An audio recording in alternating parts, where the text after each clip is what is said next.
All right, good evening, everyone. Welcome to the August 20th regular meeting of the Township of Ocean Planning Board. Can we take a roll call, please? Sure. Mr. Shabbat? Here. Mr. DeFilia? Here. Councilwoman Kaplan? Here. Mr. DeGennaro? Mr. DeLumo? Here. Mr. Chimura? Ms. Lippman? Here. Mr. Manel? Here. Mr. Puccielli? Mr. Goslin? Ms. Williams? Here. Vice Chairman Palutis? Here. Chairman Foley? Here, please rise to salute the flag.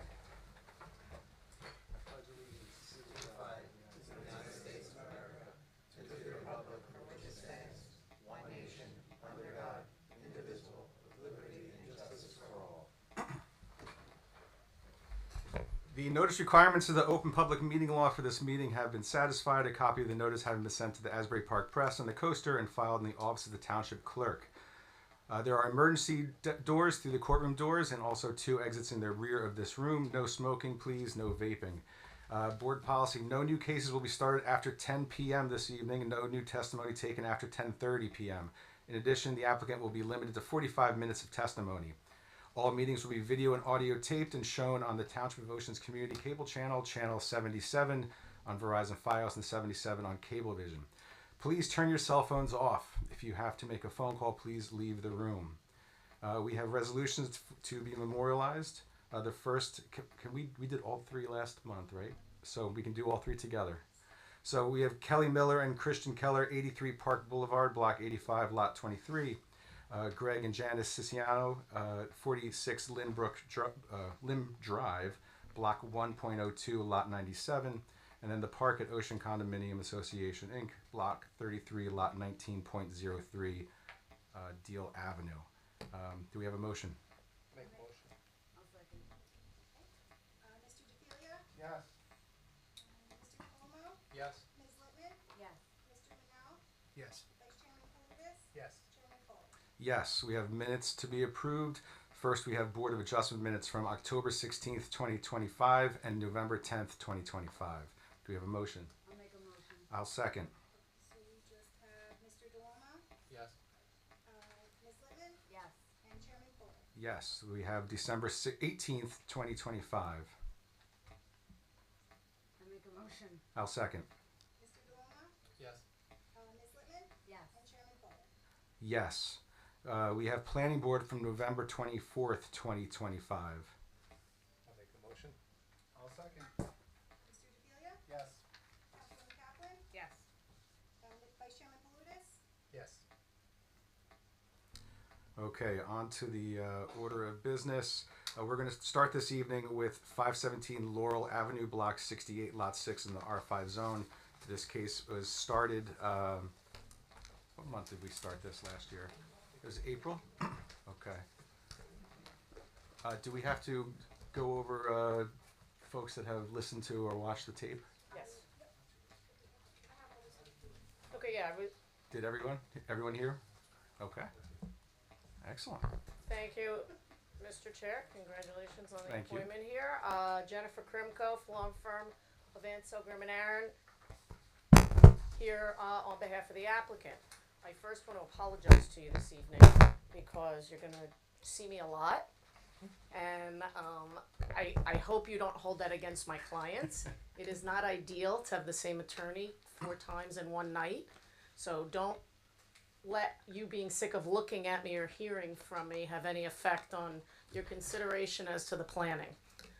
Before I move anything to evidence, just by way of a very quick background, just to confirm on the record, I know I heard you say to Nicole, but all the board members that are sitting did review the tape and certify that they're eligible to vote? Yes. Okay, great. So if the board may remember at the last hearing, I think that one of the biggest issues at that hearing was glossed over. There were a lot of concerns from the neighbors who all have existing houses, 3 of which all got variances for their houses, and I'll talk about that in a little bit. With regard to drainage and an allegation that we were overbuilding for the lot and we were going to cause a drainage problem. As you're going to hear through the testimony today, at the last hearing, we were only increasing the impervious coverage over existing by 345 square feet. And through the revisions that we made in response to the board's comments, we are now only increasing it by, I think, about 145 square feet. So you have an existing condition. We're only adding 145 square feet, and as you're going to hear from the testimony, we're putting in robust stormwater management to help pipe it through perforated pipes to absorb in the ground to keep it from running off into the neighbors. So I wanted you to keep that in mind, and I'm certainly not going to go into it now, but I am prepared with regards specifically to some of the neighbors that had come out who were indicating that we're overbuilt. I do have the resolutions from their properties whereby 3 of them all needed setback variances for all their homes, and 2 of them needed building coverage variances, indicating that they actually constructed larger than what the ordinance allows on their property. And it's not to point fingers, it's not to create an issue, it's just to say that we're coming to you with an application on a severely undersized lot, and yet we're meeting building coverage and we're meeting impervious coverage. So the house we're proposing is perfectly suited to this lot based on your own zoning. And I just want you to keep that in the back of your mind before we get started. And you're going to hear through Pat that based on the testimony at the last hearing and based on your comments, there were quite a few changes that you wanted made, and we completed every one of them. Additionally, you had asked for a little bit more drainage, and you asked us to address Ben's letter to satisfy him with drainage, and we did that as well. So we left out as a 6, I believe. I don't know. No, I had A6, the plot plan exhibit. Okay, so it's very warm in here. A6 is the plot plan prepared by Insight Engineering, revised through 6/11/26. A7 are the architectural plans prepared by Parallel Architecture, dated 6/10/26. Oops, no, I'm sorry. A7 was the plot plan. A8 are the architectural plans. And A9 is a plot plan exhibit prepared by Pat Ward at Insight Engineering, and it is a color rendered site plan over an aerial. And with that, Pat was sworn at the last meeting. He remains under oath, and he was accepted as an expert in engineering and in planning. So I would turn it over to him. I hope I have enough. I'm not used to having so many board members here. It's great. We could share if you want. Yeah, we can share. I do have a couple extra for the public. I don't know who wants to be the head of the public.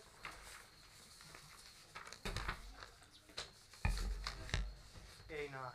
Yeah. Ms. Krimko, Yes. we have new board exhibits because all of our professionals submitted updated reports. Okay, great. So I'm going to mark those Great. as well.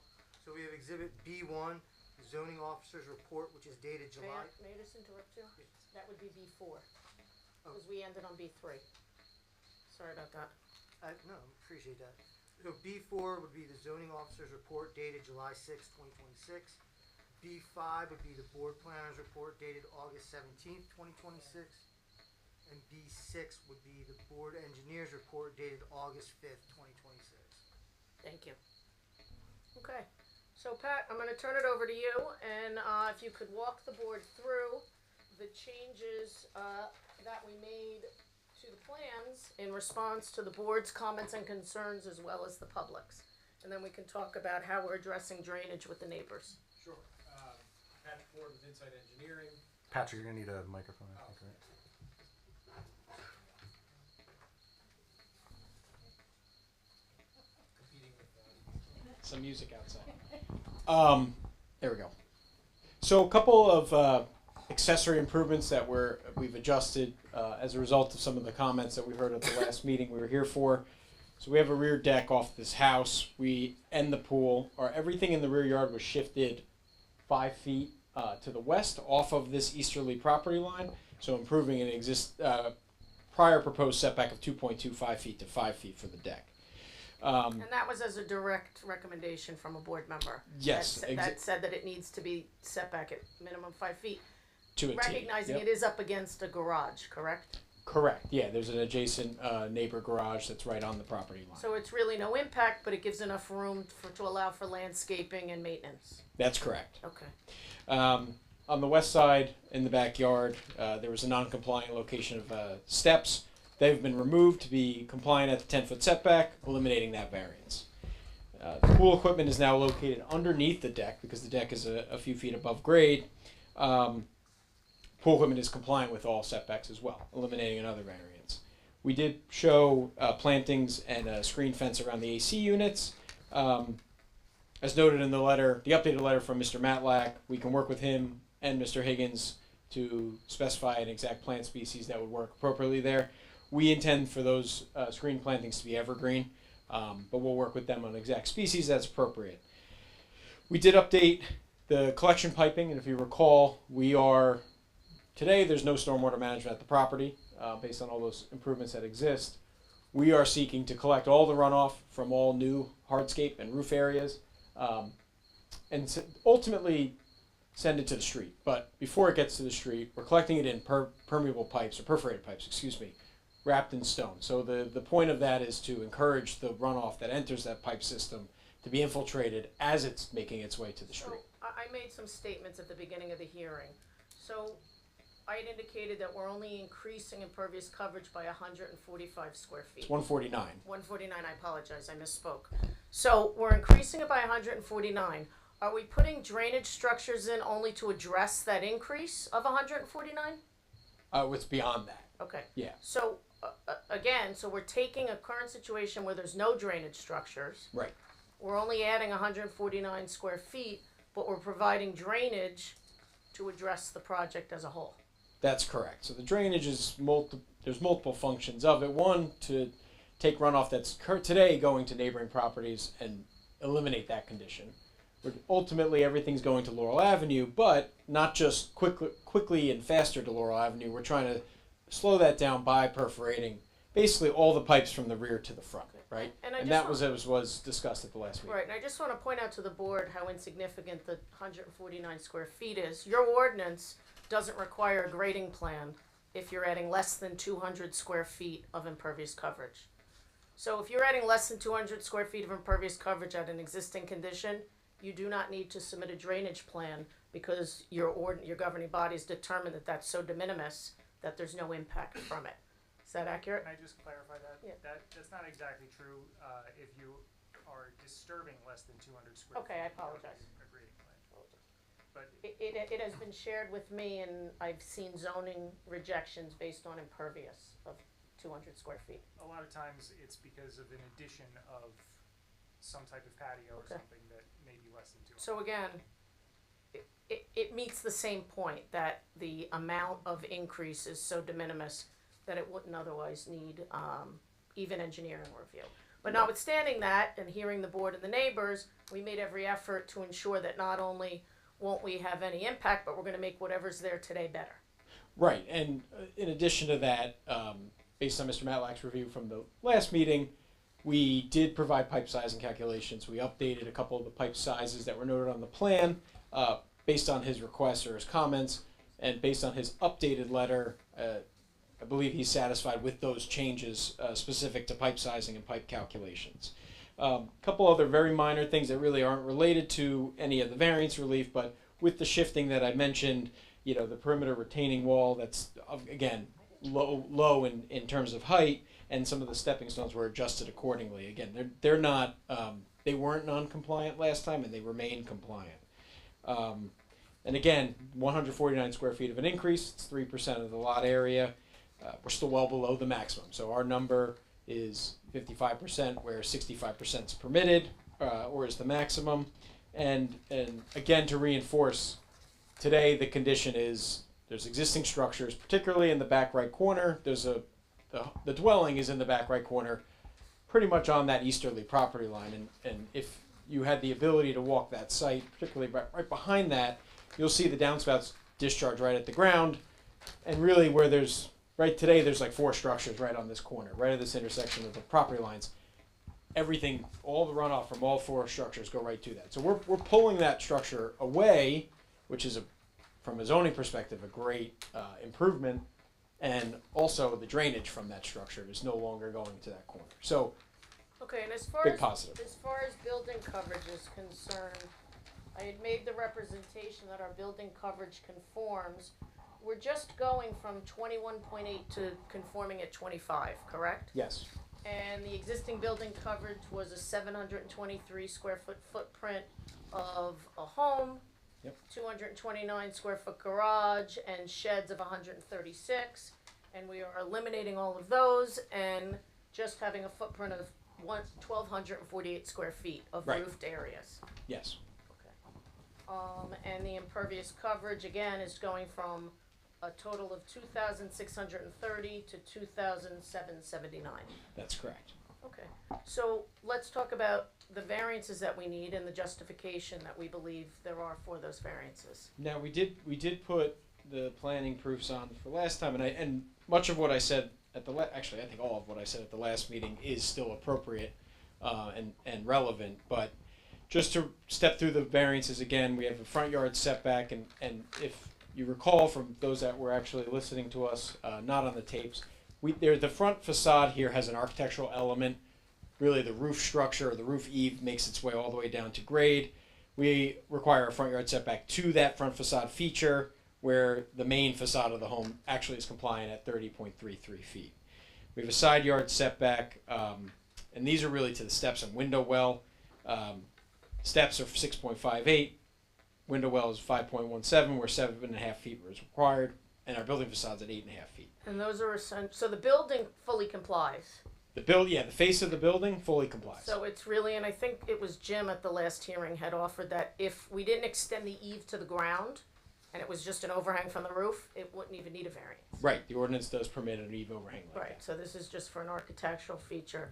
And the stairs, again, while Ocean does measure to it, it's not the massing of the house, it's just to get Uncovered into it, right? entry stairs, yes. Okay. The combined side yard also, it's 11.75 when measured to the window well on the east, and the steps on the west side of the home where 15 feet is required.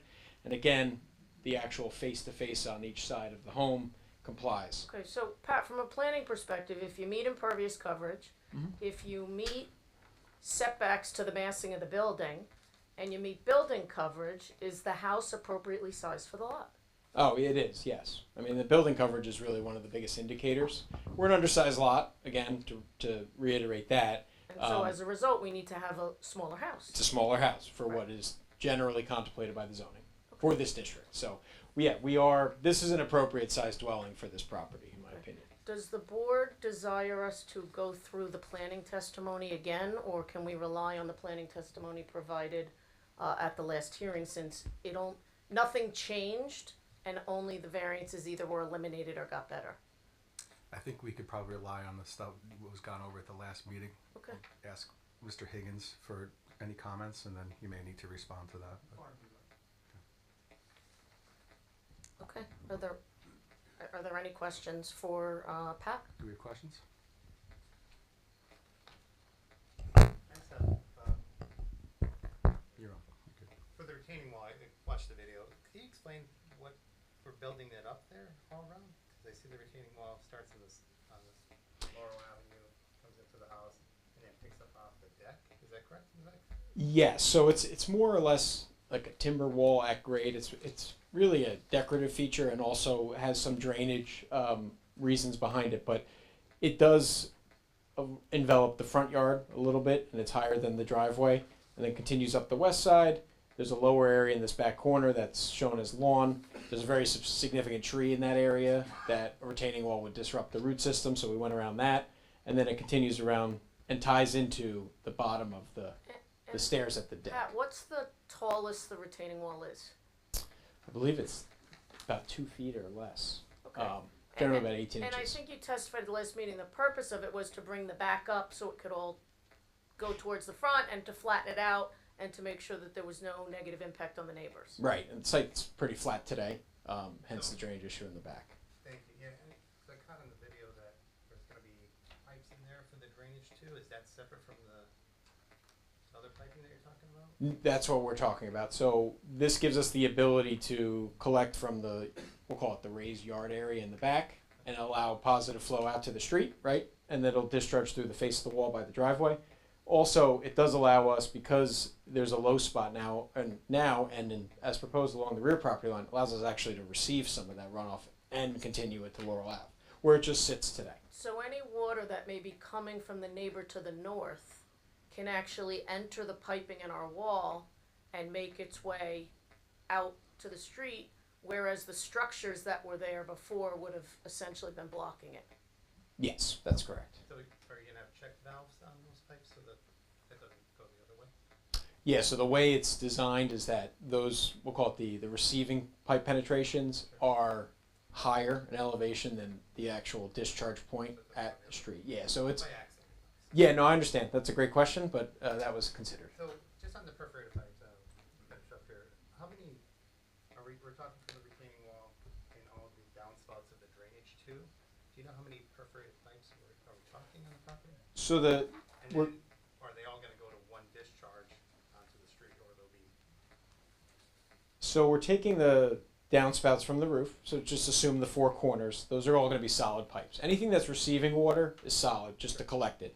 And then you'll see on our plan from basically the back, like just to we'll call it the northwest corner of the pool, all the way to really the front steps is going to be perforated.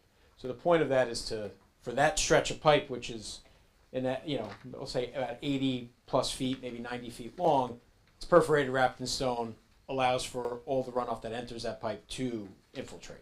And then from there, it discharges out to the driveway. All four corners and all the other piping on the Yes. wall into one. Which, and I understand the question and the point of the question, it's a 5,000 square foot lot. So the pipes are sized appropriately for what's coming into it. And for something like this, 1 point of discharge is appropriate. It's very common for similar sized lots. And, okay, I'm sorry, Mr. Oh, Plutus. the last one. Ever thought of the dry well first to kind of collect it and then bring it out, or I know it's slowing it down. I watched the video. Yeah, so the underlying soils, the groundwater table is shallow. That's also one of the reasons why we're able to raise the grade and put that the perforated pipe is basically in the raised fill, we'll call it, right? Of course, we considered a dry well, but because of the limiting groundwater, a dry well really couldn't be designed that's compliant with state rules. So the perforated pipe acts as that dry well. It's really not a quantifiable, like hard numbers. Hey, we're reducing the 149 square feet, as Jen alluded to. But what it is doing is infiltrating a portion of that volume of water that enters the pipe into the subsurface soil. So it achieves the same effect as a dry well. And I think you had indicated that we addressed all of Ben's concerns. Ben, were you satisfied with what was proposed? Yeah, I didn't have any other questions or concerns regarding the stormwater system. And one last question to the stormwater, since there is none now, and we're proposing one to accommodate the entire development as opposed to just the increase, are we gonna create a better situation than we have today? As Yes. it relates to runoff from our property? Yes, it's an improvement. Notwithstanding Mr. Palutis's point about it being 1 point of discharge, based on the number of pipes and the length of pipes and the perforation, it'll still be a better situation than today. It's a clear improvement, yes. Thank you. Any more questions from the board? Can I ask a question? Of course, yeah. I don't know if I should stand so you can see my face. Hi. Hi. I know you were, from the last meeting, you're moving the pool equipment to below the deck. Yes. Now, was there any thought to see if we can move those air conditioner units since there are so many of them? Like, I know that's one of the reasons why we need a variance in. I don't believe that it's safe to have the air conditioning units covered the way that it is to have the pool equipment. I believe the pool equipment venting is on the side and go out the side of the vent, where the AC units are on the top. That's why we put in the fence and the shrubs around it. Right. And additionally, if you look where it's proposed in relation to the other to the neighbor's house, it's placed in an area to be as least intrusive as possible. Okay, thank you. If we had more lot width, we would be happy to do it. Right, just concerned with the number of units and how close it is to the neighbor. Right. Thank you. Any more questions? And nice to meet you, Miss Williams. Any questions from the public? Sure, come on up. Pat, you want to sit down and let her have the mic? Mr. Ward will give you the microphone if you could state your name. Michelle Shane, and I live at 4516 Corley's for 46 years now, and it's directly behind the proposed building. Okay. And Hold up, Ms. Shane, 1 second. Shane, I need to Right swear over you here. in. He's gonna our I'm sorry. attorney's gonna swear you in. Before I do so, can you point to your residence on the plot plan? right here. Ms. Shane, Mhm. you swear affirm that the testimony you're about to give is the truth, the whole truth, and nothing but the truth? I do. All right. Okay, as I said, I've lived there for 46 years this month, and our biggest concern, we're thrilled that they will build the house further forward because it's right on our property line at present. One of our major concerns is the tree. The tree, we have found out, is more than 50 feet, it's 100 feet. The arborist came and told us it's between 125 and 150 years old. It's a white oak. It absorbs about between 10,000 and 20,000 gallons of water a year. Any construction around this tree within 30 feet of the trunk is going to damage it, which can't be helped if it's going to be that, but I think that that should be taken into consideration when thinking of the water. Additionally, there are other trees on the border with this massive excavation that is going to destroy Mr. Dougherty's trees, and there's another major oak tree on the other side as well. So with the killing of these trees, which I understand happens with excavation and a big basement and everything, it's going to increase the water problems. Okay, so I just want to stipulate that we're not asking for any approvals from this board to remove trees. We're gonna comply with your tree removal ordinance with regard to any removal and, any removal and replacement, and that's at the time of building permit. And as it relates to, I think, the big tree she's talking about, that's kind of why the wall was cut out, in an effort to make sure that we were not disturbing that tree. So, again, I understand Ms. Shane, Mhm. Ms. Shane's concern about trees, but we're gonna be developing the property according to your ordinances as they regulate the trees. And again, as a mitigation for the development, even though it's not required by the law, we're adding all these drainage structures to help what was reported to us to be a situation in that neighborhood. I just wanted them to know that it will increase. It's going to be even more than you anticipated if the tree dies, and the other adjacent trees as well. And Ms. Shane, you're asking questions. You're asking about the trees on the neighbor's yard, right? Right. So, Mr. Matlack, how does that, when someone disturbs something on their property, if they're encountering roots and things like that, what is the responsibility Mr. there? Fuller, that's a legal question, not an engineering question. Very true. I was going to ask him on what can be done No, to but help if you don't avoid mind- that. if you Sure. don't mind me Yeah, start with the answering it. legal answer, and then I'll ask what can I be done will. to So, mitigate. Under the law, any part of a tree that is on your property, and this is anybody, you are allowed to remove, cut back, and trim. And if it's to the detriment of the neighbor's tree, that's a private property Yep. issue between them.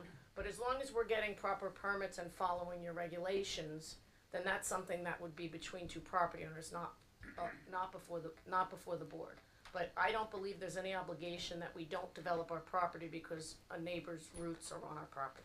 Well, the question might be, Mr. Ward, can you answer, excavating that property, are you concerned about hitting roots that are central to the trees that are next door? So there's a couple little things I wanted to add to all that. And I think we hit upon this last time as well. So the wall is a short timber wall, which means it doesn't require an extensive footing like a concrete or masonry wall. I think we discussed that at the last meeting. So that's one thing. So you're talking about a shallow excavation for the wall. Then everything else is raising grade. And we're trying to keep this corner as at existing grade for part of that reason. The pool itself, if you look at the way it's designed, the shallowest part is closest to the tree. So it's at the sun shelf. And so if we're bringing the grade up, say 18 inches, and the sun shelf doesn't go very deep either. The goal in that area was to have shallow excavations. Well, anyway. from an engineering perspective, do you have concerns about the health of the tree? Based what on we're the way this proposing? is laid out and designed, no. Thank you. I think one thing to look at, and I think it's important, the testimony was that the arborist said any disturbance within 30 feet of the tree is going to damage the tree. And I just did a semicircle around the tree, and the existing house, the existing garage, the existing shed, and the residence on adjacent lot 7 are all well within 30 feet of the existing tree. So if that tree, if it's 125 to 150 years old, which it probably is, the roots have probably adjusted and gone down much deeper, and oaks tend to be deeper rooted trees anyway. So what they're doing, I don't think is going to have, it'll probably have a little bit of an impact on the tree, but I don't think it'll have a substantial one. And I don't know if this is a question for Mr. Higgins or Ben or Colleen out in the audience, but I am struggling to remember the provisions of our tree ordinance as it relates to tree protection during construction. Did they have to protect and stay out of the drip line? Is that, do you remember the I don't specifics remember. of that?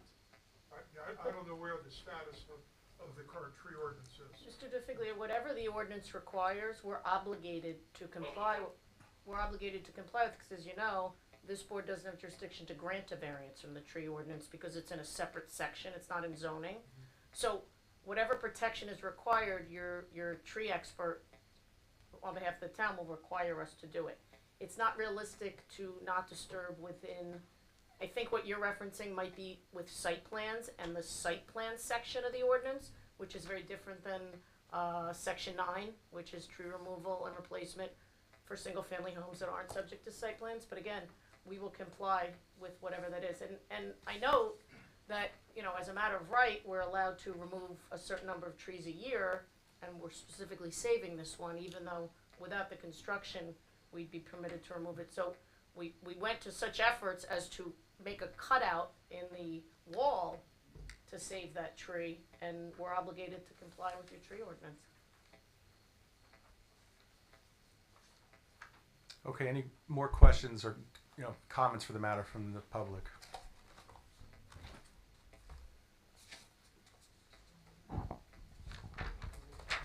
Hi, Grace Allen, Tellerico.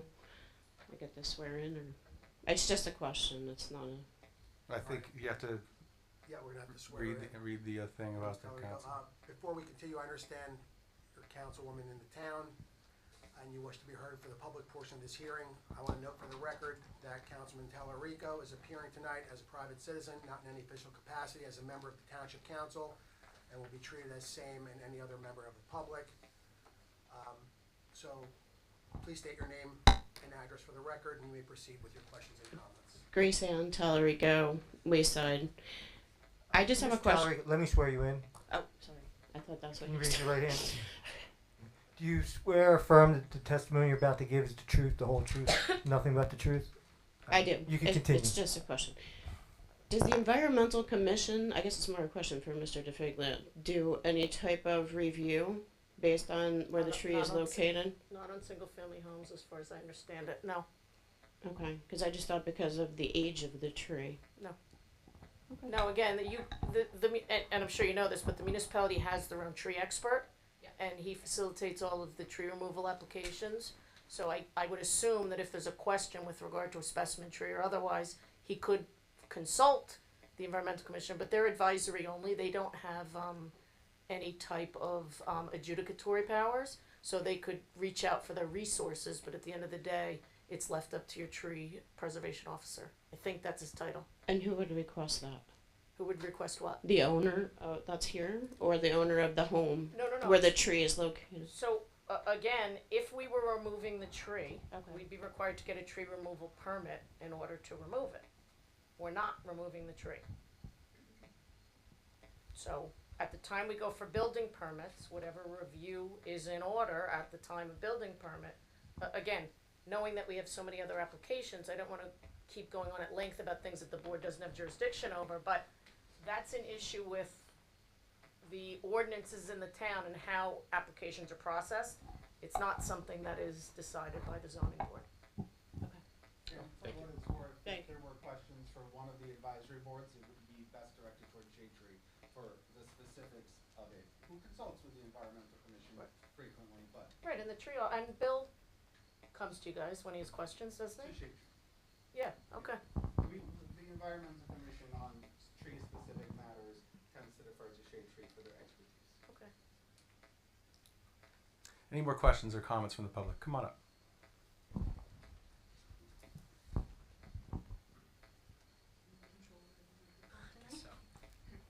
Thank you, Mr. Ward, for. Hi.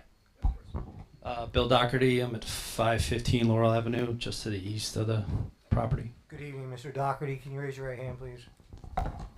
You swear or affirm that the testimony you're about to give is the truth, the whole truth, and nothing but the truth? Yes, I do. You may proceed. Doherty, Dougherty. 515. These questions just sort of for the testimony so far, right? They're not just. I can't make any other general This is statements the end about. of the testimony, so I have no objection Yeah, if the public wants to make Yeah, comment now as you're well. welcome to. We'll swear you in. You're welcome to make a statement as well at this time. Okay. And, Um, Mr. Chair, I would just like the opportunity as afforded to me by law to cross-examine anyone who gives testimony. Yes. Thank you. Yeah. Keep in mind that the attorney is allowed to ask you questions based on what you say. Okay. Okay.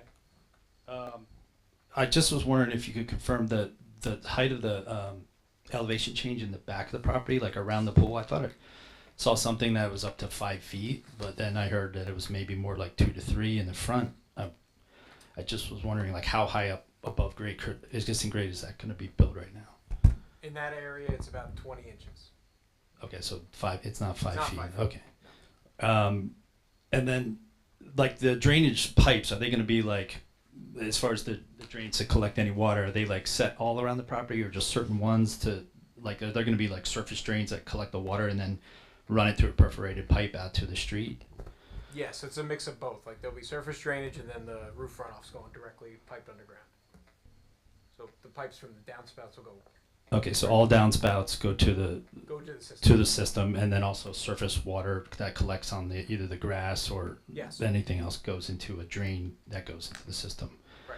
Is that pipe going to come out like along here or along the driveway, or do we have an idea where? Within the driveway. So not on Okay. your side, it's on the driveway. Okay. Just in general, like I get a lot of water pulled up right in front of my driveway here. There's a depression, and that's without, all this water from from the drains and also from the surface. Like, so I do get water pump that pulls up here, and then that water has to go all the way down the road to South Edgemere, make a right past Beechwood Avenue to a storm drain down there. And we do get pooling of water that freezes in the winter on the corner of South Edgemere and Laurel Avenue. It's been an ongoing issue. So I know we're saying that the drainage will improve on the property, but I am worried that some of it's all being captured and discharged to the street. So I just think that should be a consideration. I don't know, the current drainage, there's some drainage that goes in through the grass and stuff like that. But I'm just worried, like with the elevation change in particular, like if it's 2 to 3 feet, like along the property boundary, and there's not a retaining wall that runs like along the entire, like what's going to stop that water, like collecting all in this area right here and just draining onto my property? Because I don't have, I have a wooden fence right there, but I'm just worried about like if this is up, picture 2 feet, 3 feet's almost waist high. How's that going to stop from, because we get these huge rainstorms now. So you see the gray line here, that's the wall. So this, from this point to this point, is all at your grade. We're not raising this area. So what we're able to do is, without any collection, this actually we can slope, and that's why there's a gap where the wall is here. This can slope right to the street. Now I understand what you said about the low spot here. We can't help the low spot in the municipal right of way. That's an infrastructure issue. But what we can say is it's better here than on your driveway, right? So we're not sloping towards you. We're trying to keep the water away from you. And then all the roof runoff and all that is definitely being piped away. Where currently it would go towards his property in Right, some yeah, where that instances. the house is now, especially like in this back corner, this downspout comes right down, it's all. Yep. All right, and then all the surface along this whole area where there's not a wall. That's going to be either grass or dirt or mulch or something. Like it won't be impervious surface. Okay, because if not, that's going to just create an issue going onto my property. May I just address that real quick? So, as part of this application, it's not impervious. I can't guarantee what a homeowner in the future makes an application to the zoning officer to change it, but as part of what we're proposing, and we're asking the board to approve, nothing's going there but landscaping, grass, and the fence around the AC units. Right. I know the issue of the AC units was brought up. I know you're saying they can't be moved anywhere. There are 3 like relatively close to our bedroom right here. I am concerned about the noise. I don't know if there's the more landscaping here, the better to try to absorb noise. Well, if it's shrubs or even if it's your preference, we can certainly slide them back closer towards the deck.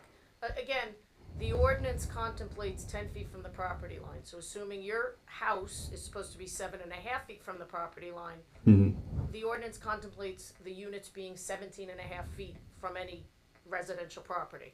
So Pat, approximately how far away is that from Mr. Doherty's, am I saying your name right? I'm sorry. Doherty's. Yeah, we brought this up. This came up last time. I believe it was about 20 feet. So we're exceeding what the ordinance contemplates for distance to Mr. Doherty's property, to his home. from there to there. Okay. But notwithstanding that, we're still gonna make sure that it's very well guided. And again, because of the smallness of the lot, with my neighbors wanting to enjoy their deck, they're gonna also want it to be protected. Right. Then how high is the deck above grade? Is that going to be like a high deck or like a more lower level deck? It's just under 5 feet. It walks out the back door, and then it is just under 5 feet, about 4.5 feet above grade. Okay, so it'll be about 6 feet total above grade if you're doing 2 feet fill, then 4 feet above that. No. Put it that Okay. way. So from your existing grade, or from the existing grade of the property, it's about 4.5 feet or so. Okay. I was just worried if they're 6 feet above No, total, it's not. then they're going to be at the Right. fence line and kind of like It's not like 2 feet doing this all day. 4.5. It's 4.5. Okay. The basement, how deep is that going to be below grade? I'm just concerned that the full basement, if we're doing 2 feet of fill and a full basement, so I'm assuming it's about 6 feet below grade, that what that might have effect on the local hydrology with my house being close to the property, and there's no full basements in the area, and I'm just worried that may push groundwater towards my property in some way. Yeah, it's at elevation 11.6, where on the property, elevations go from about 14.3 to 15.7. So it's only a couple feet below grade. The basement? Isn't it an 8-foot basement though? Yeah, and the finished floor is up a little higher. So the way it's designed, Okay. that's also one of the reasons why we have that short retaining wall, is to make it not feel like a house that's sticking way up out of the ground. Okay. I thought it was going to be deeper than that if it's an 8-foot basement, but so yeah, I just have some concerns about that basement and what it might do to the hydrology with being that it's just on grade right now and it might push water towards my basement. I just want to make sure that was known. I talked about the AC units.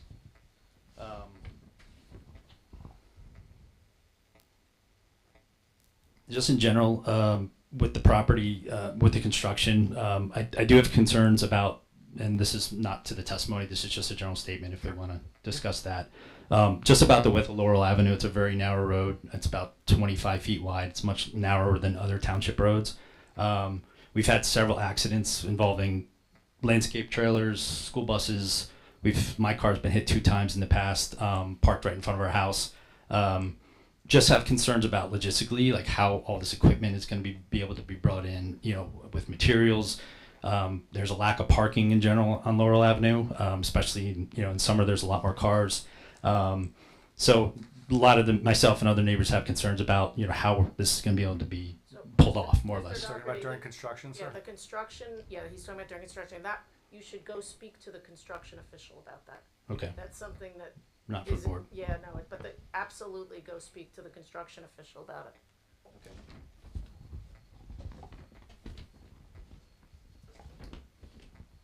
And just with the demolition, that's a question on the demolition also. Will there Construction. be an asbestos survey completed because the house is... Whatever's required by state law will be done, Mhm. because building permits will be required. Okay. But again, urge you to go speak to the construction official. Okay, it's just a concern that I have given the proximity of the house to my house.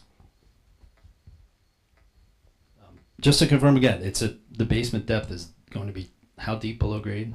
So it's at 11.6, so it's about 3.5 to 4.5 feet below the existing grade.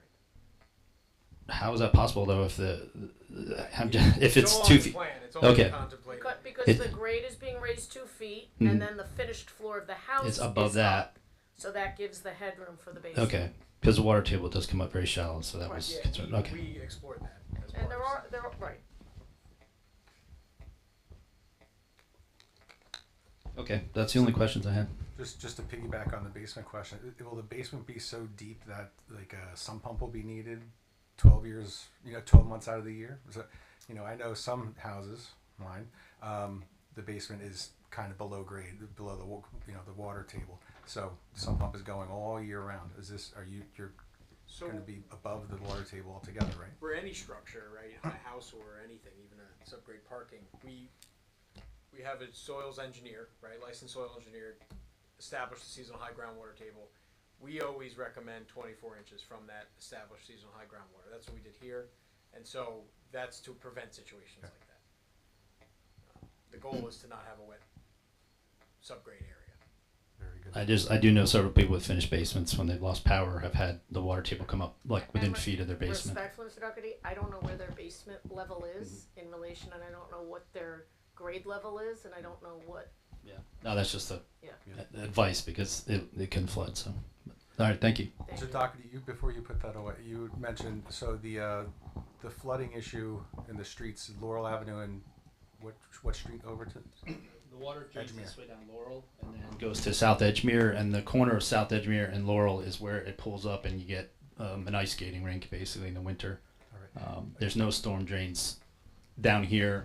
You can give me this map. That's okay. No, Colleen, do we have the ability to send a note to the town manager and cite this testimony and ask that it be investigated? And I think there's a council member sitting here and one in the audience who might I was also going to make call her out. who also might make that recommendation. Sounds good. Any more questions? Any questions for Mr. Doherty? No. Okay. All right, thank you very much. Okay. In regard to something you said, Ms. Krimko, Mr. Doherty, about future applications for variances or future owners. No, I didn't say for variances. I had indicated that on the plan that's before the board, we're not proposing any impervious coverage in that side yard. Right. Correct. But you can't speak to what will happen in the future. I cannot speak to what happens in the future, but they'd be required to go through the zoning permit, the building permit. What I was going to ask is if your homeowner would consider putting boxwoods along that lot. We are putting trees along that, we are putting bushes along that line. Or the picture only shows them, Pat's picture depicts them only by the AC. Yeah, I mean, we could, again, we're happy to, but Okay. That's what I'm asking.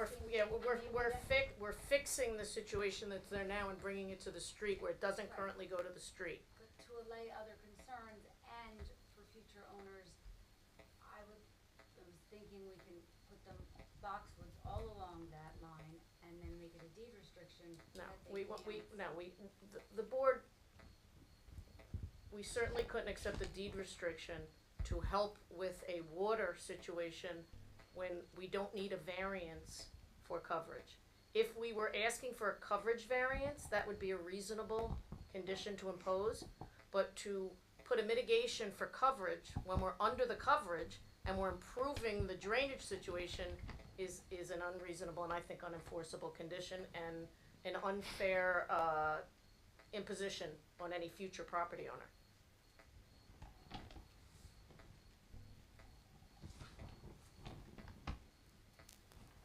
Any more questions? Comments from the public? We had someone in the back. Come on up.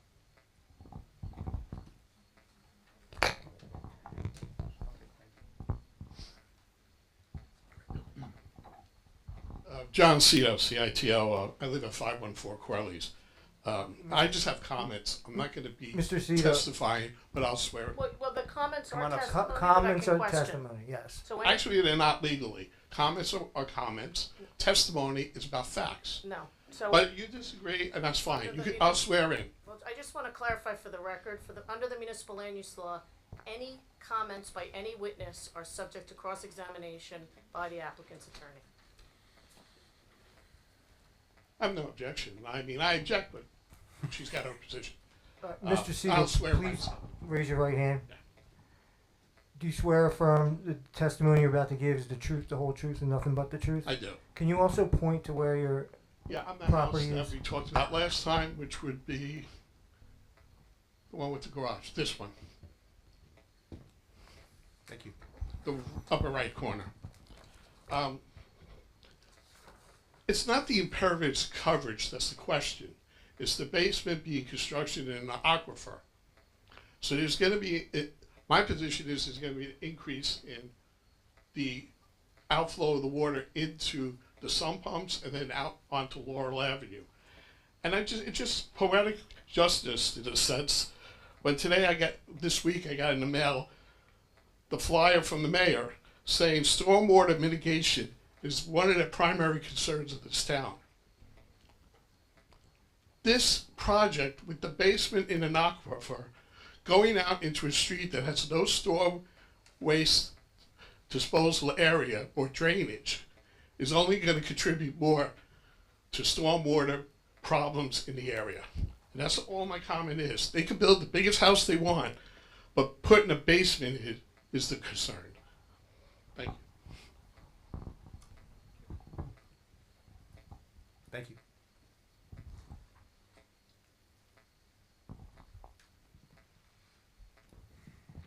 Any more comments or questions from the public? Yes, sir. Come on up.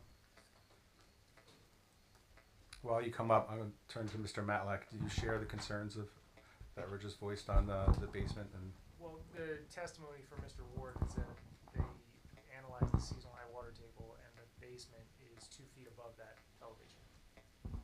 And I don't have an objection to that testimony.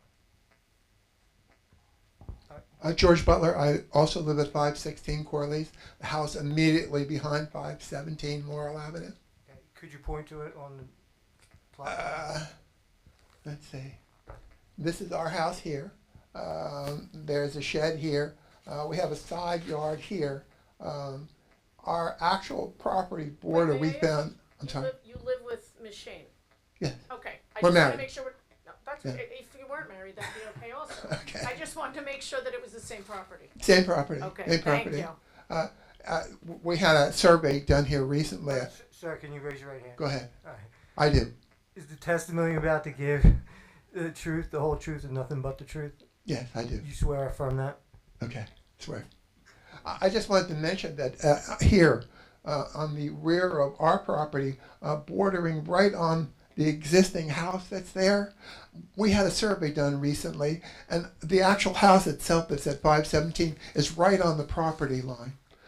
10 inches off of that, going right back here, 10 inches off of that is the utility pole. I don't know if that's been mentioned here with regards to that at all.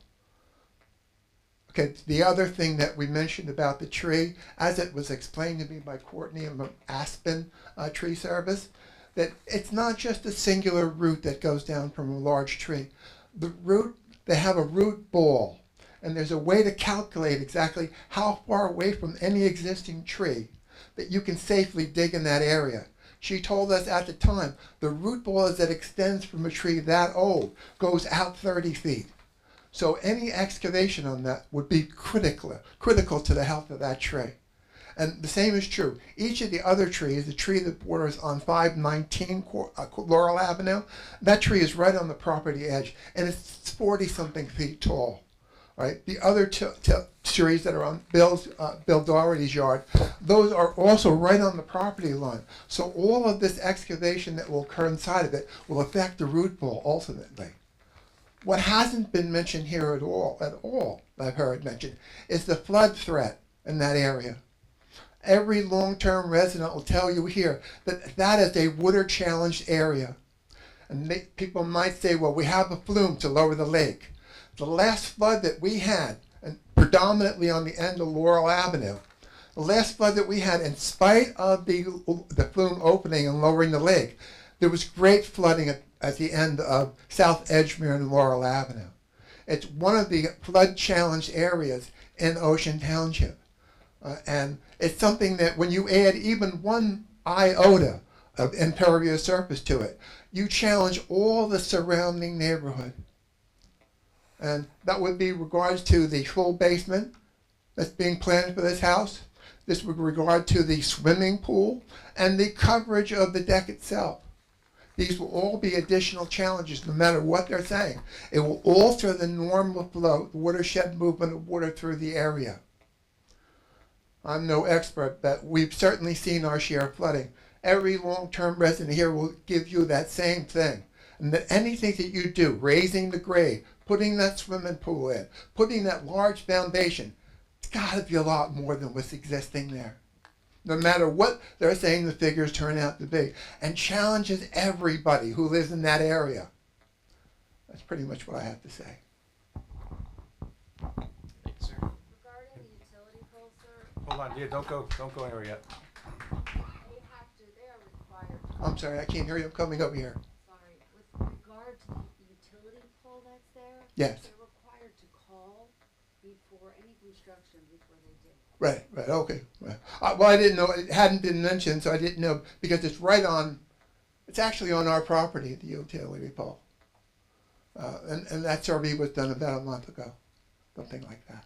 So, the good thing about the construction, about this, particularly for Mr. Doherty, is the house will be away from the property.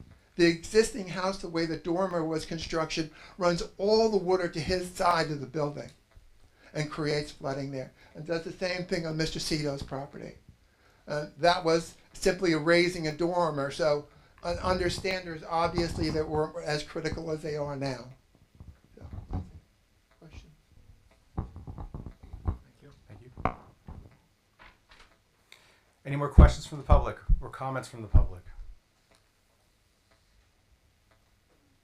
Okay, I'm going to ask Mr. Higgins, did we miss anything? Anything you want to say before Ms. Kremko gives her No, I don't closing? think so. Okay, Mr. Matlack? I don't think so. Is the public portion closed, Mr. Chair? Yeah. Okay, thank you. So, very simply put, I understand that the neighbors have a problem with flooding. We all do at this point, and that's as a result of the increased rains and the overall infrastructure not being able to handle it, which is why we didn't come to you asking for an impervious coverage variance, which is why we're only increasing the impervious coverage over existing by 149 square feet. While I know that Mr. Butler is not an expert with regard to and admittedly, with regard to the impact of all these improvements, he does live there and has lived there, I'm assuming, as long as his wife, 46 years, and has experienced and seen that where the house currently is does cause flooding for the neighbors. He offered that testimony. And what you heard from two engineers, not just our engineer, and it's not just what we're telling you, it was reviewed by your engineer as well, is that what we're proposing, one, is going to make it better than it is today, and two, is addressing any impact of anything that we're doing. When we first came to you, we needed significantly more variance relief. I think it might have been justifiable based on the lot, but as a result, we came back, we redrafted, we made all the changes that the board asked us to make, and based on the planning testimony and the comments from your board's professionals, I'd ask that you vote in favor of this, condition on obviously meeting with Ben's satisfaction and Jim's satisfaction with regard to the tree types and the drainage, and certainly we have no problem with Ms. Littman's suggestion that we plant more bushes in that area. We did just have an objection as it relates to a deed restriction to any future owner, but certainly we can add more bushes in that area because again, it's a side yard that's not really usable. So as long as it can be done in a way to allow passage from the front to the back, there's no problem adding some more bushes there. I can't guarantee there'll be that type of bush because I'm going to defer to Jim on what would be appropriate. But the idea would be to be screening the whole side yard, basically, right? Well, no, the bushes that I think Ms. Littman was suggesting was not for screening but was for water absorption. So she'd asked for lower bushes. There's going to be a fence there, and the neighbor testified that they have a fence there already. Gotcha. So it would just be to add more greenery there for water absorption.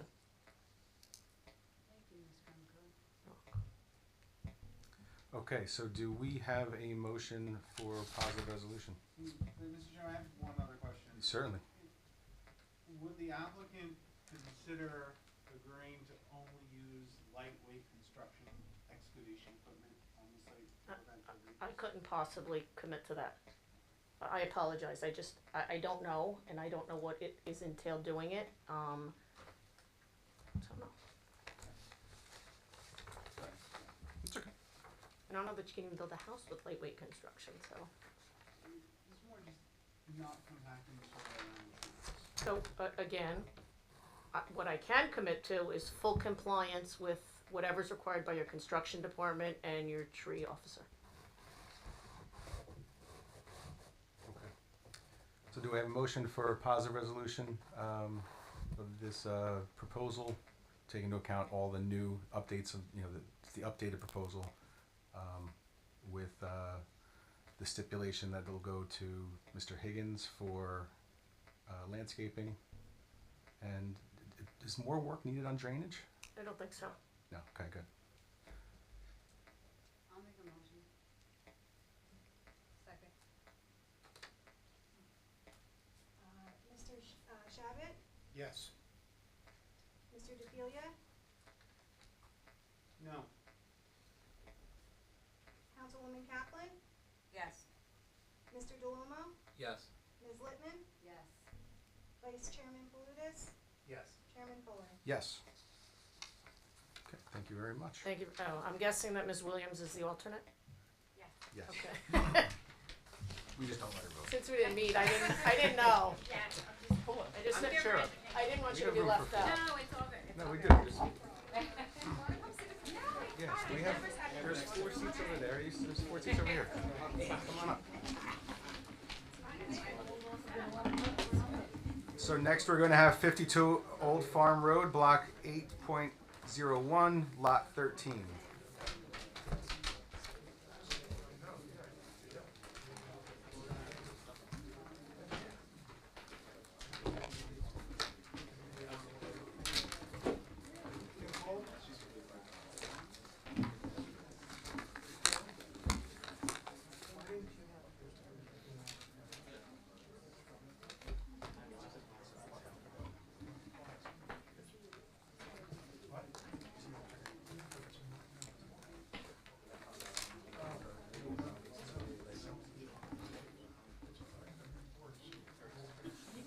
No, it's principle. It has to be based on the law. Well, let's talk after. Yeah, but it's over. I'm happy to tell you why I Okay, have. we'll talk after. Yeah. But I'm your biggest supporter. So don't make me change my mind. And not because I think there's a problem with voting no. You're here as a zoning board member. Okay. So we'll talk. Yeah. Now that the application's over, we're allowed to.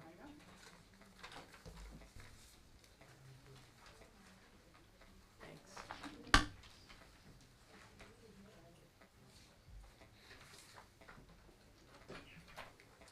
Okay, we're ready. Anthony, should we mark the packet?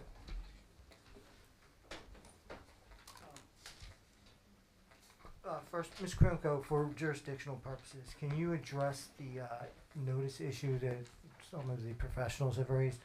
Yeah, I don't know that it's a notice issue, because, and I'm happy to. So Jennifer Krimko, behalf of the applicant from law firm of Van Sugrum and Aaron. So under your ordinance, it's my understanding that an eave or roof eave can extend 2 feet past the foundation. So in our interpretation of the ordinance, the setback is measured to the post, because that 2-foot eve is exempt under your ordinance. So we noticed for 36 point, what, we noticed 36.5, where your professionals found the setback to be 34.5.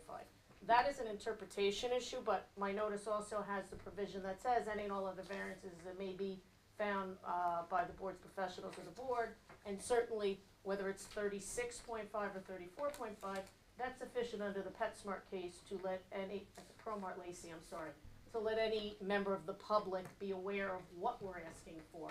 As a matter of fact, the law doesn't even require me to give the setback, to just say we're seeking a setback variance from the rear. So again, that's the distinction between the two. I do have the provision, I think I printed it. Mr. Higgins, you agree with the 2-foot awning exception? Yes, Yeah, so it was actually properly noticed. yes. Alright, Alright, so, So you made me go through all that for nothing? Just testing it. guys, Just testing just my testing legal we, prowess? we need a clear record, you know that. Alright, I'm just teasing. Alright, so for purposes of exhibits, applicant exhibits. Exhibit A1, the variance application. Exhibit A2, survey of property prepared by Nelson Engineering dated December 13th, 2025. Exhibit A3, architectural plan prepared by Zimbler Architecture dated October 15th, 2025. And Exhibit A4, plot plan prepared by Nelson Engineering dated December 16th, 2025, and revised through February 9th, 2026.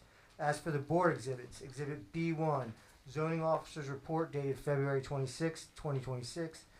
Exhibit B2, board planner's report dated April 24th, 2026. And Exhibit B3, board engineer's report dated March 30th, 2026. And I just have one more exhibit, actually two more exhibits to add to that. 2, 3, 4. A5 is just a color rendered version of what you just marked in as A4, and that's what's up on the board, and this is just so Nicole doesn't have to keep the large board. Thank you. She can keep the smaller one. And then A6 is that same color rendered plot plan, but over a neighborhood area. You want me to hand it and pass out, or I'll follow you? Of course, thank you. And while I'm doing this, this is a unique case for one that I would typically bring before the board, because I would say 98% of the time when I come before either the zoning board or the planning board acting its capacity as the zoning board, the variances being sought are typically because we have a hardship on the property. This is a unique case, which is a perfect example of what they call the C2 variance or the flexible C variance, where sometimes a variance is a better zoning alternative based on a specific piece of property and the existing structures on it. So as you're going to hear through the testimony, we have an existing lot, and it has a swimming pool and a large pool patio, and it's, for whatever reason, at the time it was constructed, is all the way to the left or south of the property. And if we were to put a conforming pool house in, it would be right in the middle of the yard, and it would be much more visible to all of the neighbors. So what we're proposing instead is to tuck a cabana, and I call it a cabana, and you'll hear through the testimony why it's a cabana, but it's not a cabana, because it's really just a shade structure. There's no enclosed walls on it. It's essentially a shade structure that underneath there's some of the things that you would typically do on a pool patio. There's a table, there's couches, there's chairs, and there's some built-in, sinks and things like that, and an area for a TV. Other than that, it's just a roof. It's a glorified pergola. And because of its size, it would have to meet the setbacks of the single-family home. So we think, and you're going to hear through our planner, that even though there is a conforming location, this is a better zoning alternative. One, because it's up against two accessory structures on the neighbor's property. And two, it's leaving this big green open space for all the neighbors that live around to see, as opposed to having to see a pergola in the middle of the yard. So again, so there's no question, we're not claiming any kind of hardship for this. We're saying that from a design perspective, we believe, and our experts believe, that this is a better zoning alternative considering what's existing on the property. Obviously, if we were starting fresh, we'd put the pool in the middle of the yard and we'd have a conforming pool house, no problem. So with that, I'd like to introduce Dave Besch. He is, as you know, the Vice President of Nelson Engineering, and he oversaw the preparation of these plans. I'm going to just have him testify as to the existing and proposed conditions. I also have Alan Zimbler here, the architect who designed this open shade structure, and then finally Pat Ward, who you're familiar with, to offer some planning testimony in support of this location. So if I could have Dave sworn. Mr. Besch, raise your right hand, please. Do you swear the testimony you're about to give will be the truth, the whole truth, and nothing but the truth? I do. All right, Ms. Krimko, you can briefly volunteer. Thank you. Yeah, so I believe that this board, both the planning board and zoning board, are familiar with Dave. Dave, you're a licensed landscape architect, state of New Jersey, and Vice President of Nelson Engineering. Correct. And you oversaw the preparation of this plan. Yes, I did. Okay, we'd submit them in that capacity. We've heard of you, Dave. Okay. Thank you. Dave, take it away. Walk the board through what is existing today and what we're proposing. Okay, the property, 52 Old Farm Road, is located in the Clover Hill subdivision that was established in 1977 under the cluster provisions of the R1 zone. So the property is 30,000 square feet in area, where under the normal R1 zone, it would be required to be 40,000 square feet. But this is conforming because it was approved under the cluster provisions. There is an existing dwelling, two-story dwelling, with the typical circular driveways, garage, and in the back they have a number of patio areas immediately adjacent to the house and surrounding the existing pool. What the applicant is proposing is to refurbish all the patio areas in the backyard. Keep the existing pool, but refurbish the patios and include a spa, and to provide the cabana, pergola, however you want to classify it, over part of the existing patio that were being refurbished. So the cabana is actually being proposed to be installed over part of an area that is already impervious surface coverage. And what is the height of, well, the height we'll talk to the architect about, but the setbacks of the cabana? Okay, because the roof line, the area of the roof is more than 150 square feet, the ordinance requires it to be set at the setbacks of the principal structure, which are 20 feet from the side and 40 feet from the rear property lines. And we're proposing 36.5 to the rear and 14 to the side. So we're close, but not there because of the desire to have the cabana located symmetrically with the center line of the pool, while providing adequate area for the patio to serve as a pool patio does. So as you had offered, that is already a pool patio today, and the activity that goes with the pool is already in that area, has been realized.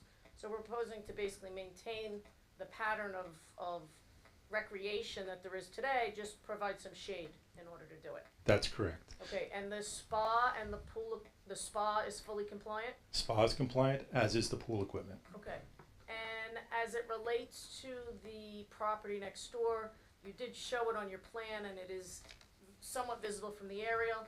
The neighbor to the south that we would need the setback from, there's a shed almost on that property line, correct? That shed, which is 1.5 feet off the property line, basically would be screening approximately half of the cabana as proposed. And to the west of that, there is a swing set. That's correct. Right along that property line. So we're basically lining up our accessory uses with those. That's correct. Okay. And forgive me for not remembering. I have a lot to remember today. Was there anything in Ben's letter that we can't address? No, there's not. Okay. And Jim's letter? Yeah, I just wanted this, shall we say, the stormwater management, where again, there is no stormwater management system on the property today. What we are proposing is that all the roof leaders for the cabana will be collected and piped out to a pop-up emitter just to the immediate south of our driveway. That should the system become active, the water would come up at this pop-up emitter, flow into our driveway, and then out into the street. So currently that pool patio would just sheet flow off onto the neighbor's property and we're collecting it and That's correct. putting it out to the street. Okay.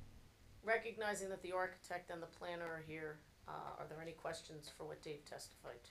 Could you just go over one more time the trigger point of a proposed the size of a structure that would have to be 150 square feet is the maximum square footage permitted for an accessory structure before it must comply with the principal building setback requirements. So it's 150 square feet and 10 feet in height, can be 5 feet from the Yeah, property so line. like a shed that's 145 square feet.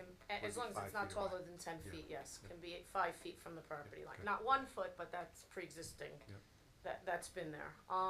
So We'll see again, pictures of it, but it's going to be it's a roof really. There's no walls to this. Correct. correct, Yep. correct. And as you're gonna hear from the planner, while I understand needing an enhanced setback for a larger structure, I don't know, and I'm saying this more to the councilwoman in the front and the back, I don't know that it needs to match that of a single-family home, which is allowed to be 35 feet in height, when these accessory structures, although they're bigger in footprint, are required to be much smaller. So the impact just isn't the same.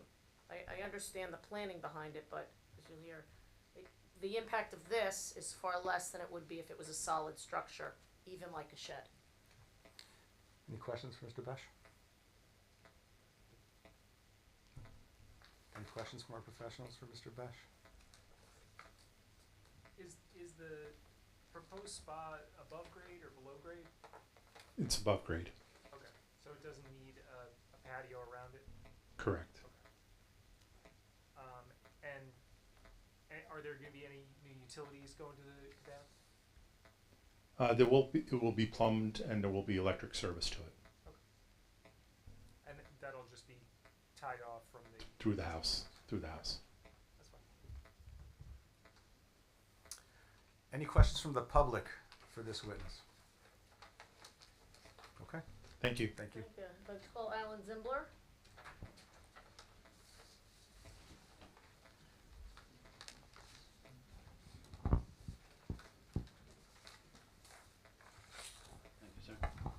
Good evening, Mr. Zimmer. Good Could evening. you raise your right hand, please? Do you swear or affirm the testimony you're about to give will be the truth, the whole truth, and nothing but the truth? I do. All right, Ms. Krimko, you can bar Thank you. Alan, you're a licensed architect, state of New Jersey? I am. And you have been for how long? Not to embarrass you. Oh, God. Several decades? Several decades, yes. And you've testified before this board I multiple have, times? yes. Okay, and just for purposes of confirming the representations that I made at the beginning of the hearing, this is not an enclosed structure. Correct. There's only one wall that is only a portion of one side, and that's really to allow for a counter and a TV. Correct. And the rest of it is just pergola-esque with posts and a roof on Correct, top. right. There are 4 posts, and it's all basically open underneath. So there's a roof, and there's this one wall, and everything else is open. Okay, I was accurate in saying it was a 2-foot overhang? Correct, yes. Okay. And what's the height of this structure? 15 feet. Okay, so it meets the accessory structure, right? And the 15-foot height is not achieved until the center of the structure, right? Correct. Okay, Well, the ridge. right, the ridge is what I meant, but it's not at the setback, No, it's it's not. further in. Correct. That's all I have for this week. That's it. I can't present his plans without him here. Any questions? Any questions from our professionals? Any questions from the public for this witness? Okay. Thanks. You're welcome.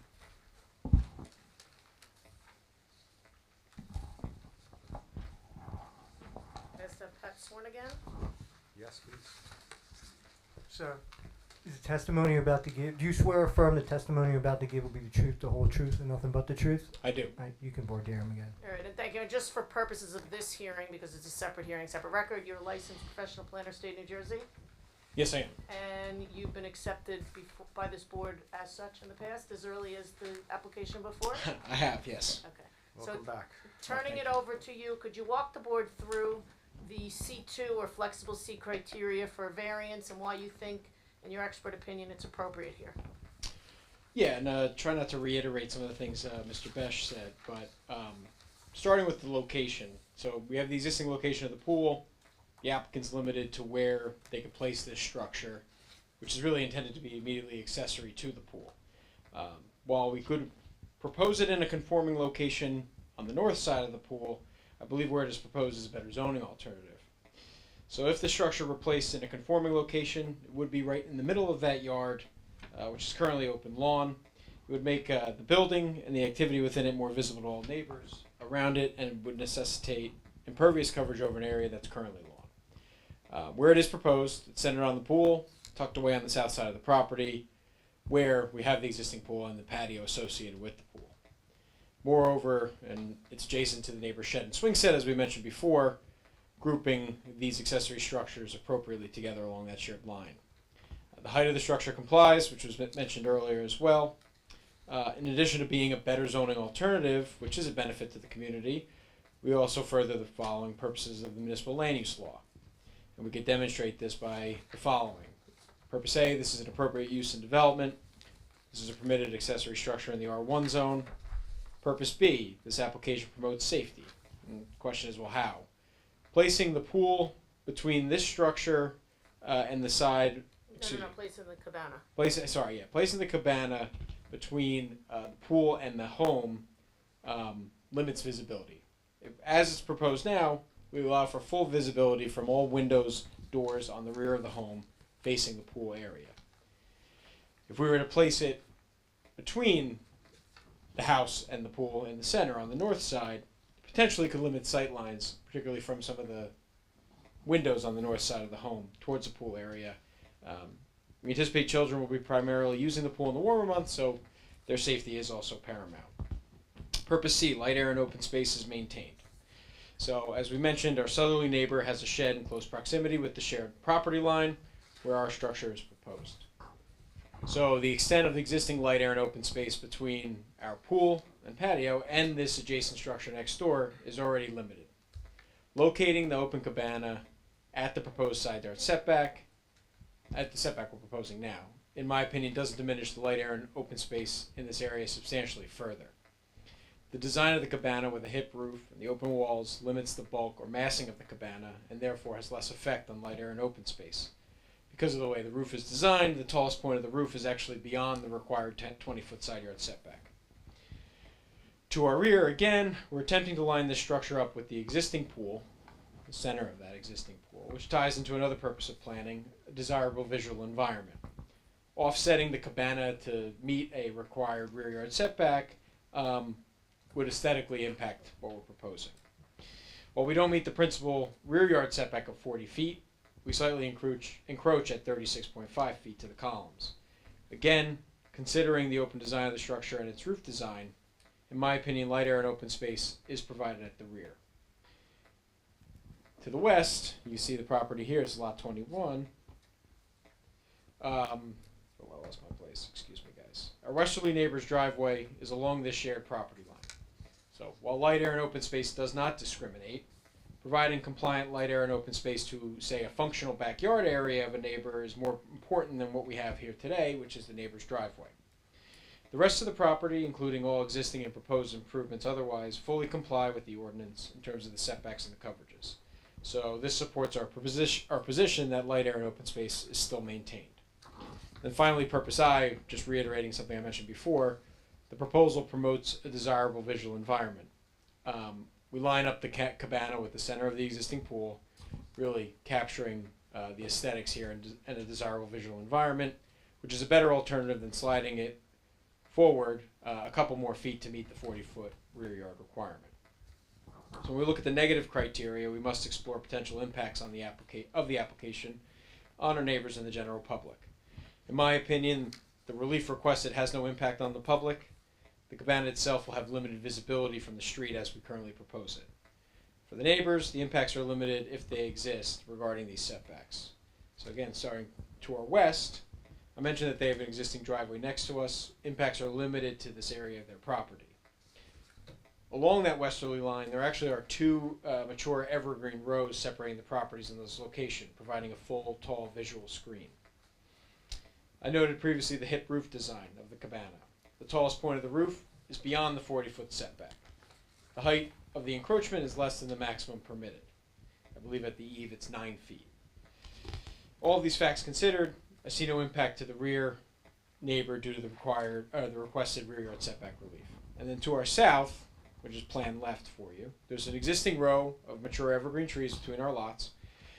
We can again look at the roof design where the highest point of the structure exceeds the required side yard setback, and the roof heights for the portion of the structure that encroach into that required side yard is less than the maximum height permitted, again 9 feet at the eaves. Based on these facts, in my opinion, impacts to the south due to the side yard setback variance request are limited and they're mitigated by the vegetation that exists today. It is for these reasons why I feel that our arrangement is a better zoning alternative for this property rather than strict adherence with your ordinance. To summarize, the proposed development would not cause substantial detriment to the public good, nor substantially impair the intent and purpose of the zone plan. On balance, in my opinion, the board can grant this application with confidence. And Pat, do you believe that the tall evergreens that surround the backyard are a mitigation to the variances that we're seeking? They are, and I think it's unusual on the west side. There's actually two. We have a row, they have a row. Okay, So and certainly the applicant would agree to any condition that those evergreens be maintained for as long as that should the board approve it, that cabana exists. And it's a reasonable request, yes. That's all we have, Mr. Chair. Any questions for Mr. Ward? Why are we so quiet tonight? Professionals, any questions for Mr. Ward? I don't have any questions, I have a couple comments. Okay. When you look at the plan, it really looks like it balances the property out better where it's located. And it's an open building structure, and the ordinance really was more geared towards solid structures. It also allows the rear yard to be a little bit more usable than if it were set right in the middle of the rear yard. So I think there are positive reasons for it, but I do think a condition of approval should be that the cabana cannot be enclosed and unless they come back to the board for further approval. Agree 150%. Okay. It wouldn't be the same case if it was an enclosed cabana. Exactly. Agreed.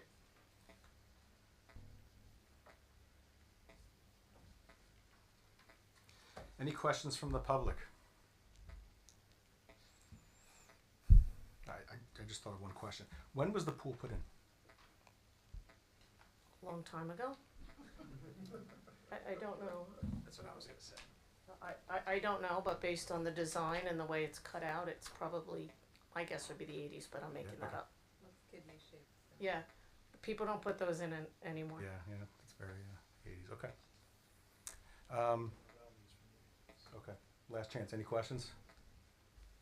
Okay. We'll close the public hearing. Do you have any last I statements? don't, thank you. So do we have a motion for a positive or negative resolution? I'll make a motion for a positive resolution I'll to second. incorporate the Stipulation that. stipulation that the requested cabana cannot be enclosed. I'll second. Okay, we have a second. Mr. Shabbat? Yes. Mr. DeFilia? Yes. Councilwoman Kaplan? Yes. Mr. DeLumo? Yes. Ms. Lippman? Yes. Mr. Manel? Yes. Ms. Williams? Yes.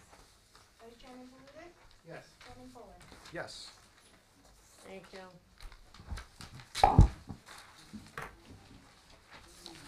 My energy level might be waning as we go. Excuse me? I said my energy level might be waning as we go. You got a 5-hour energy drink or something? Next up, we have 185 Chatham LLC, 185 Chatham Avenue, Block 35.09, Lot 3.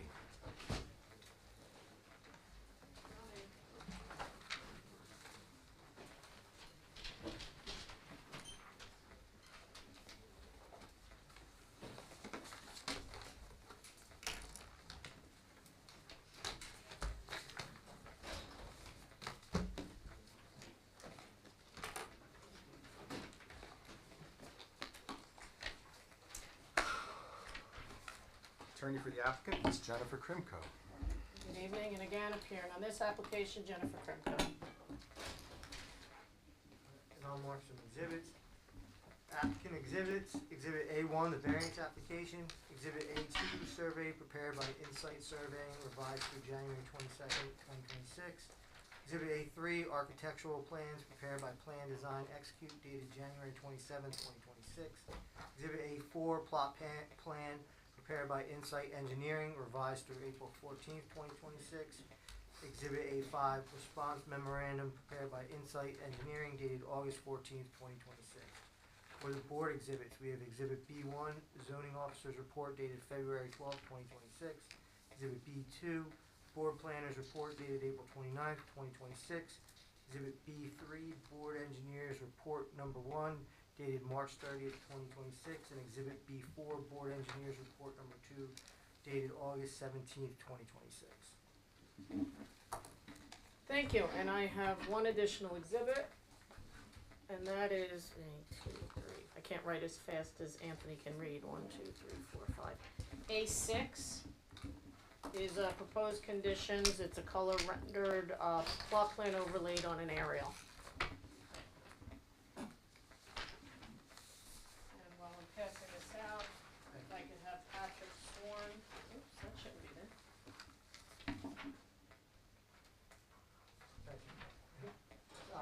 Of course. You swear affirm that the testimony to give will be the truth, the whole truth, and nothing but the truth? I do.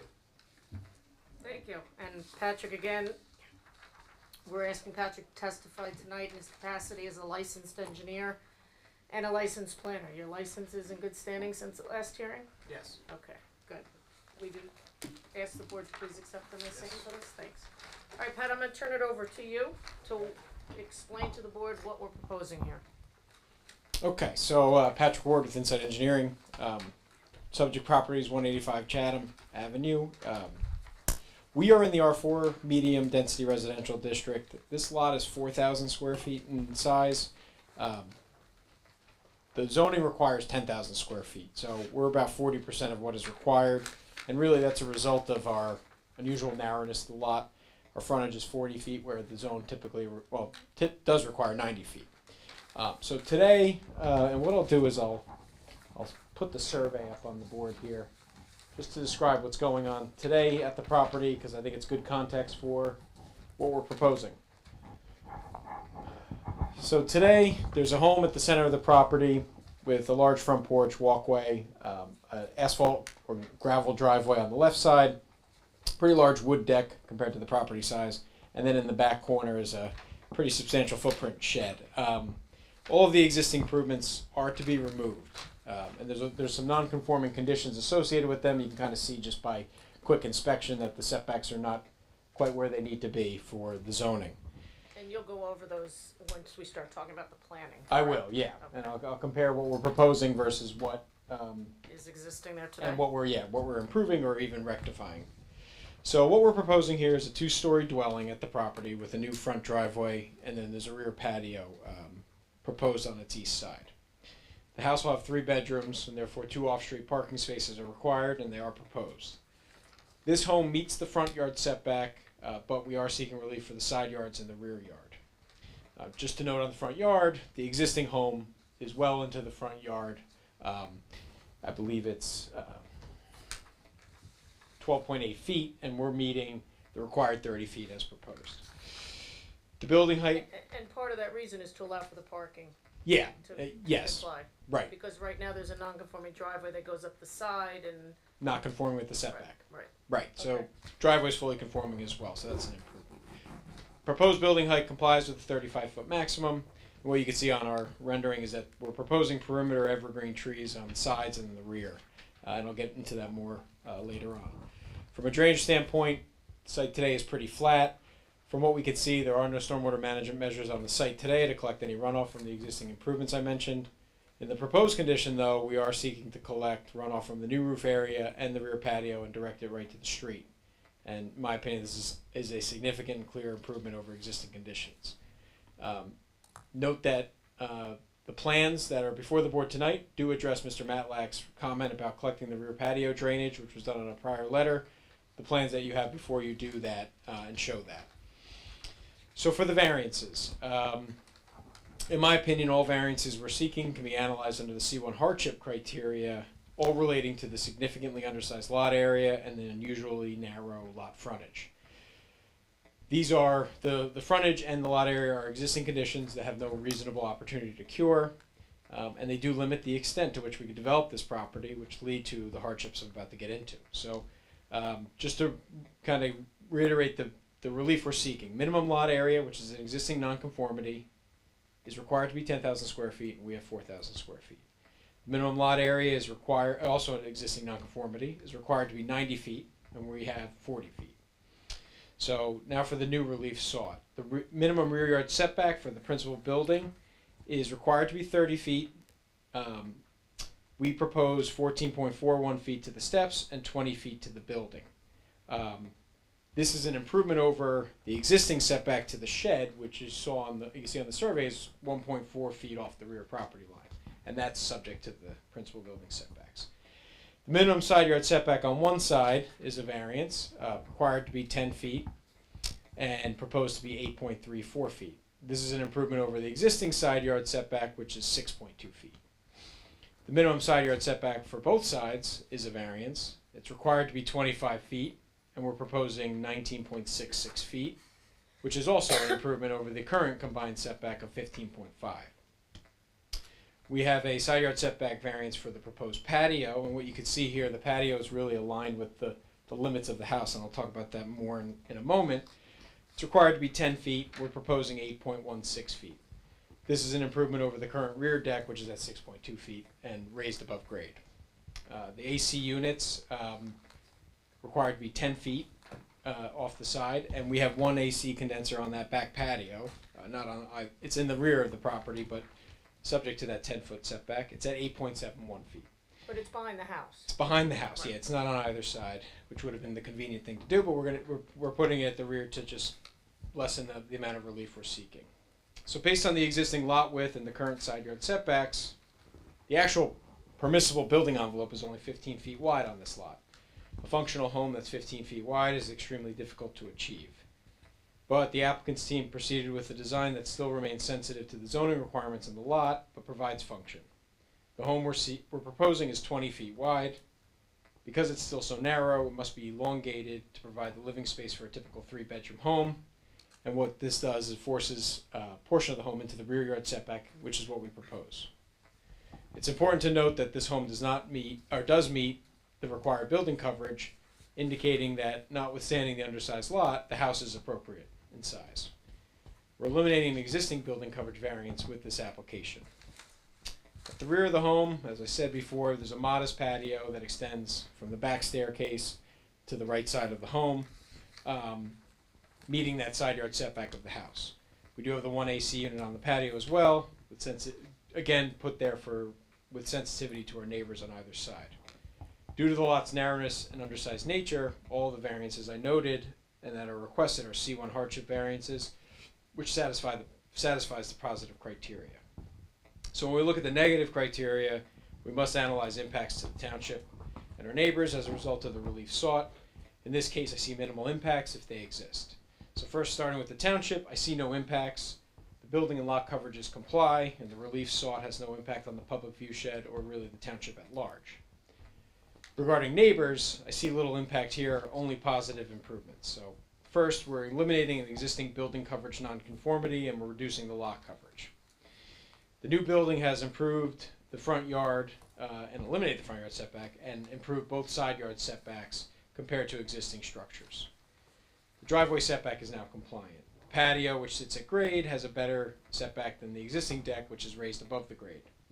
To take it a step further and truly mitigate any potential impact, the applicant is proposing the perimeter evergreen trees on both sides and in the rear to provide a visual screen. To summarize, the proposed development would not cause substantial detriment to the public good, nor substantially impair the intent purpose of the zone plan. As you consider the negative criteria, I do like to highlight the word substantial here. You're not looking to see if approving this plan would cause a detriment to the public or an impairment to the zone plan. You're looking to see if it would cause a substantial detriment or a substantial impairment. And I don't believe this application rises to the level of substantial in either case.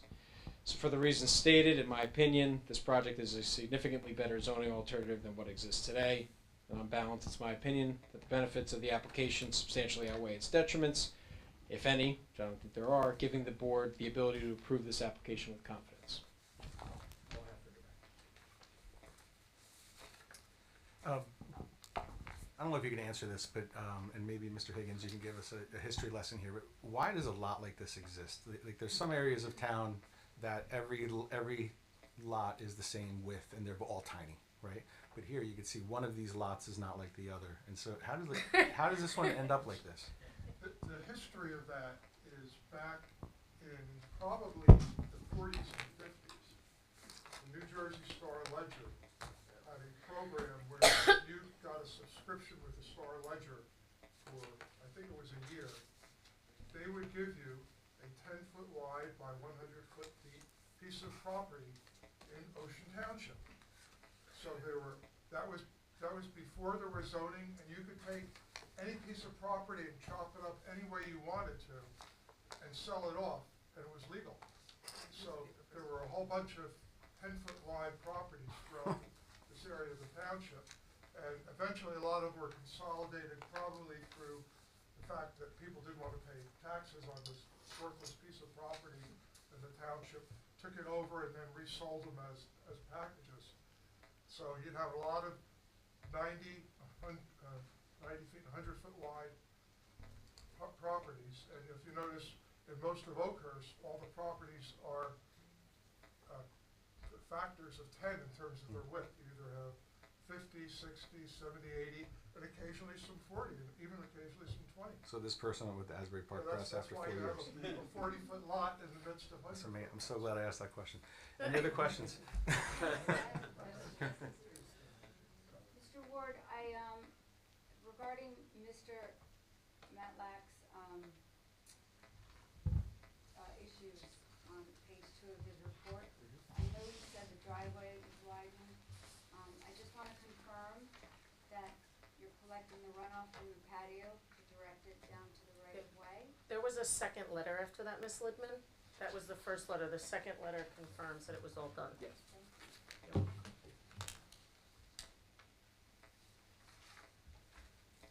Any other questions? Any questions from our professionals? Any questions from the public? Do you have any more witnesses? I could bring the architect up if you would like me to, but I think that the planning testimony is sufficient to render the decision unless you have questions for the architect. I tend to agree. Anybody? Okay. Any comments from the public? Okay, we'll close the public hearing. You gotta say something. Okay, well, I don't have to. Sometimes I think it's better if I don't. No, That's true. very This is true. briefly, we have an undersized lot. You heard the reasons why. There's obviously significant hardship. We took great care to make a reasonable single-family home fit as best as we could while improving a lot of existing nonconformities and by providing the adequate parking and most importantly, the building coverage and the impervious coverage, which is the number one metric as to whether or not something fits on the property. So based on that, we would ask that you vote in favor. Okay. You have a motion for a positive resolution? Motion. Second. Mr. Shabbat? Yes. Mr. DeFilia? Yes. Councilwoman Kaplan? Yes. Mr. DeLomo? Yes. Ms. Littman? Yes. Mr. Manal? Yes. Ms. Williams? Yes. Vice Chairman Paludas? Yes. Chairman Pohl? Yes. Thank you very much. Thank you. Could we have 5 minutes, Mr. Chair? Sorry? Could we have 5 minutes? 5? 3 and a half? 3.5. Sold. I just We'll take a 5-minute break. This Franklin Parkway. Okay, we are back. Let the record show that all board members are back in their seat.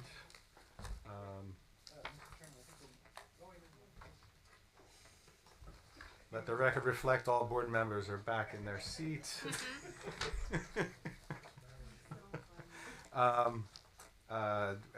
doing a Bioinvestment Group LLC, 702 to 706 West Park Avenue, Block 33.13, lots 28, 30, and 31 in the T1 zone, and 12 Client Street, Block 33.13, lot 5 in the R4 zone. Attorney for the applicant, Ms. Krimko. Hello. Good evening, members of the board. Jennifer Krimko on behalf of the applicant. Unfortunately for us, and I guess for you guys also, while we had a hearing on this matter already, for whatever reason, the video was corrupted or unable to be recovered. So none of you were able to review it and certify to it. So at the request of council and the township, we are essentially required to start over. Not something I'm happy about, but it's something that is a matter of sometimes it happens. So I'm gonna start over, but at the same time, I'm gonna make a lot of reference to the last hearing, not because you needed to be there to experience it, but I want you to understand to how we got here today. So just by way of background, at the last meeting, we were presenting an application for 6-lot subdivision on West Park Avenue, and we needed variance relief and dimensional relief for several of the new lots that were unrelated to any type of hardship and more related to the number of lots we were trying to propose.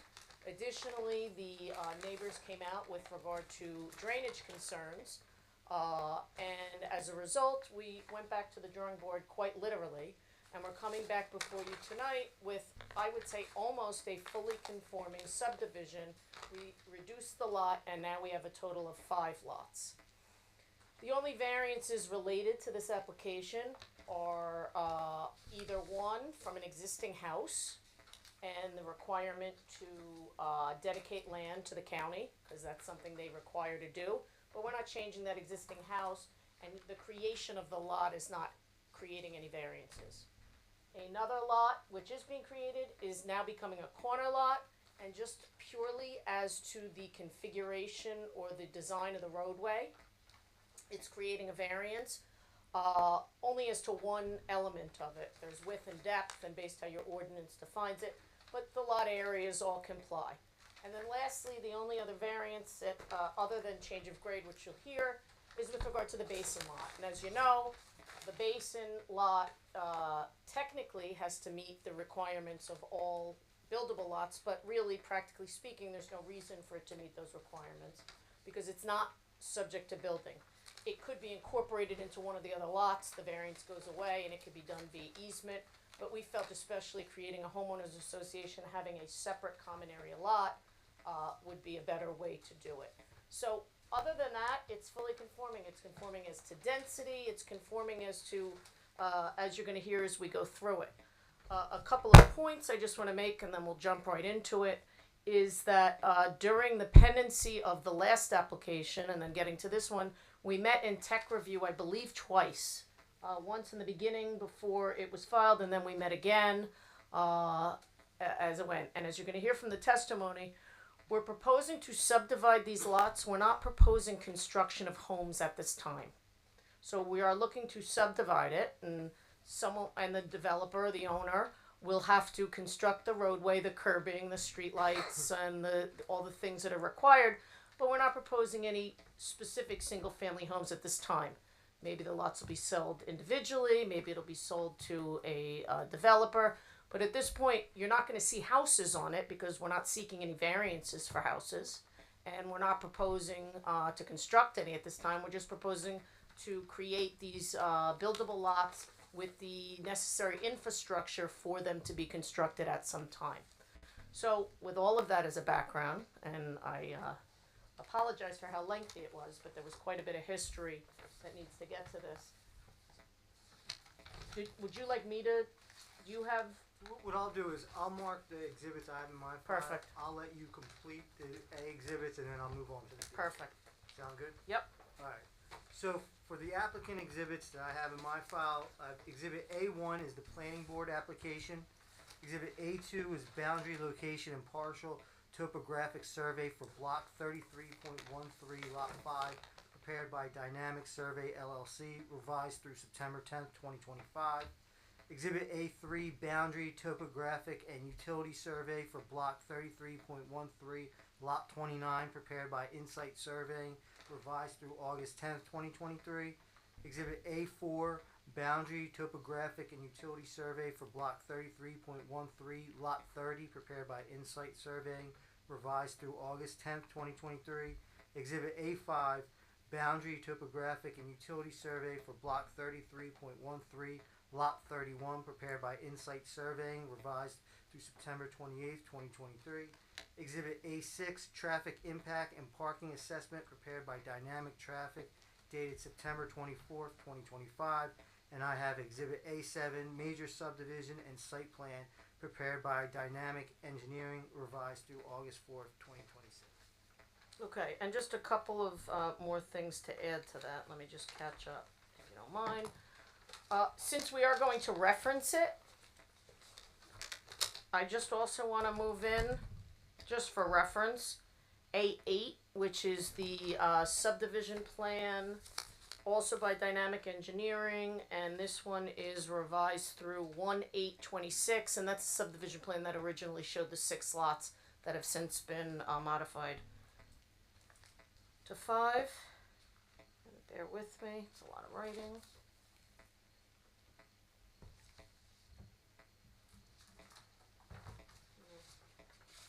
Rob, oh, you want, okay, I didn't know if you needed to be over there. A9 is an aerial map exhibit prepared by Dynamic Engineering, and I can't read that small, but it should have today's date. It does have today's date.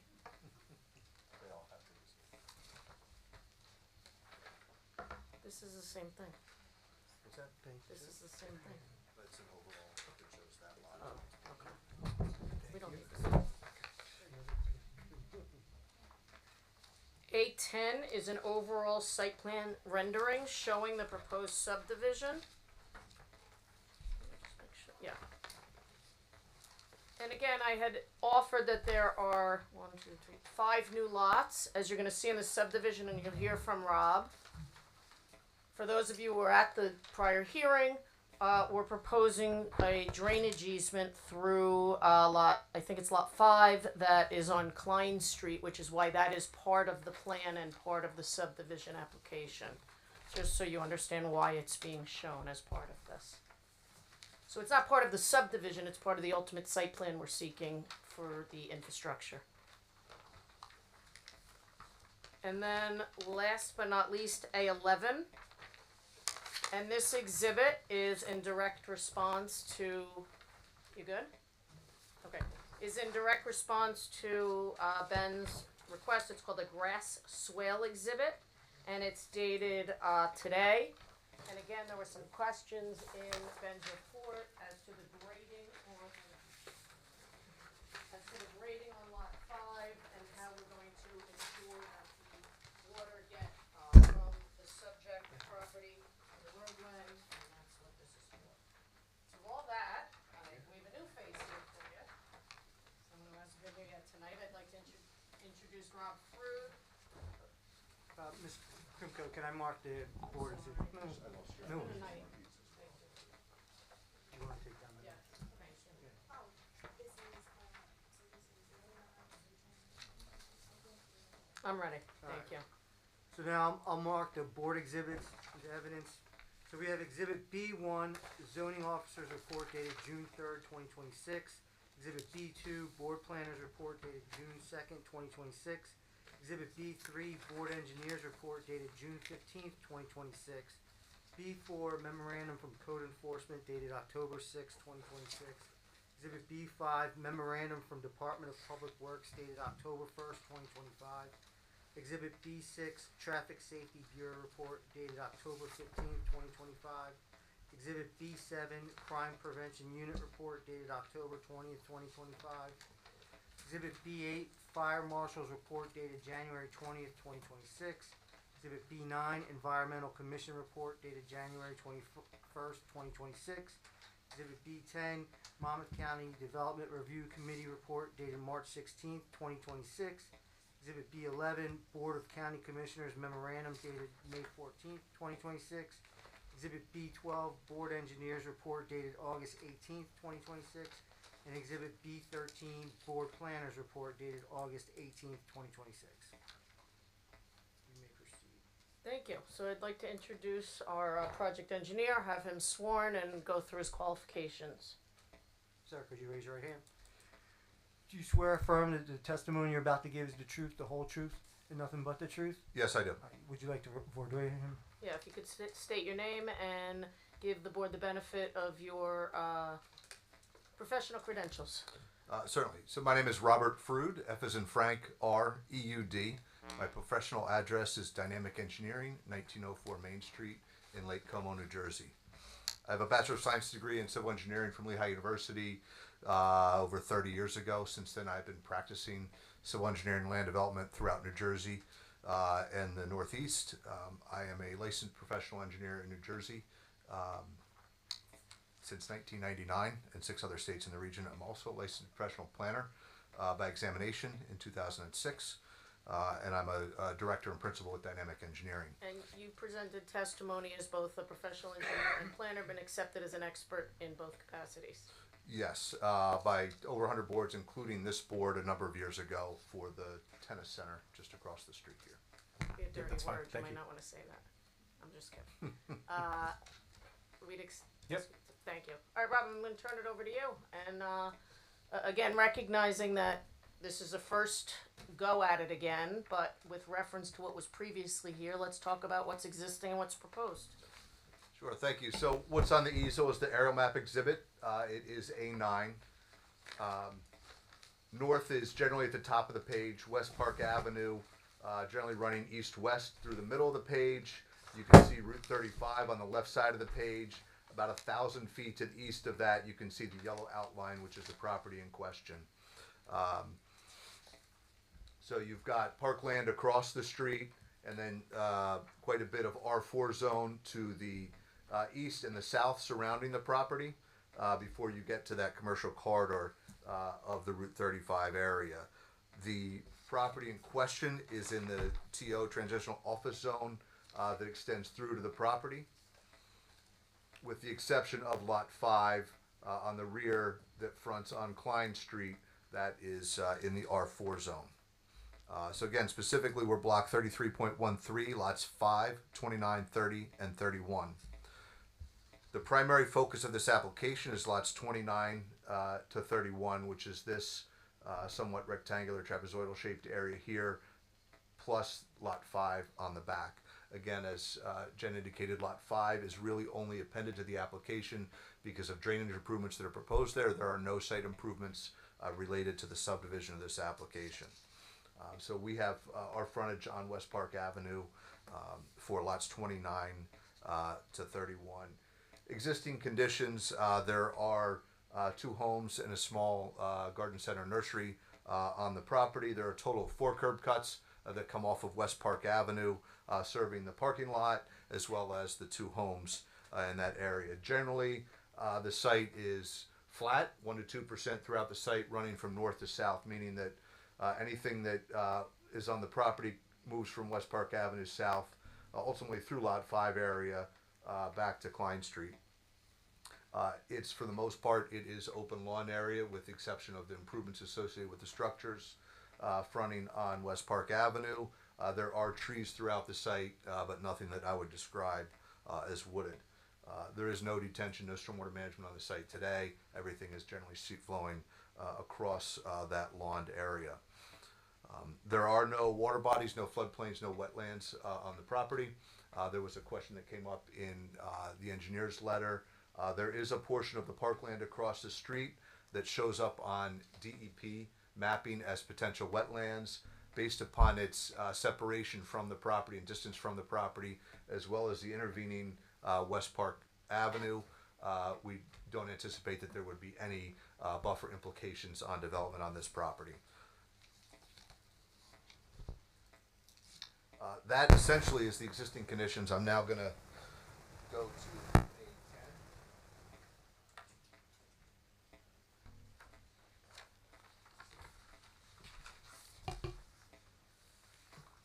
this is the overall site plan rendering, again, also with today's date.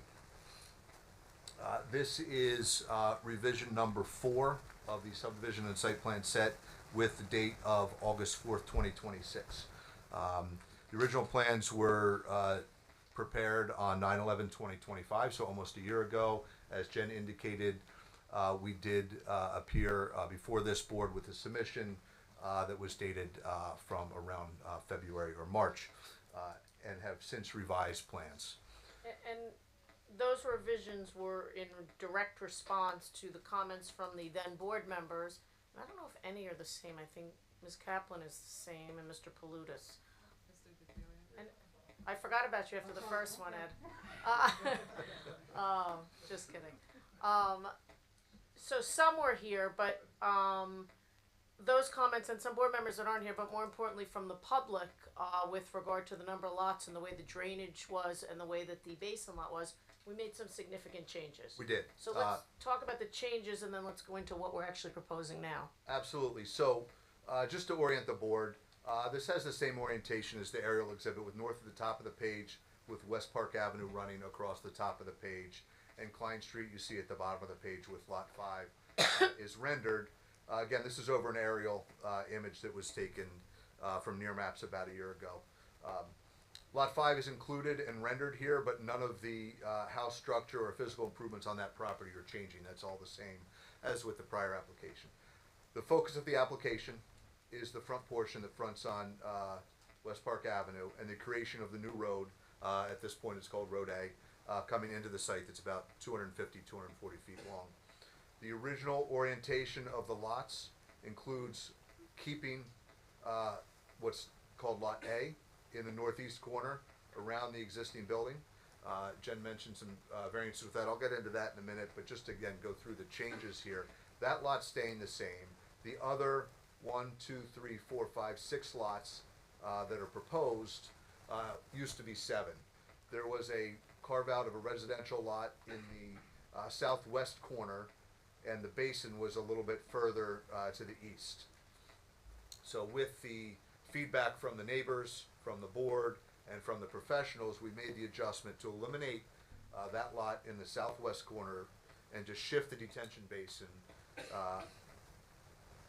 west to somewhat be centered on the property, and it also provides the outfall from that basin to a point that comes through lot 5 a little bit cleaner and a little bit more organized. And I'll go into some of the stormwater design and drainage design And in a minute. I just want to point out one important fact from the other meeting. When it was slid over, there was and excuse me if I'm saying it wrong, an emergency overflow that would have come out close to the neighbors to the east. Southeast, To correct. the southeast, and it was an issue raised, it might have been by Mr. Palutis, I think, and it was one that caught us by surprise, and I thank you for that, and that's what led to us coming back and reevaluating it altogether and recognizing that the basin didn't work there because there was nowhere for that to go, but if we relocated the basin relative to the lot where we have the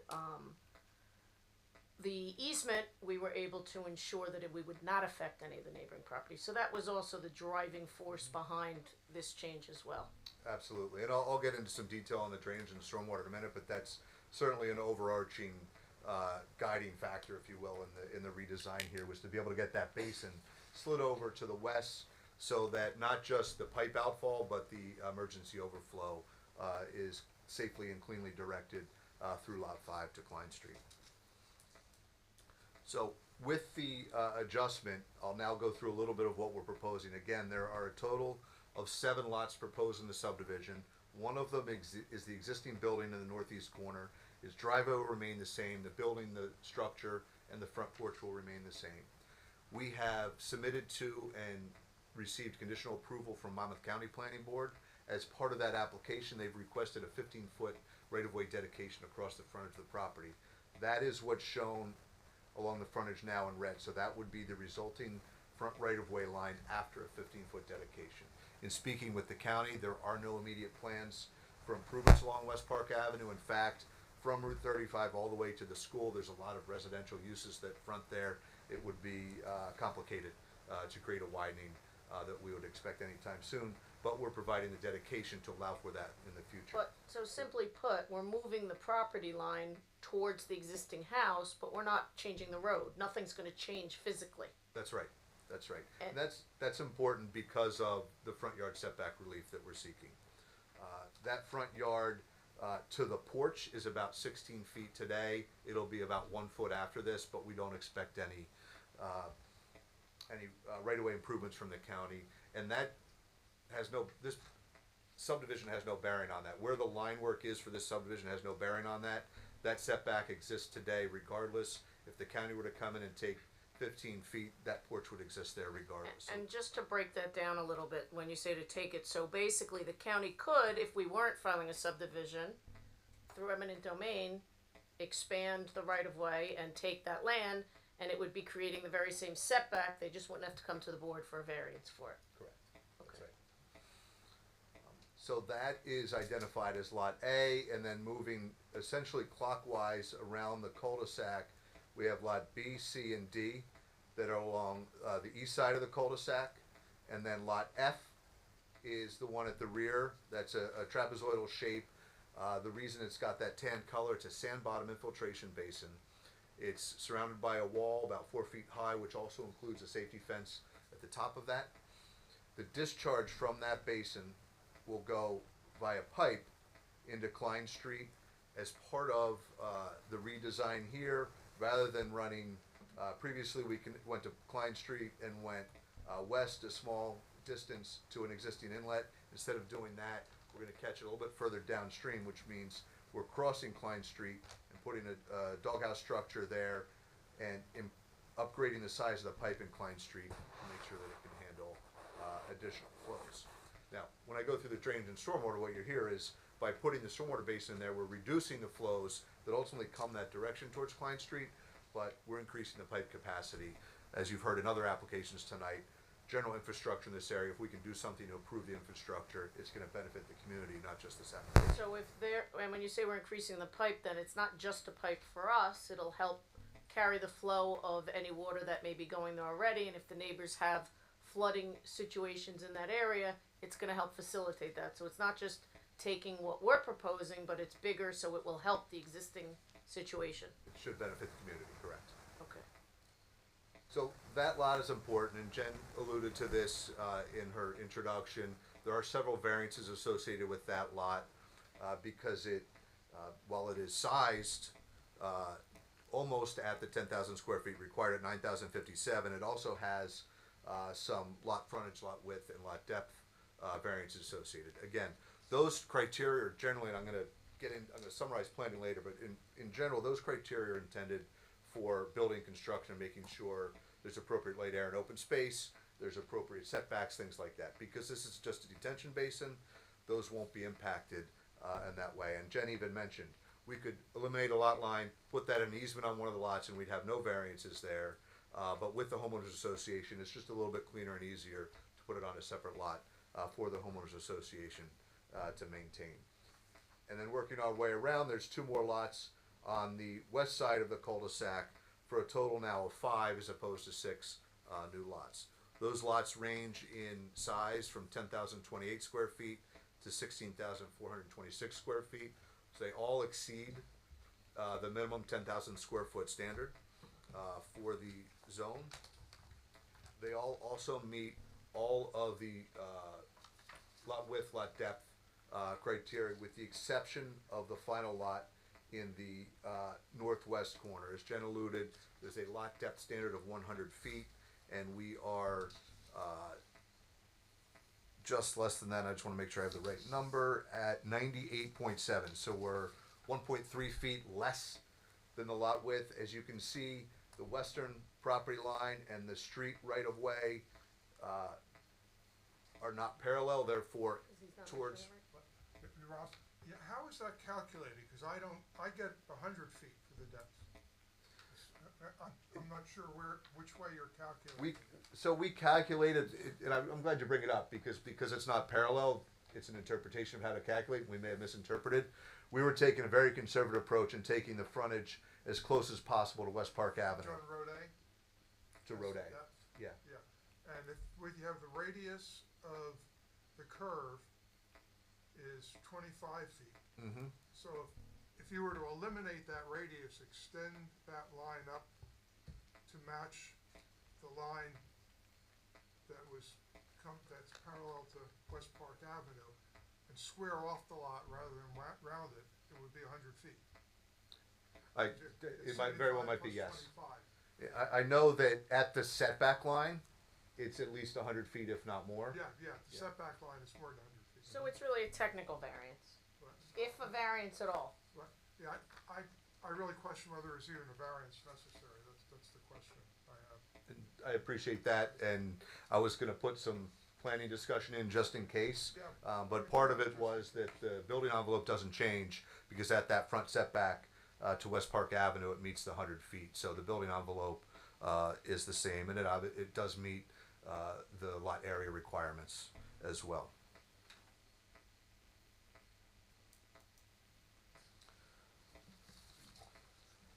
So that's again the lot geometry that's laid out here, substantially compliant with the zone standards. Just a brief discussion of the access and circulation here. As I mentioned today, there are 4 driveway cuts to the site along West Park Avenue.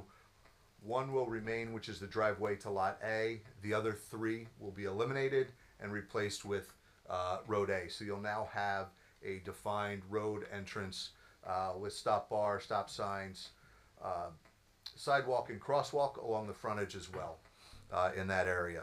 That's been designed, the road has been designed in accordance with residential site improvement standards.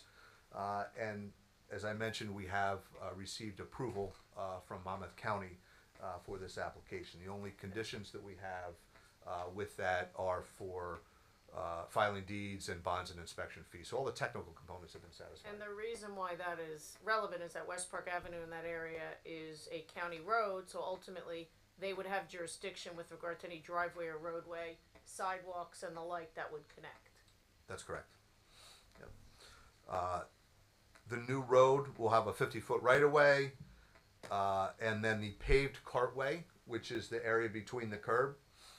In the original application, it was 30 feet, which satisfied residential site improvement standards, but in receiving feedback from the fire official who wants to make sure that while having potential for parking on both sides of the street, we still have 20 feet in between that area for emergency vehicle access. It's been widened to 35 feet through the main throat of the new road. So essentially, by widening the road, it allows for parking on both sides of the street? It does, yes. Now, we would intend that any plot plan application for individual lots would have a driveway and a garage that would satisfy on-site parking per residential site improvement standards, but for the benefit of the residents here, on-street parking, whether it's signed or not signed, it likely would happen. In this case, will be wide enough to accommodate it and have room for emergency vehicles. And while you brought that up, and just a point I wanted to raise, since we don't know the design of the houses that may be constructed here, and we don't know how the future homeowners would want their driveway, we're showing typical curb cuts for purposes of showing a curb cut for each property, for purposes of bonding, for purposes of understanding how the curbing in the road is going to work and the sidewalks. But ultimately, where that curb cut is located will be subject to a plot plan submitted by a prospective homeowner or developer. That's correct. So typically, when we come before this board, when we get a site plan, it's exactly what it is. What we would be asking for is the ability to locate that driveway subject to each property owner, because what would happen is if we were forced to put the curb cut in and then sell the lot, someone would then come and say, well, I don't like it there. Now they're closing the curb cut and now they're relocating the driveway, and that's putting the onus on the future homeowner. So what we would like to do is finalize that at the time of the construction, but it would be fully compliant with the ordinance, and it would be sure that it wouldn't have any interference with the street tree requirements, with the utilities and the like.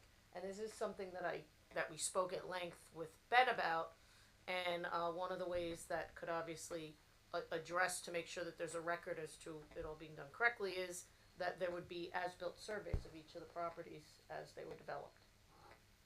Yep, Mr. Chairman, so the way I see this property being developed is one of two ways. Either a developer would come in and build all the homes himself and then sell off the finished houses, or the lots would be sold individually to individual homeowners, and the homeowners would then be responsible to build their own house, and that could be over the course of a number of years.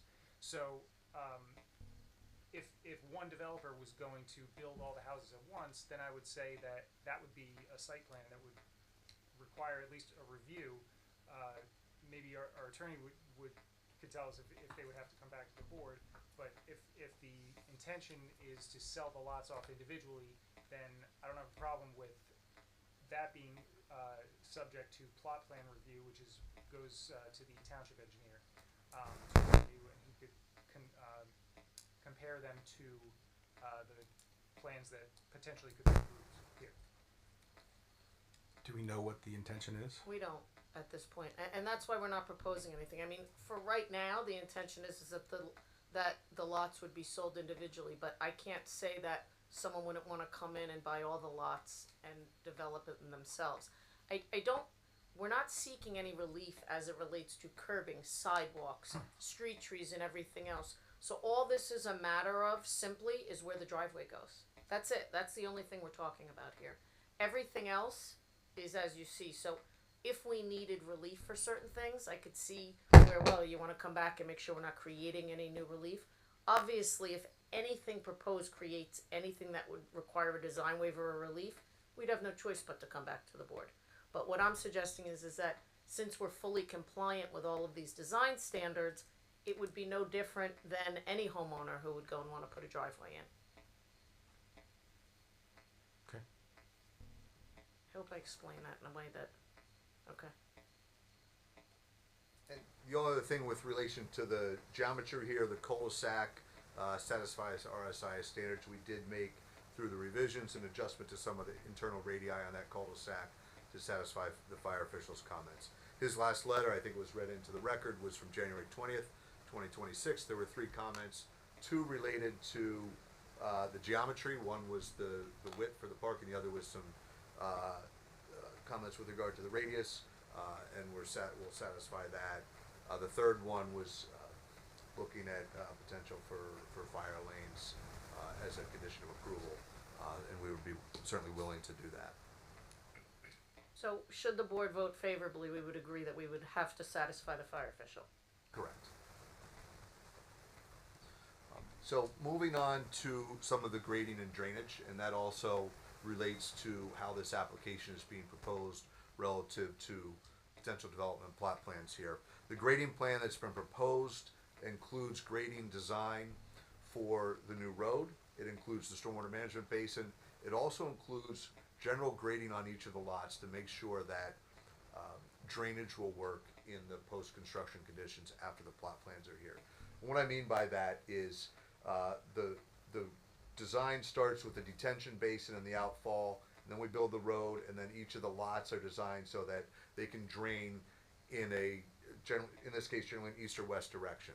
What we've ensured here with design is we have swales, particularly along the west property line and the east property line bending around to the south. We have swales and inlets there to collect runoff so that, as I mentioned, existing conditions, everything just kind of sheet flows in the north-south direction.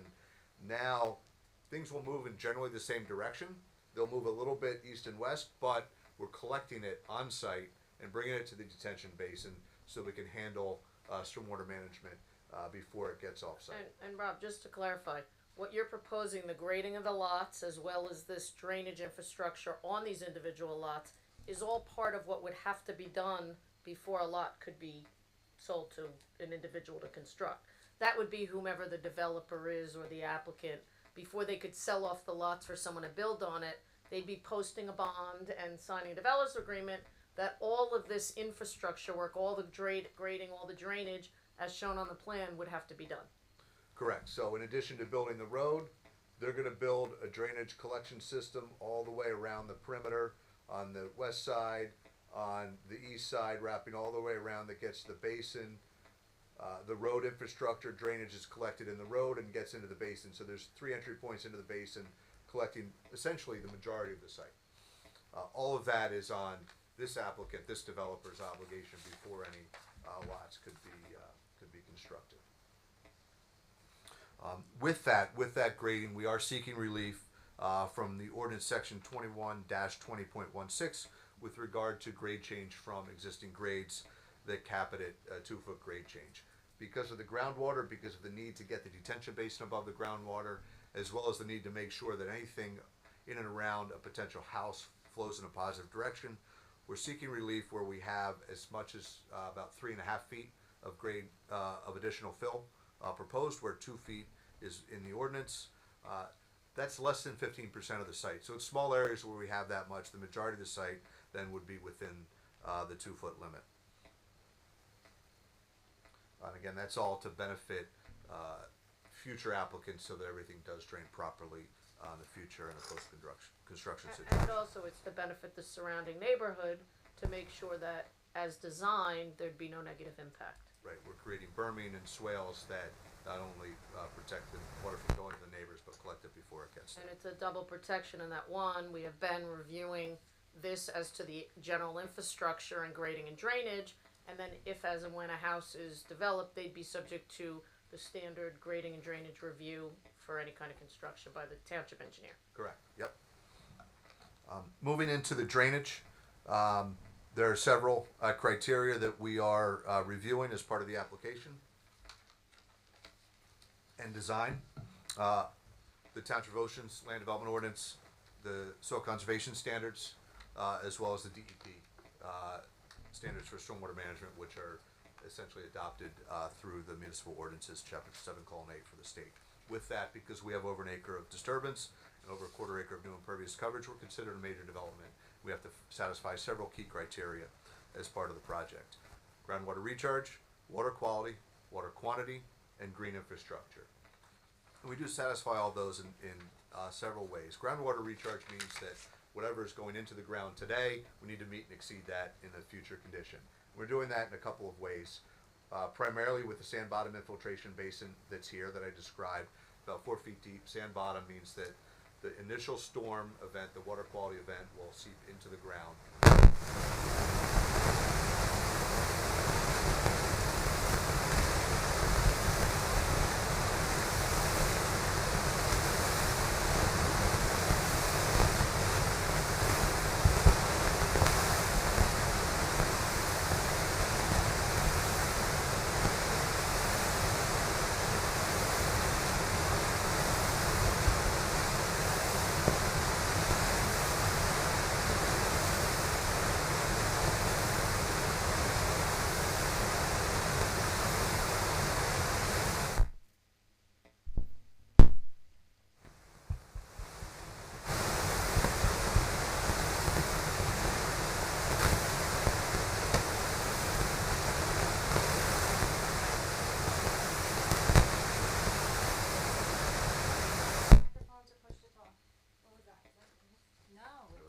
Lisa. Yeah, just did it. It was Lisa. 100% Lisa. I don't know, you pushed the button and stopped. Okay, so we were describing the stormwater management, groundwater recharge. The infiltration basin will recharge water to the ground. In addition to that, it will also provide water quality, 80% total suspended solids removal through design, and those are considered green infrastructure. And then the final element is the water quantity, which is that when the water is in that basin, it'll be throttled back by an outlet control structure, which will reduce the flow rates out of that basin, ultimately headed towards Klein Street.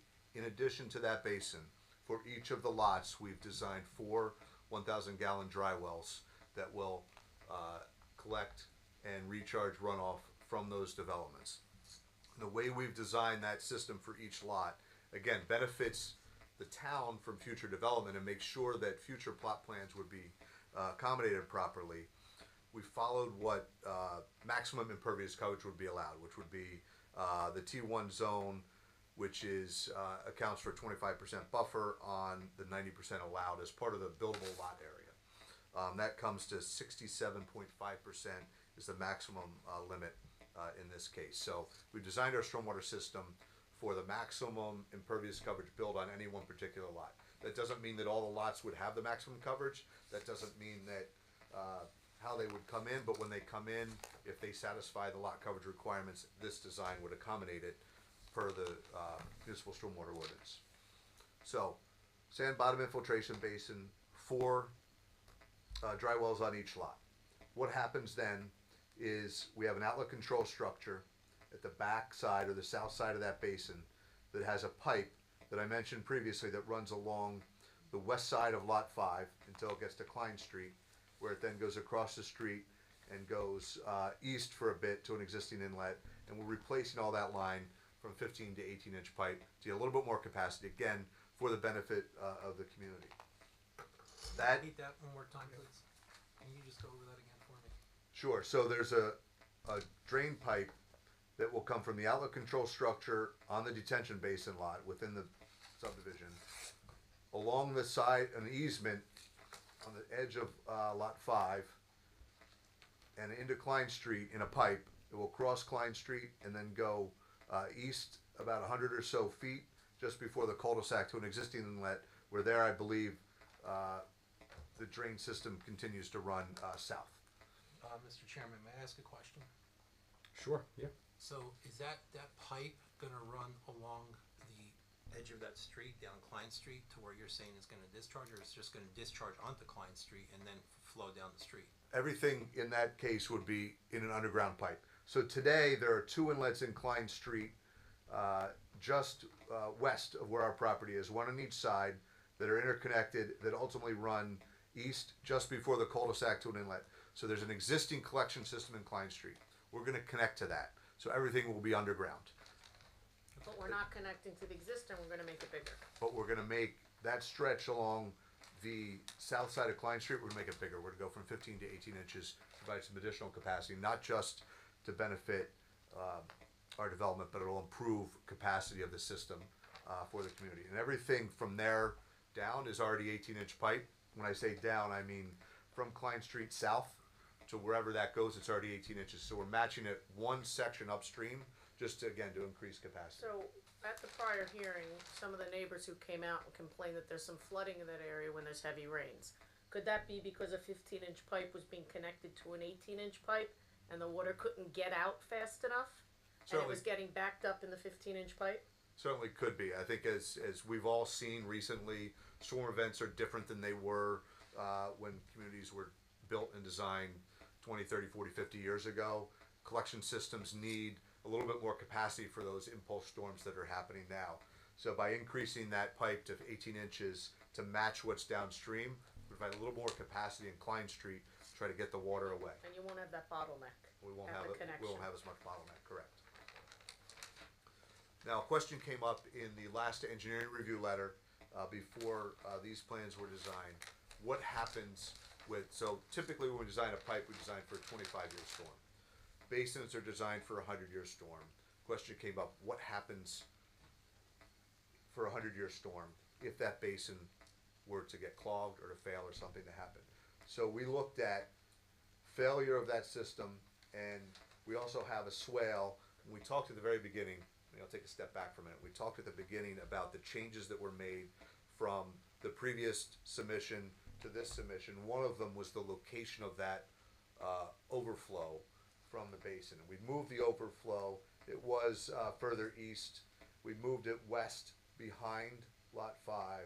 And we have the easement where the underground pipe will sit. We've also created a swale along the surface, along that west property of Lot 5, to convey water from the subdivision, from the basin to Klein Street in the event of failure. We don't expect that to be activated during normal storm events. It's really there in the event of failure, belts and suspenders in a, say, an emergency situation. And this is important particularly for the homeowner to the west of the property, adjacent to where that pipe is, so that way even in an event of failure, the water is gonna go through that swale and get out to the street and not affect her property. That's right. And we've prepared exhibits. I can bring it up briefly now. That was, I believe, A11 that you passed around.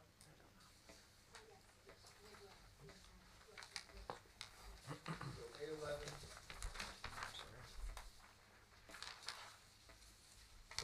A11. A11 is a grass swale exhibit. And I know we haven't had a chance to get this to Ben yet, but he did ask that we share it, and we'll submit this to Ben for review as a condition of approval. But this is an enlarged version, same orientation north to the top of the page, enlarged view of the back half of the subdivision and Lot 5 moving towards Klein Street, where you can see the detention basin, and then it shows the grading of the swale through here. But what's outlined in blue... Mr. Fruit, if I could just interrupt you. If there's members of the public that are interested in this and would like to come up over here and see what we can see, please, But we also by all have means, do. extra handouts. Okay. We made enough, so Okay, great. whatever the extras. If they have handouts, then that's great. Oh, you do have the handouts? No, not that. That's a different one. You have one? Yeah, that one. I think in this one. But you could also come up over here. There's seats over here that I think you might be able to see the board. You got it? Yes, that's the one. Sorry to interrupt you. Go ahead. No problem. I definitely want the neighbors to hear what we're doing.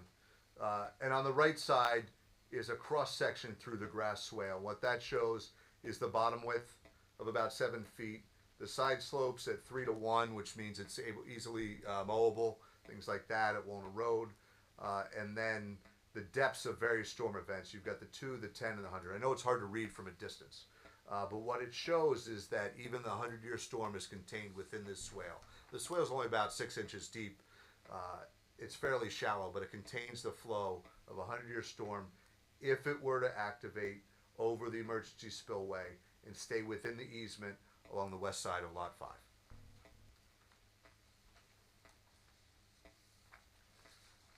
Mr. Chairman, as they stated, this is the first time we're seeing this exhibit, and I imagine there are some calculations that have been prepared to substantiate this. Just at quick glance, looking at this, I noticed that the 100-year storm on the cross section on the right-hand side is 0.49 feet deep, about 6 inches, like you just said. And at the end of the swale, as it gets to Klein Street, where it meets up with the sidewalk, it looks like the center of the swale, compared to the edges of the swale at that easement, is only 0.2 feet deep.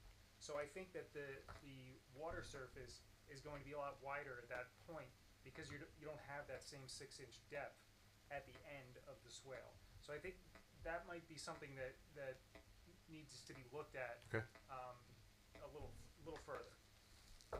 Okay, thank you. That's a good point, and we'll certainly work with Ben on that as a condition of approval. If you can imagine, as you get towards the sidewalk on Klein Street, we don't have a defined channel on the sidewalk. It's running fairly flat. We do have the driveway immediately next to us, so I think we can work on the grading in that area to make sure that the water comes through that area safely and not impacting the neighbors. But that's a good point, and we'll certainly work with Ben to. Well, that also impacts your drainage easement too, because if you need the additional area to encase your swale, then that easement may need to be modified. So I think we need to figure that out. And what I can tell you is that the applicant actually owns that property. At the time that this was originally filed, they did not own the property. So that's why they had secured that easement, but now they did purchase the property, so that easement can easily be adjusted to accommodate. The driveway could be relocated. There's a lot of things that could be done in order to accommodate that. And Well, the good news, bad news is we're at 45 minutes, and so it's definitely gonna have time to be able to iron this out, right? But we'll keep going because I know we want to finish your testimony and hear from the public. Yep. Have questions and stuff like that. So. The only thing I want to point out with regard to the grading and drainage is that we will, of course, have an operations and maintenance manual, which has been submitted, and that will be recorded with the deed of the property to ensure long-term maintenance, and that will be handled through the homeowners association as well. Moving on, utilities, they all exist within West Park Avenue. I'm just going to take a minute and go back to 810. You gotta get the microphone if you're gonna be there. And also, while he's doing that, as is typical, any, with regard to any homeowners association, the board typically requires that the homeowners association grant the township an easement, but not an obligation, to go in and do the work and charge back the association should there be a failure that isn't immediately taken care of. And that's obviously something that we would propose here as well, just as one, to use Rob's term, one I've never used, to just ensure the belts and suspenders are on here and that, there's no situation where that won't be maintained. So it would be the association's duty to take care of it. If the town sees it's not being taken care of, they can take care of it and charge They can do it, back. and then they can charge it back in the form of taxes against property. So- That goes back to the Sandy Brown days. Know who that is or no? No. It was the board attorney for about 30 years. With regard to the utilities, just briefly, we'll be bringing in new utilities within the proposed road. Water, sewer, electric, and gas would be brought in. One thing that we show on the plans, they really aren't identified on the rendering, but they are in the in the plan submitted. As we bring in these utilities, we'll be stubbing them past the curb so that when a homeowner goes to build a house, they're not going to be cutting a trench into a newly paved road. So we bring a sewer in, we're going to bring a lateral out and put a clean out at the curb as a place to connect, and that's all identified on the plans. From a lighting perspective, we have two 16-foot high acorn style area lights, one on the east side of the right of way next to Lot B, closer to West Park Avenue, and one at the head of the cul-de-sac here. Those provide appropriate light levels, and we satisfy the ordered standards for 0.4 to 0.5 foot candle average throughout the road area, and that's identified on the lighting plan. Those were revisions, again, that were made with the recent submission. With regard to landscaping, as I mentioned, a lot of this area is lawn. There are some existing trees to the extent we can. With the regrading, we're going to maintain existing trees throughout the site, but we are proposing a number of new trees to provide buffering primarily around the perimeter along the property lines going into it, so that by the time homes are being built, these trees are already starting to mature to provide some separation. And importantly, these trees are not something that we're deferring to when the property's developed. This is part of the infrastructure that any developer would have to put in before the homes could be developed. That's right. So what you see are several trees along the frontage, a perimeter all the way around the west, south, and east sides of the property, providing mature trees and screening, evergreens and deciduous trees in total. There are well over 100 trees proposed throughout the site. Several of them are 4-inch caliper, the rest are 2.5 to 3-inch caliper. So we have in some places some larger caliper, larger trees going in from the onset.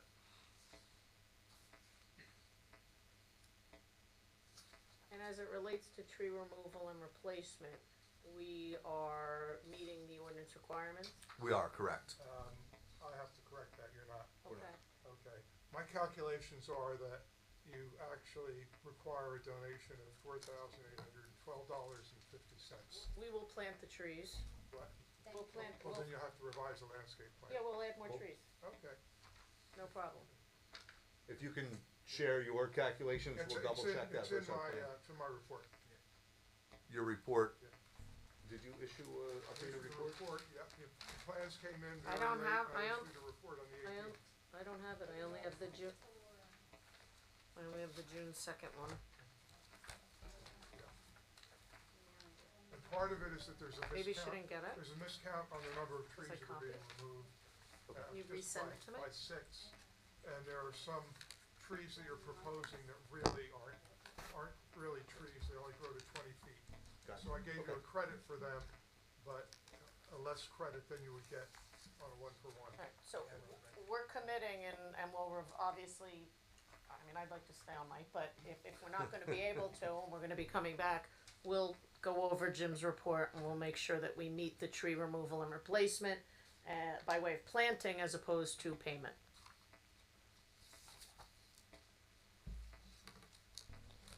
And additionally, just to point out, there was a request along the southern property line that we beef that up, particularly as to the 2 lots along Klein, other than the one that's part of the application, and we did that as well. We did. So from an engineering standpoint, that's substantially what we're presenting tonight. We have received review letters. We'll take a look at Jim's most recent letter. We did get an August 18th letter from Artheon. We've reviewed it. I believe I've commented on everything in there through my testimony. If there's anything I've missed, then let me know. But for the most part, anything that's remaining, I believe would either be an acceptable condition or has been hopefully presented in testimony. I think Mr. Fuller, recognizing what the board's intent is to allow the public to ask questions, rather than go into any planning testimony, perhaps we pause here and allow the public to question Yeah, I the think so. testimony thus Yep. far. Yep. Let me ask a couple of questions first into the board as well, right? Now, you can tell me it's a county road, and so I should mind my own business, but you have to be nice to me. The distance between Road A and, what is it, Garrity Place and Fanwood, how does that compare to the different intersections as you keep on going along? We have a traffic engineer who's gonna offer testimony. I Okay. think that might be better for him. Okay, that's fine. We can answer what the. That was a what- softball question, but No. But I don't know if he has it, so that's why I know seems that to me that it's kind of similar to as you go down the street, but that's okay. We could wait to talk about that. I don't have you. That's fine. And Don't that's, have I exact, didn't want him to have to say he didn't know. Yeah. Okay. Sorry about that. But the traffic engineer's listening and he will have Yeah. that for you. All right. So the issue of the lots being sold separately, all that stuff. So as we look at the plan here, the lots as they're set up, to me, just by eyeballing it, they seem to be consistent with the neighborhood. they're actually larger, I think, than the neighborhood. Yeah, I can see a little, but not crazy, not crazy, right? Without this plan, there was what, 4 lots? Is it, Yeah, I think we're going from 4 lots. so there could have been, in theory, very, very large houses built on those lots, right? Absolutely. Staying within zoning rules and stuff like that. That would not be in the character of the neighborhood. The way this looks, they look fairly consistent with the the character of the neighborhood. The setbacks are shown here, and if we keep with those setbacks, those that size houses seem to be consistent with the neighborhood. But what we don't know, and the way this is set up, is if somebody's going to come in and buy 2 lots and put just 1 house, right, and very big. And we also don't know if somebody's going to buy a house and then come in and say, oh, geez, it's a corner lot. I have to be closer here. I have to be closer over there. The impervious coverage issues, right?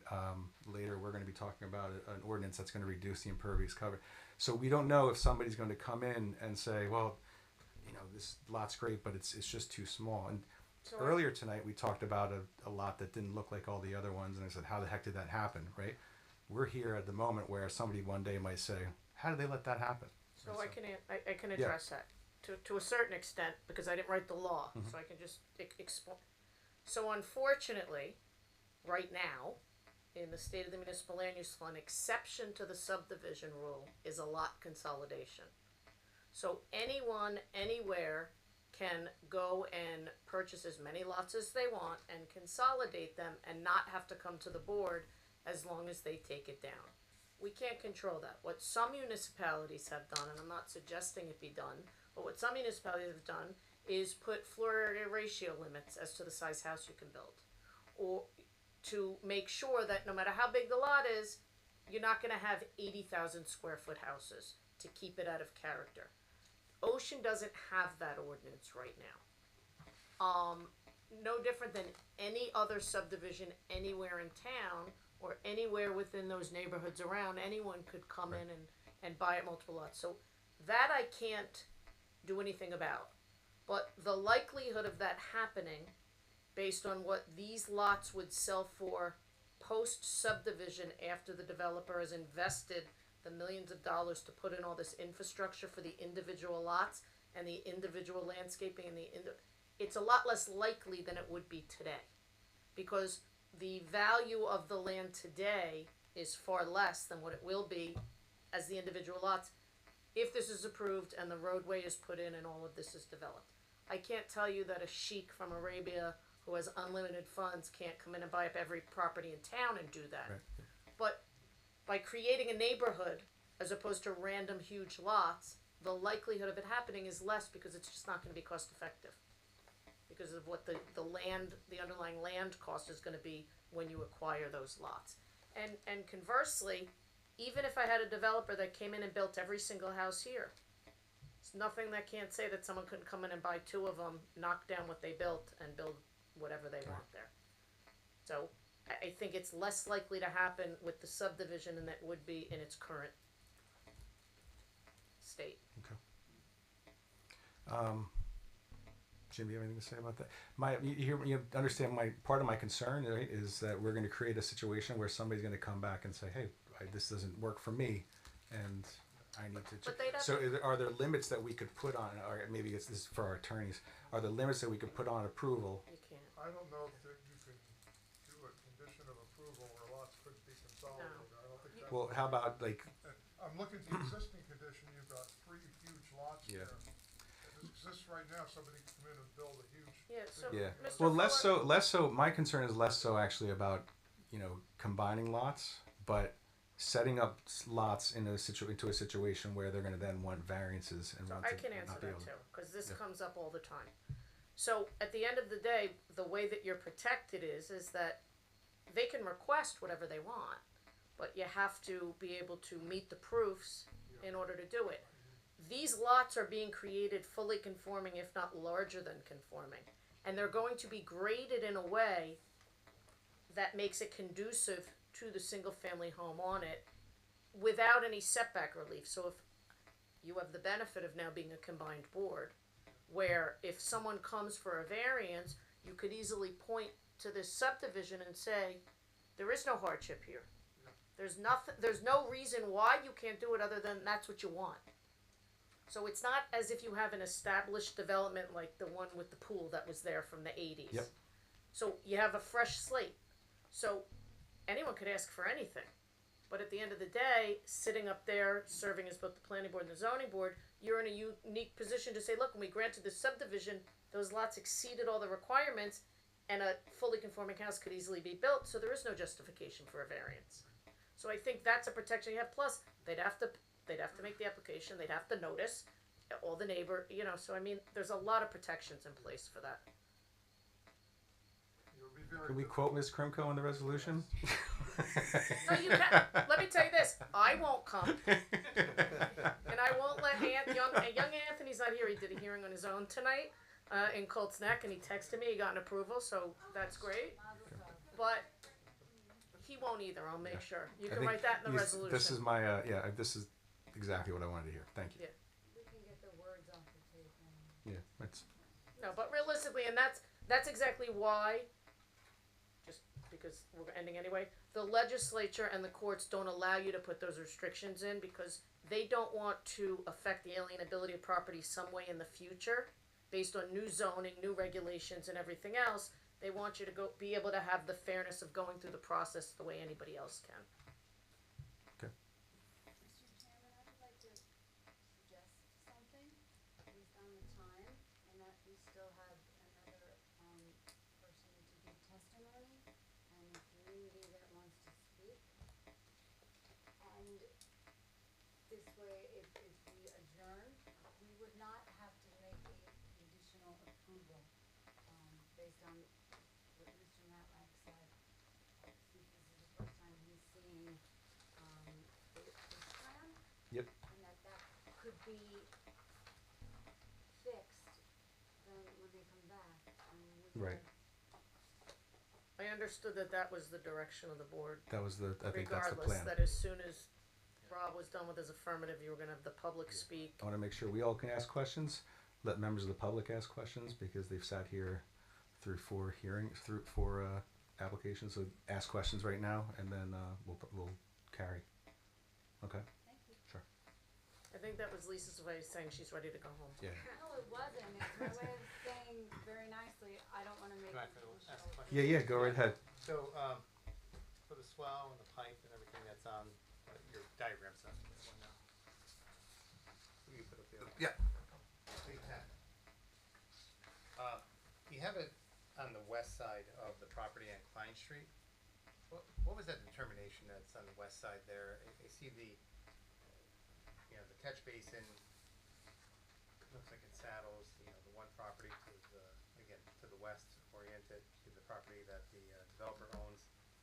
And then it seems in the middle there. What's the logic there? Why there, right in the, Why Why have is the pipe the there? easement on the left instead of the right? A number of things, the topography there, the fact of where the infrastructure is in Klein Street, and coming out to Klein Street, benefited coming through that side. Isn't the infrastructure further down on Klein Street, closer to the cul-de-sac? It is, yeah. I could take a closer look at what would happen if we did it on the other side. If you look the house, because it's angled differently with the property lines, it's a little bit tighter on where the house is to the east side property line. Might be a little tighter to get an easement through there.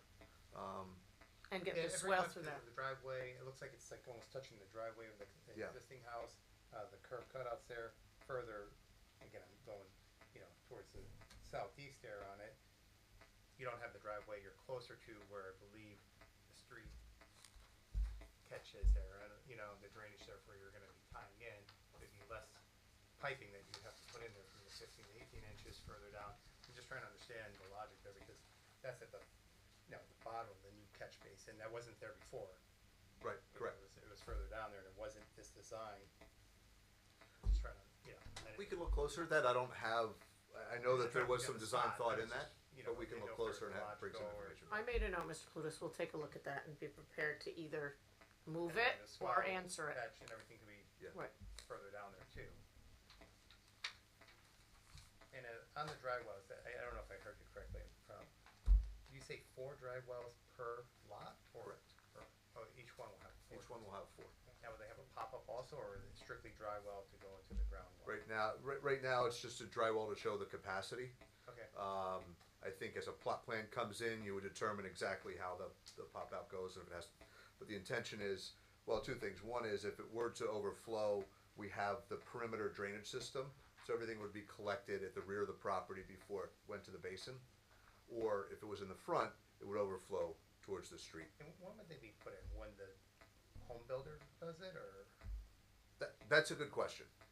They're obviously conditioned with this, and I think we have to have an internal conversation about that, because putting a dry well in today that might conflict with something for the homeowner. I think the intention, though, would be that it's committed to, it'll be bonded for, and it'll be then, as part of this approval, it would then be a condition going into any plot plans that are being prepared. They're there for the downspouts, Right. right? Yeah, so I think that the best way to handle that would be that if the board were to approve this, it would be conditioned on at least the capacity of dry wells that were proposed here.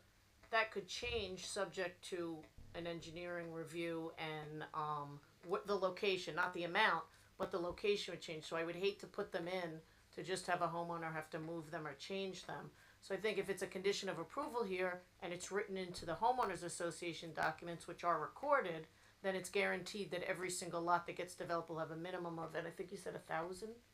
For 1,000 gallon. 4 1,000 gallon dry wells on the property in order to secure a building permit. It's just, it doesn't make a lot of sense to pick the location now when we don't know where the house is going to be. Fair enough.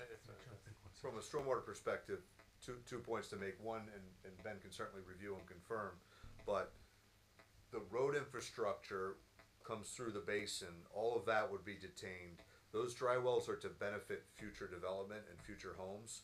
So deferring installation of those has no negative impact on how this will operate when the road is built and the basin's in.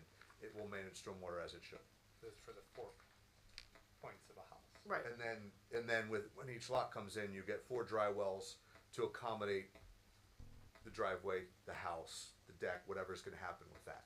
And now it doesn't mean that should the regulations change or the zoning change, that the township engineer couldn't require more based on his review. What we're suggesting is that's the minimum based on the calculations that were done now, but 5 years from now, if the township engineer finds out more dry wells are needed or in a different way, then obviously they would have every right because we're deferring that to building permit. And who would be responsible for maintaining it, the individual homeowners or the homeowners association? Typically, a dry well would be with a homeowner. Right. And then the basin and the perimeter drains would be part of the homeowners association. And Ed, any new home that's built has to put in dry wells today, so it would really be no different. We're just guaranteeing the capacity of what the dry wells would have to be. And I only ask because, again, you have to create the homeowners association to maintain the basin. And we're putting, again, to your point about like when are these gonna get constructed, how it fits into the maintenance schedule. Right. But that was really. Yeah, and simply if this was a townhome, instead of if this was, or condos are not fee simple lots, it'd be easy, it would go on common property, and then the homeowners association would be responsible for it. But in this instance, what I can tell you is that the infrastructure piping that's going around, that's being put in, that would be maintained by the homeowners association because that would be part of an easement to the homeowners association. But certainly if you're buying a fee simple lot, I don't know that you want the homeowners association coming in and messing with your roof leaders. I have one other question on the catch basin there, and please correct me, I don't know if this is the scale, but, are we maximizing the amount of, vegetative barrier there for the homes on the other side of it? I know we're gonna put a fence there, but it just seems kinda sparse here, and again, I don't know if this is the scale or to the calculation of Mr. Higgins, but, is there any thoughts on maximizing the vegetative barrier there? If we're gonna be putting in more trees, we More can trees. make sure that the More trees trees, there. everything. Yeah, the only place where there wouldn't be trees is where that swale is, Mr. Palutis, because it would have to, whether it's on the left or the right, there couldn't be trees where the swale is for the overflow because it would have to have free flow through it. Right, I see that there, I'm referring more almost. Yeah, no, 100%. For the point there of the, the triangle point there. We can certainly add more trees. We can't put it in the basin, but we can add more Right. trees there. Could there perhaps be like maybe green giants or something that blocks? I remember when I was here for the original application, just the concern of seeing it visually. could we, perhaps do Right, that? that's I what think I'm that's, going. right, There are- not there are tree, some yeah. green giants that are proposed. Well, not just some, but like a screen, they should be required Yeah. to screen One this one basin. problem with green giants, Yeah. while they're deer resistant, Right. nothing is deer proof. And Right. a lot of the arborvitae you see that don't have anything for 8 feet Yeah. high are green giants. And Right. it's like there's very few shrubs that are deer proof or nearly. Okay, but Mr. something Manel, of, will, yeah, as it relates to the properties outside of the subdivision, right. we will supplement with more evergreens. As it Perfect. relates to the properties within the subdivision, they're the ones buying, Right. you know, it's there, it's, Exactly, you know, exactly. you know, but yes, we will supplement to those lots, particularly to the south. And is that one-story dwelling gonna be part of the HOA where the easement runs over it? No, it will not be part of the HOA. The HOA will have an easement over that property. Okay, So that is not part of this subdivision, okay. and it's not part of the homeowners association. But access through the easement is, Right. okay. Right. Sounds good. And quite honestly, the existing house Right. also will not be part of it because there's no development proposed there, no grading, no drainage, nothing. So it's just the new lots that are the roadway, the new lots that the roadway is serving, Okay. will be part of the homeowners association. So just And the that- 5 lots. That Yeah. lot you said your client just bought anyway. Yeah, but it won't be part of it, Alright, they, no, right, understood. Right. yeah. I'm just clarifying the lot to Mhm. which we refer. Right. So piggybacking on the timing, I have one with question. the, I'm in the middle of a question. Finished. I thought you were killing the meeting. No, so piggybacking on the timing conversation about the dry wells, how will that work with the tree removal and the tree replacement? If you're guaranteeing a certain number of trees to be replaced, The trees all have to go in before construction, cause they're all gonna be on the perimeter. So they're not gonna have any impact on whatever construction. so all the happens. trees you're going to be replacing are going to be on the perimeter or maybe along the street. The perimeter or the front, So, yeah. but for a minor discrepancy in calculation that will work out with, Yep. with Jim, everything on this plan shows the trees that would be proposed and installed by the developer before the homeowners come in. And what you can see is it's generally street trees. Even before the homes are built. Yes. Yeah. Okay. And when you come back, you'll have a revised plan according to what We'll Mr. review Jim's letter. If I have to, we'll get on the phone and sort it out, but yeah. Communicate. I'd say the benefit of having the trees on this plan and installed as part of this is they'll have some time to take and start to grow and mature even before the houses are being built. So that screening will take effect even before there's anything to screen. Yeah. Let's be real. There's a lot of trees there right now, right? And they're going to go away, and it's going to be shocking, right? People who are used to having the trees there. So, the faster we get trees back there, the better. Understood, I don't know, Yeah. and this board in the past for other subdivisions that are now built out and fully wooded like Toll Brothers, I think that was a requirement, the clearing as it related to Powell Drive, that entire buffer had to be planted before they could pull a building permit, and that's exactly why. Mr. DeLomo. In reference to lot, F, we talked about grading. And Can you from just the, remind me, Mr. DeLoma, which one is lot F? lot F is, That's the corner, right? if you're facing that to the F left. would be Okay. right So, here, correct? Southwest corner? That's it, right Yes. there. Okay. I'm going off the Environmental Commission's report stating that, the elevation on that drops from 52 feet to 49, below 49 feet in a short distance of 13 to 15 feet, which can lead to excessive flooding for lot 4 on Klein Street, okay, which is a concern. Do I have that? That's a neighbor's house, and we don't want that house flooding out. Is that the January 21? January 20, Yes. 21st, So 2026. we got that. That was addressed, in my opinion, we've addressed that with these revisions with additional grading design, additional collection inlets to make sure that we're not Right, and providing do we drainage have those issues. specifications on the grading, exactly what they will be? Yeah. Compared to what this letter says? Yeah, Mr. DeLomo, if I could just Yes. interject for a moment. The Environmental Commission has not seen the revised plans, the Okay. plats to review, so unfortunately, the concerns raised in that letter might not be accurate. Got it. Can we get a Okay. new letter? Yeah, we're gonna need to get a updated letter, so that we can. Work on that. Now, I have one Yeah, other those que- plans were submitted. I saw the date. Royal Leaf. Yeah, we submitted those plans The Environmental Commission hasn't met since, they were submitted to have a chance. No, I'm not, I'm just answering to Nicole, that no, these have been in long, they were, no. Do you think we could facilitate that? When's our next meeting? The first Thursday in September. Okay. Now, I have one more question. The retention basin that we're talking about, have we, and this is just a question, have we considered moving it to a different location than where it is? Because it's backing up to Klein Street. There are, I know the owner of the property purchased that one property, which is fine, but you do have two homes on both sides of that property with that retention basin there. And we do have retention basins in town, okay, that have not been kept up. And has caused excessive flooding throughout this town. So that's a really serious concern, and we really need to talk about the water management. I think we need to go a little deeper into it, and find out what can we do to help eliminate and disrupt or disturb the other homes around this property. Very concerning.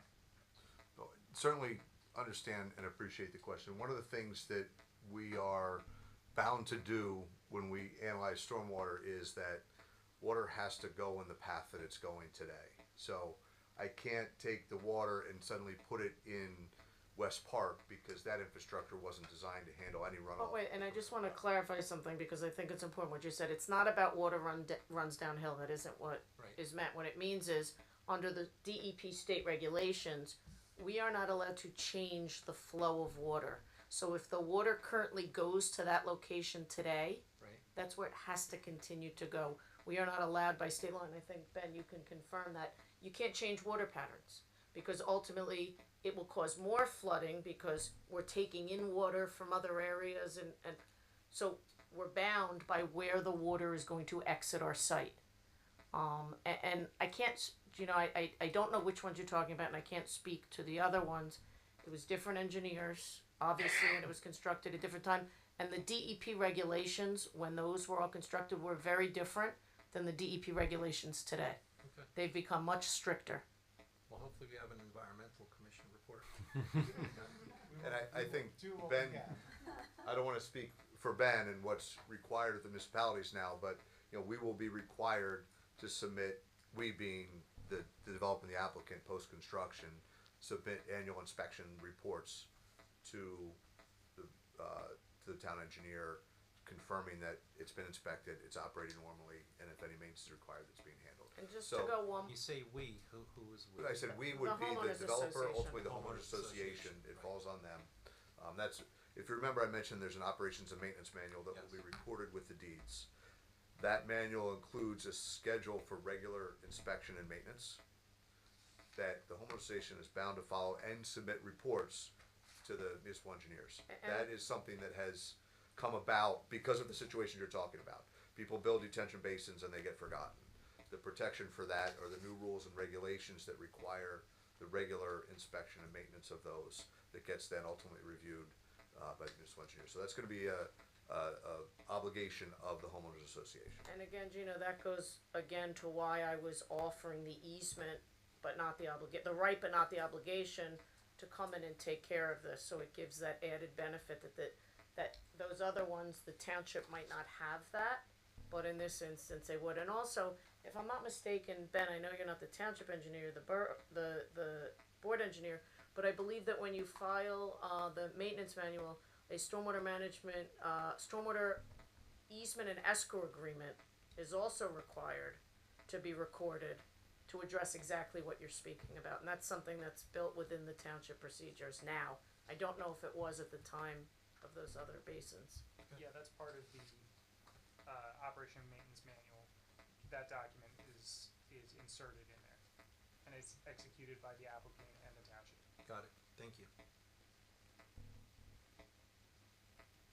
Any more questions? I do have. All right.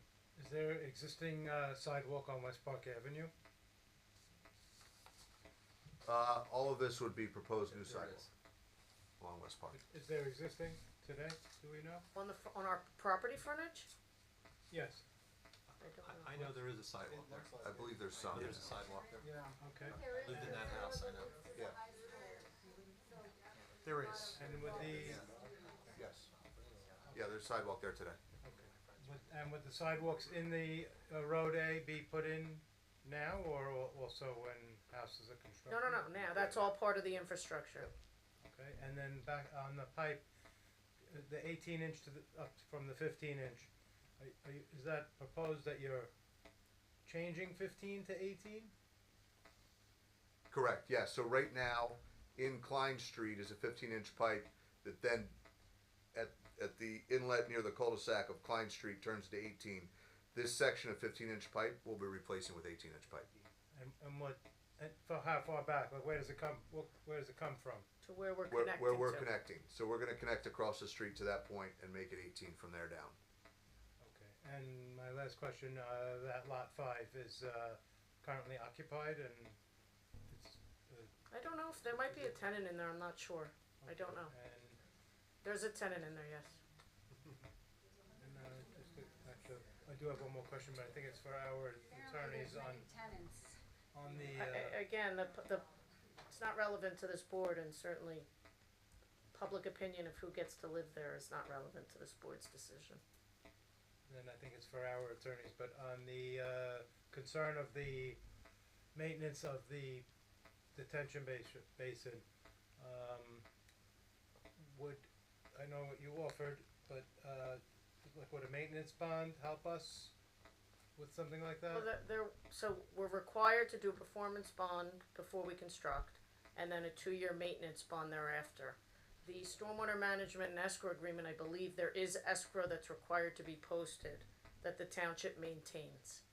But again, and that's for every development. Thank you. Also, when the construction is complete, the developer is required to post a 2-year maintenance bond. It is, okay. For the improvements that are dedicated to the township, as well as the stormwater improvements. So the basin, the outlet pipe that goes into Klein Street, that would all be covered under that maintenance bond. And also, just as an aside, before the developer can turn over the homeowners association to the people who own the property completely and get out, they have to go through that whole engineering review and make sure that everything is functional. Thank you. Any more questions? Okay, any questions from the public? Members of the public can come on up. Right now we're asking questions of what this witness has testified to so far, okay? Tom Banansky, 15 Klein Street. Could you spell your last name? VIDNANSKY. Ben, you said? Tom. Tom, sorry. Hey Anthony, if we're only doing 15 questions, do we have to swear him in? It's always gonna be a statement. The problem is comments come out Yeah, okay. unwittingly. Unwittingly, that's a good word. Do you swear affirm that the testimony you're about to give will be the truth, the whole truth, and nothing but the truth? Yes, sir. Can you locate your house on that? I'm actually down over here. Are you across the street? Yeah. Okay. So my biggest concern is you mentioned, was there a study done on the current condition of this? Because you said it's 15 to 18 and you're making it seem like the 18 inches here makes a difference. But I just paid for my water heater to be replaced because we flooded, not just once this year. So probably when the BJ's incident happened, I unfortunately was out of town, came back to, a basement full of water. This cul-de-sac floods. They did some repairs. They did some road work when they did the paving, I think about 5 years ago. They said the high point is over here. There's only inlets here and there. This fills up regularly. Like, I don't see how you're gonna add water to this. It's an already overburdened system where I've spent thousands of dollars on repairs. How are you gonna tell me you're gonna add water to an already overburdened system and say that it's okay? Like, if you tell me you did a study and said, if you did a study and said this is sufficient at this point in time, I'm gonna argue with you and I'll show you pictures.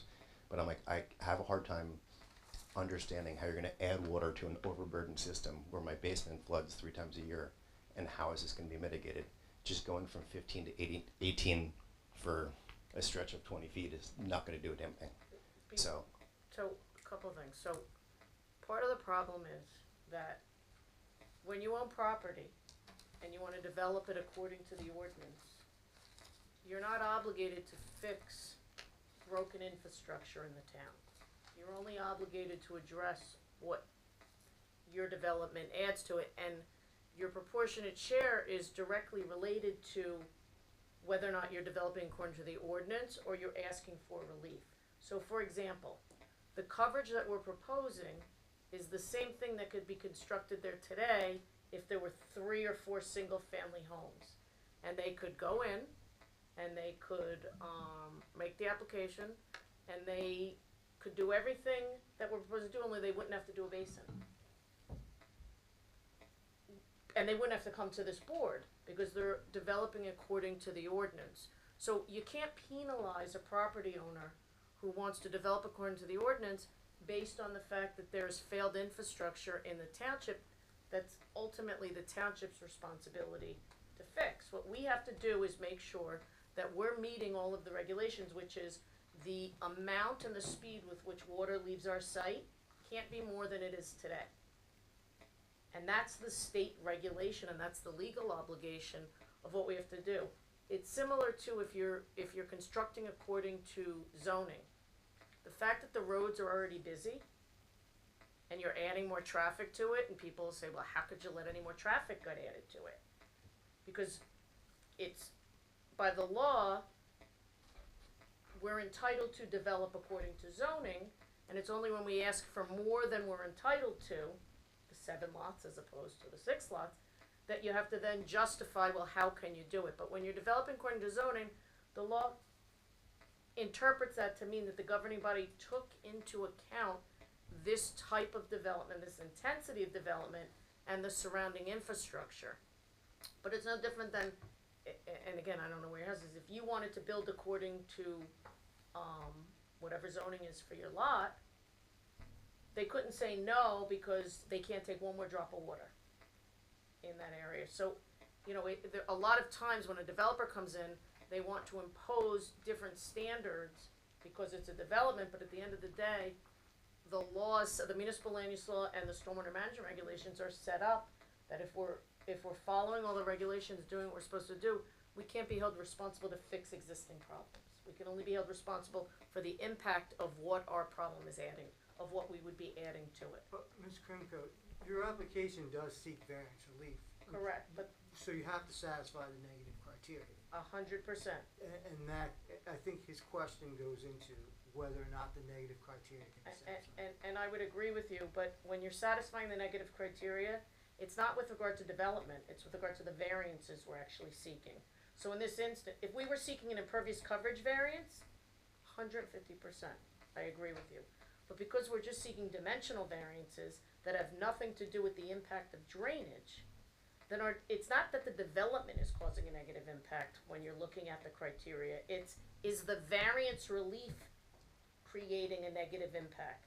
I understand, but you sort of answered it in generalities, and I just wanted to be more specific. Agreed, but all I'm suggesting is that if you're not seeking an impervious coverage variance, you can't be held responsible for the fact that the infrastructure in the town doesn't necessarily support what the zoning allows. I agree with that, Right. as long as you keep it specific. Correct, I apologize, yes. No worries. So notwithstanding all of that, if we acknowledge that the drainage at this cul-de-sac is bad now, your point is you can't We're not you gonna can't make be it, you we're can't not gonna be make it worse. you're not going to make it worse. Right.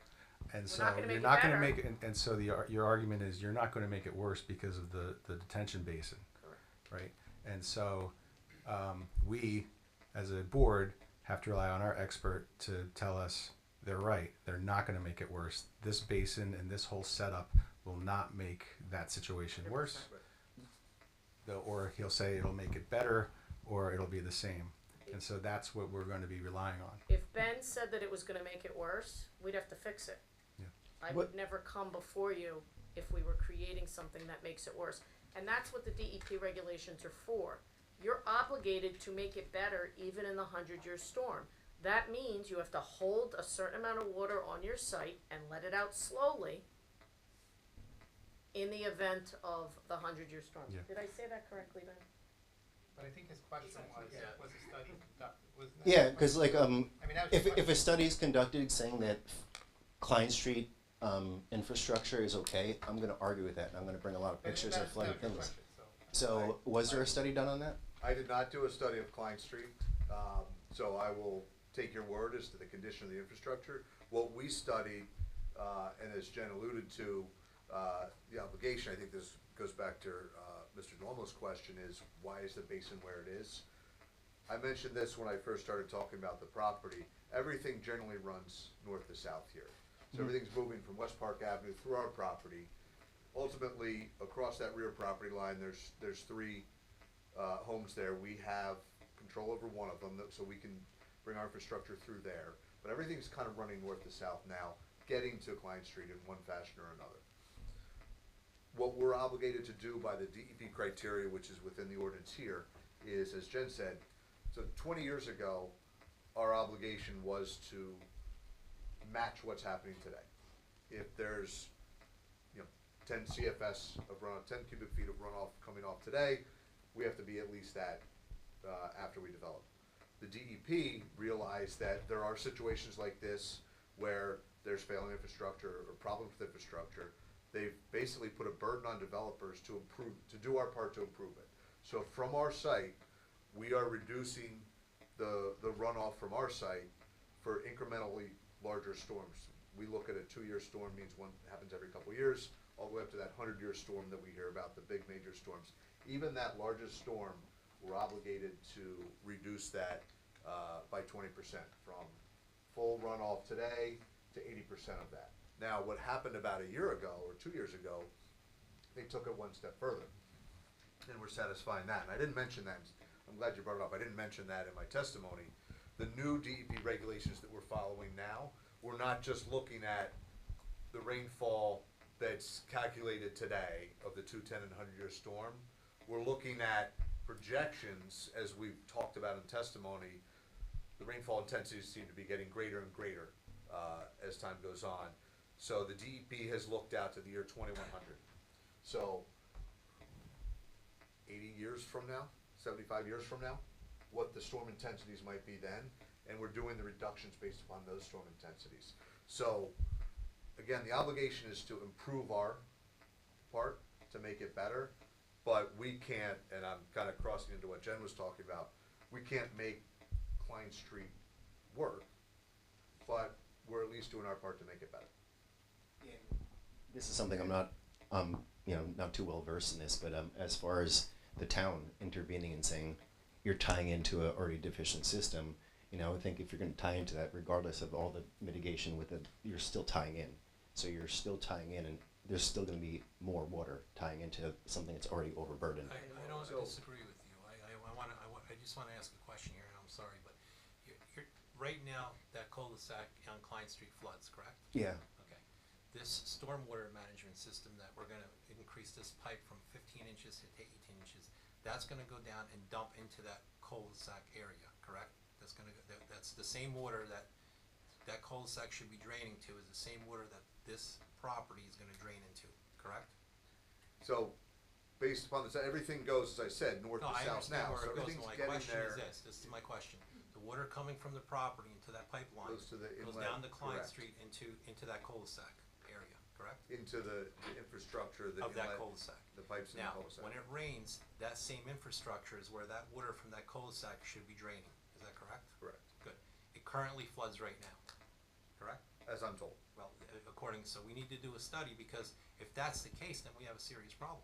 So- Because you're just gonna increase the flooding on that street, is what's gonna happen, and we can't let that happen. And it's been increasing the 10 years that I've been there. So we need to do a study. That I recommend we do a study. We look into it, and then we have to get our engineers involved to find out what your final outcome is gonna be, Ben, and what your recommendation is gonna be. So, Gina, when you say that we're gonna make it worse, again, that's an incorrect assertion. From everything the testimony that Rob just gave. Well, based on Wait. based on the testimony from this gentleman, we don't have the facts. We're going off what he's telling us. I know. We need to understand. Assuming everything that he said is true. Right. If I may. Right. There's a situation where it floods today. And it's getting all of our water today. Correct. In the proposed condition, it will be getting less of our water because we're required to hold it on site. So we are not going to make it worse because less water will get there and it'll get there slower. Is that accurate? That's correct. And that's what Okay. wait. And that's what the DEP requires. It is not a developer's obligation to research what is a problem that the municipality has, as long as we are not making it worse. So when you say that if we connect to it, we're gonna make it worse, So I have that's a an question. incorrect assertion. We're taking water from that property, and we're now moving that water from that property into that pipeline. It's already down going to the there. coal- That's the incorrect Right, assertion. but how much of that water is already going there compared to what we're gonna be pumping out? From that No, water so basin? you miss, Greater than 100% goes there today versus, we're reducing it. So the water is going there today. Right. And we're reducing that. Okay, to change the narrative here, if this was the Shrewsbury River Right. that floods out a portion of Red Bank. Right. And we're on the banks of that, we're not obligated to fix the channels of the Shrewsbury River to make it have better capacity to not overtop the banks. We're obligated to do our part on our property to reduce our flows to that. let me give you an example, because I understand that you're frustrated that it floods. And I think it's a problem that Well, needs. it's not just frustrating that it floods. What I'm concerned with is that we're taking additional water from this property, No, because we're right not. now, That is the misnomer. We are not taking additional water from this property. We are taking less water than what gets there today from this property and putting it there. So essentially, it will be making it better because less water will get there and it'll happen slower because so much of it's being retained on our property. So you keep saying that we're taking more water and putting it there. That's not true. Rob's telling you that. Perhaps Ben, because he represents the board and the community. Ben, can you weigh in on this, please? What Rob said is correct. They are meeting their reductions in compliance with the Township Stormwater Control Ordinance. You analyze the site and define how much drainage is running off of the site in the existing condition, and then you take that number and you have to reduce it in the proposed condition. So we will be getting And less. that's using the infiltration basin and the dry wells on site. The one caveat here is that the existing drainage that's running off of the site runs over land and makes it into Klein Street. In the proposed condition, everything coming off the site is being concentrated in that pipe. So you do have a valid argument that could be made that there could be an impact to the drainage system. But isn't there a But time of we don't know. concentration requirement as There to is. when it comes out? So we're not allowed to let it all out at once. We have to let it out slowly to avoid that very issue. It has to be held on our site and let out slowly. Part of the problem is that if you meet the site plan requirements, and that's all these things we're talking about now, then you are entitled to develop your property as long as you're addressing these requirements. Because there's an existing problem, a board can't hold a developer or a property owner to a higher standard than what your ordinance already requires. So what that means is that the onus of fixing the problem in Klein Street is on the township. It's not on a developer who wants to develop their land exactly according to what your ordinance contemplated for it. Mr. Matlack, how do we know that the 18-inch pipe is the accurate size? Well, What that's determines that? that's the size, that's how the pipe leaving the basin was sized. It's for an 18-inch pipe is required for the flow coming out of the basin. The pipe that's in Klein Street right now is 15-inch, so you don't want to go from an 18 down to a 15. So they are increasing the size of that to an 18, so that you have a continuous 18-inch pipe going all the way down. And the pipe coming out of the inlet on the cul-de-sac, which goes to the south to a another drainage network, is also 18 inch. So what I can, Just to, if I can, point of clarification, Ben, on the, it's not 18 inches coming out of the detention basin. Through lot 5, it's all 15-inch pipe. Okay. So we're working backwards, we're increasing the pipe size coming upstream from Klein Street to connect ours. So we're which will only mean 15 it'll inches. come out slower, because it's a smaller opening, it'll come out in a smaller opening to a larger one. One of the things I wanna give as an example is, right now, one of the reasons why West Allenhurst floods so much is because there's a bunch of larger pipes coming in from Ocean and from the surrounding areas in Long Branch and into Deal where there's a smaller pipe. And what happens is the flow from a larger pipe is faster than the smaller pipe can take, and it backs up, and all of the inlets overflow and the water overflows. In this scenario, it's the opposite. We're taking a smaller pipe and putting it into a bigger pipe. Now, if we said, you know what, no, we don't wanna make we don't wanna make the 15-inch pipe bigger, well then, we're not mitigating the impact of what we're doing. So as we're piping water into it, like Ben said, at a faster concentration, we're enlarging that pipe so it matches, so you don't have a small pipe hitting a large pipe and getting stuck there and backing up all the way. What would happen if you would make the size of the pipe 20 or 25? Could you do that, and then it would make the flow even slower? Well, the thing with that is that, I don't know that we know the answer to this. I don't know where or how many other pipes are connected to that 18-inch that comes out of the cul-de-sac of Klein Street. It could go on for a long distance.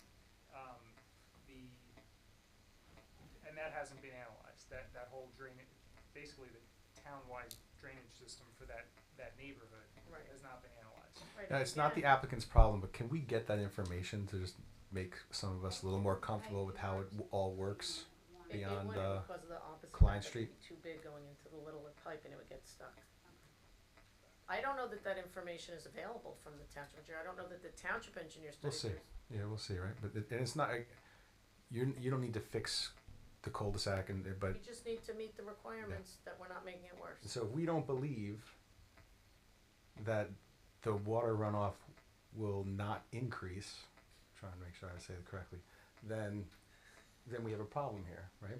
But if we do believe that the steps that they're taking is going to decrease and not add to the existing problems, then that's another story. Can I just ask this question? But there's, oh, sorry. And we have no choice for that. You're gonna put you define, you're gonna put that in the street, Mhm. correct? And so if you find an issue when you're replacing the 15-inch pipe, we're just gonna lay it anyway? What do you mean an issue? I don't understand what you mean an issue. So once we touch that pipe, Yeah. we have to make sure that it works. So if there's a pipe that's connected that can't connect, we're gonna have to fix that. So it's not as if we're going in and saying, all right, we're gonna drop this 18-inch pipe in here and, do nothing. We have to make That's sure. why I wanna make sure. No, no, no. We're And responsible. You're only doing it right there at Yes, the property and- line, so further up, it's still gonna be 15 inches. Whatever it is, right. But what our responsibility is for the new pipe we put in, we have to make sure that anything that's connected to it in that area is connected to it. If that means we have to replace laterals, then we have to replace laterals. But that's our responsibility. Once we touch it, Once you open it up. yeah, we're responsible to make sure that it is maintained. But again, when you say, do we think, it's engineering calculations. It's proven that it's going to be less because we have to. We have no choice. We're obligated. Didn't we have plans that were filed, that show the size of the pipes that Jen's referring to coming out? No, we know the size of the pipes.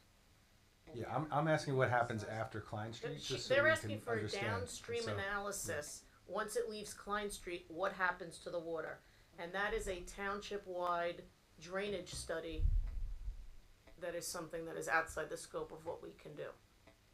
So can I just ask, cause, maybe we covered this in the previous session, but I don't think we covered it tonight, so just tell Well, me. the previous session doesn't exist, Doesn't so. exist, never happened, so Right. just going back, we keep discussing how the current conditions, the stormwater all drains to Klein Street.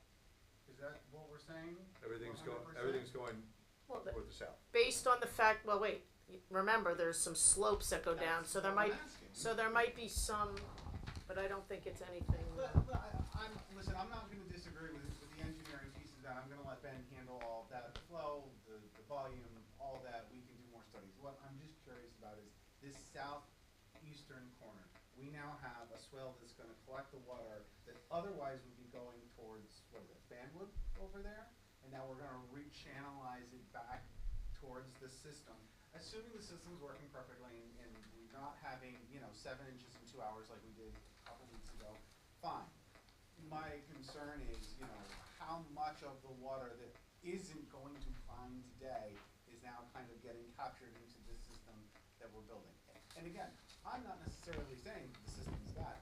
I don't know. That's what Ben is for. Ultimately, the answer is less, because again, whatever's going there today, forget about what's going anywhere else. Right. What's going there today, even with the rechannelization and the redirection into the system, it's still less, because that's our obligation. So, again, if there happens to be any water that's going off to the slopes on the side, we're just fixing that, but we are not allowed to put more water than goes there today. So even channelizing it, that's why the DEP has, I know it sounds like a lot of words, but I don't, as per the Environmental Commission, the DEP has gotten incredibly stringent and they've just adopted new rules, and with the 2100, it has to be less. So no matter where it's going today, it's gonna be less. But how can we say it's less when there's not a pipe connection now? When anything now that comes to, it's just naturally running off. So you're adding you're adding a new pipe to the connection, which is already overburdened. So it's, again, and I'll defer to Rob, it has to do with the storage on site and the volume that goes there today has been, we're happy to share the report with you. If you give me your email, it's very lengthy. If you give me your email address, I can email it to you. It'll be easier than printing it. I'm happy to do that. Yeah, honestly, my concern for coming here tonight was because of the flooding and seeing additional work. So regardless, I think that major infrastructure needs to be done to Klein Street, and I came here not to give a developer a hard time, not to give him anything I'm in, construction related field. I'm not opposed to development. This is the first iteration was, there were 70 feet. That was kind of harsh. So this is more realistic, and I have no problem with that. But my basement flooded. I just spent $4,000 for a water heater, and it happens regularly and going on years. And when they repaved the road, I think 5 years ago, I met with some individuals, and they said it wouldn't be an issue. And once they did it, and they even jetted, it's it comes out and goes underneath my driveway. There's a sinkhole in my driveway because that underneath, I think is collapsing, and they jetted it from underneath me. So it's been a disaster for years. But Mr. Vinesky, that's something that you should take to council or to the township manager and speak with the township engineer about, because that's an existing problem that needs to be fixed. Yeah, well, maybe this is a good thing because I brought it up in the past, and maybe this will be impetus for change because I'm sick of having my basement flooded. I travel for work. The last flood we had, I was upstate, and I couldn't get the generator out to turn on the sump pump and do these things. I just see, all this, it's an already overburdened system, and I know you said less water is going to go there, but, I still find that hard to believe. It's a big grass site. You're going to put a road and all these things. I know there's mitigating things there, but it's still, the water that, it's a big grass field here. That's absorbing a lot of water. If you put a road there, there's not water absorbed on that road. It's not, I'm not gonna, you're an engineer, you know far more about this than I do. That's why we're putting it in the basin. There's a lot of calculating that goes into it. And that's why you have a board engineer that can review what I do, just to make sure that what I'm doing makes sense. But you're right, it is a grass field. So there's a certain amount of water that's infiltrating into the ground through the grass. We take that into account when we design. So that means that our runoff numbers start very low because a lot of it is already recharged. So our baseline starts low. Then we're building, and that's why we have such a large basin. That's why we have dry wells on each lot, because our baseline starts very low, but we have to match. And we're not only matching it, but we're reducing it. So there is the difference, as you point out. We're putting a pipe in. getting it underground versus overland flow, that really will get it out of the gutter line versus it flowing through through a yard and through a gutter line. But it's still all going the same direction. And our point of analysis is the back line and towards Klein Street. And our obligation is to take into account the type of conditions that are there today and make sure that we're reducing it from that. Okay. Yeah, like I said, I'm not here to give anyone a hard time. Like, I just see this like an already bad issue becoming worse potentially. So regardless, I do think a lot of the onus is on the town to do that. So if you want to give me your contact information, I'll connect you with the town manager and the engineer, and maybe we could help you with your property and the issues you're having. Okay, perfect. Thank you. I'll let someone else talk. Yeah, so this is an important discussion, right? And what I'm hearing you say also, and you didn't say this last time, but earlier, you don't only have to take into account the amount of runoff that happens now, but you have to take into account when you're trying to figure out how big that basin should be and how much water you have to stop from leaving the site, right? You're taking into account the road, and you said you're also taking into account that each lot is going to be built out as much as allowed in zoning. So John, we Right, did. and so that's what I'm hearing, and so that's what we're going to be talking to Ben and saying, okay, does this make sense to you?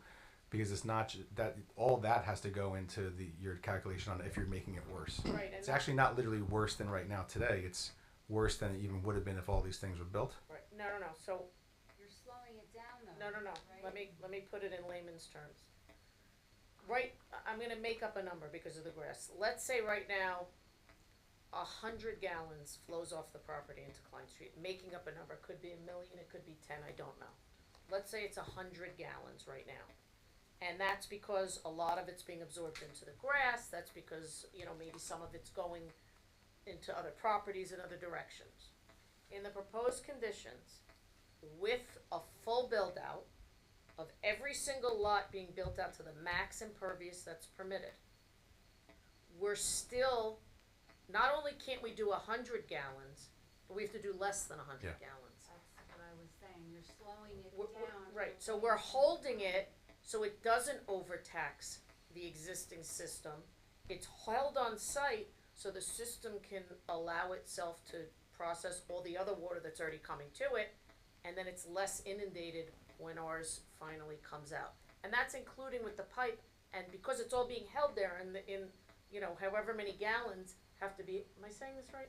In layman's terms, has to be held in this basin. So that's our obligation. It's not, we can't do 110 gallons, and we can't even meet it at 100 gallons. We have to be less than the 100 gallons. And that's what the report that's this thick demonstrates, which Ben read, and I believe didn't have any more comments with it except as it relates to the swale. Which we're gonna address with regard to the swale. So that water just runs basically, if you will, free flowing, and there's nothing to interfere. There's nothing with. holding it on site. But It's either even going, with this development then, because of DEP regs, you are now required to reduce it, to reduce the volume. the volume and the rate Speed. at which it flows. So something else to consider is that, you talk about a flooded basement, and right now, if it's a grass field, it's all going into the grass, it's all going into the groundwater, and as, the groundwater can have an impact based on whatever the water table is. If we're holding it on site, it's not going in as quickly, so therefore, not only is the overland water impact less, but what's soaking into the ground is less, cause we're collecting it, so it can't soak into the ground and then spread underground. Is that accurate, Rob? It is. The only thing I want to add, and she is a tremendous engineer, so I have a lot of credit to Jen right now. Been doing it a few years. The only thing I want to add is we spent a lot of time talking about the 100-year storm, the biggest storm event. We have to reduce it to 80% of what's allowed. So if it's 100 gallons, it's 80 gallons. What also I don't want to lose sight of is the 2-year storm, the storms that happen a lot more often. We have to reduce that by 50%. So the DEP looks at the more frequent storms, we have to provide more beneficial impact in our design. So if it's 100 gallons in a 2-year storm, we can only let out 50 gallons. So they really focus on not just handling those big storms that are coming through, but the more frequent storms, we have to make sure that those are really reduced to help with the more frequent impacts. And I sympathize with what's happening on Klein Street. So something that's happening more frequently every year or two, we're gonna have a more substantial improved impact from our site. We're not gonna make it all better, I can't do that, but what comes out of our site will be significantly improved, especially on those more frequent storms. Maybe this will turn out to be an impetus to get it changed, because for the 10 years I've been there, it just keeps on flooding, and, you know, I hate to, you know, I put a shelves hanging from the ceiling in the basement because I was sick of having stuff on the floor, so, you know, maybe we can, you know, escalate this to get the, you know, true study done on that, because I think the cul-de-sac and heading south underneath my driveway, there's a problem there, so we can get it looked at. I tried years ago, but it was to no avail, but, Different administration now, different everybody. Give me your contact information. Okay. Great. If you didn't know, Ms. Kaplan is a council Yeah, I was person. just gonna say, she's the councilwoman, so she can do it. Great. Well, thank Okay. you. Thank you. for Any that other questions? information. Now I understand how it's actually being. Come on up. Sometimes the engineers say it in a way that isn't as easy as just plain language. And you know what, it was a whole conversation, honestly, that has to go help explain. Hi, I know it's very late, so it's Grace Allen, Tellerico, Wayside, Youngside. It's just a couple questions for the residents that are here because. Wait, I just have Hold to on. object. You can't speak for the residents that are here, you Yeah. can only speak for yourself. Okay, they showed me You pictures. cannot show their pictures unless you took them. So, Does somebody else want to come up? and that's not because I have anything against you doing it, but it's just legally not allowed. Okay. Can I ask a question about it? Sure. Okay, so obviously it's very late. I Can have the to swear, I have residents? to swear you in, Mr. Tallarico. Before we continue, I understand that you wish to be heard during the public portion of this hearing. I want to note for the record that as a council member, you're appearing tonight as a private citizen, not in any official capacity, as a member of the Township Council, and will be treated the same as any other member of the public. Councilmember Tallarico, please come to the podium, state your name and address for the record, and you may proceed with your question or comment. Grace Allen, Tellerico, Wayside. Alright. Is the testimony do you swear or affirm the testimony you're about to give will be the truth, the whole truth? I do. Nothing but the truth? So it's a couple questions. One, will the next meeting allow pictures and video from the residents of this area So, to be displayed to show to? so The board. at the conclusion of the public portion of the hearing, it's open to public comment, at which time they can present any evidence that's relevant to the board's consideration. I obviously have the ability to object as to relevance, and then that'll be a decision for the chair to make under the advice of council. But yeah, under the municipal land use law, they were able to present any case that they want. And then my other question is, can the town put in protections with regards to, say, the infrastructure of the basin fails and there's even more flooding on these streets? Because I know we're having these issues with other parts of town, with even Snell's Pond, right? We are having a lot of issues with the flooding and the drainage and so forth. Can there be protections put in place that would go back to either the developer or the builder so that they would have to fix whatever the problem is that's causing more flooding? Yeah, so again, goes back to what I said at the beginning, and because it's so late, I'll not repeat it at length, but essentially, the developer is bound to make sure it works and continues working until the bonds are released, and then for the 2 years post-bond, okay? The then owner of the property, who will be a homeowners association made up of the 6 homes that are part of it, will be obligated to maintain it. There'll be a recorded deed and a recorded easement to the township, which if the homeowners association doesn't maintain it, the township could go in and maintain it and bill back to the homeowners association and those individual homeowners. If they don't pay, it gets to be a tax levy against their property. So, yes. I mean, I understand what you're saying, but what's going on with Snell's Pond right now is $4 million. You know, we're talking a lot of money to fix I can't, the again, infrastructure. You're talking about bigger issues that are townwide issues that are unrelated to this application. No, it's stormwater drainage. No, general stormwater drainage in the township is not within this board's purview. that is for you as a town council member, when you're wearing another hat other than being a homeowner, is to address those situations. But this board is obligated to follow the site plan ordinance, the municipal land use law, and the DEP guidelines, and can't ask a developer who's developing according to the ordinance to do more unless it's in the ordinance. So if there are concerns that the governing body has that there's infrastructure issues, then they should speak with the township council, the township council meaning their attorney, as to what protections can be put in place that are consistent with the municipal land use law and they're allowed to do into their ordinances for this reason. But this body is only given the jurisdiction that the statute gives them and that the ordinance gives them. So the They're just trying problem to is, prevent. but that prevention has to start with the governing body. So you're on the governing body. My suggestion is that something you need to take up with your fellow council members and your township attorney as to ways to protect this from happening in the future. That is not something that this board has jurisdiction over. If I can just interject, this session right now is supposed to be questions for the witness, not just general questions directed at Ms. Krimko. You call me Jen. Jen. It was more about the flooding. Did someone want to come up next about the picture? Thank you. I know. How you doing? Good evening, sir. Can you state your name for the record? Fiore Pandori, Where's your address, sir? 2 Garrity Place, Oakhurst. Could you spell your name, because I did not get that at all. Fiore That part I got, the first part. Panduri. Could you raise your right hand, sir? Do you swear affirm the testimony you're about to give would be the truth, the whole truth, and nothing but the truth? I do. And can you identify whether or not your property is on that pop pan? So you're one of the Just- properties we're taking water away from. Well, I wanted to know what the dimensions are for this drain, and if that's going from here to Would you West mind Park. pointing that so he could see it? Because that's only like half the drawing. Wanted to know from this point to that point.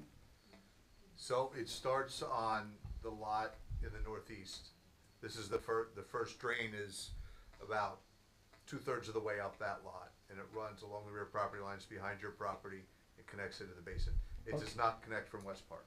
But It does not collect there's runoff from West Park. no dimensions or anything on the grades or whatever you're doing. That drawing is just an exhibit. Yeah, can I get dimensions? Can any idea? But let me show you what I mean. That drawing is just to show this because Ben asked for a close-up of it. The dimensions for all of this are all on the plans that have been on file with the board from the last time and are still on file. But they're not on this paper. That Can you put them paper- on there for me? No, because that paper isn't an exhibit for the whole property. Okay. What you can do is go to the town and ask for a copy of the Okay, plans, good. or if you give me your email address, I can No, email you a I'll go to copy the of town plans. and ask. I could bring that. I'll get dimensions. We might have a copy of the plans here at the end So of the. again, nothing's being added to this I document. understand what you said, and I have pictures of the flood from When I speak, does my voice? last week. You want to look at them? So again, People are turned around. this is just a You notice that? I object to him moving in the photos unless If you it's want to with, see photos. unless the other it's day. with regard to a specific question for the engineer. If he wants to present Okay. Mr. Chair? Yeah, I'm listening. If he Hold on. wants to, no. Stop. If he wants to present the photos when he's making his case during the public portion, that's appropriate. It's not appropriate during the Yeah. questions. So the process, sir, is you ask questions of Okay, this that's the only gentleman thing here. I have right now. I wanted to know about the drain. Yep. And Okay. I just wanted to show you the other day the episode from that. Yep. So that's all I have. There will be a time. And the after, third, I'm after sorry, hi- one more thing. Yep. Are all these slots, they're all 100 or 10,000 square feet? Or more, At least, yes. yes. At least, okay. Some are 16,000. That's all I have. Okay, thank you. Any more questions from the public?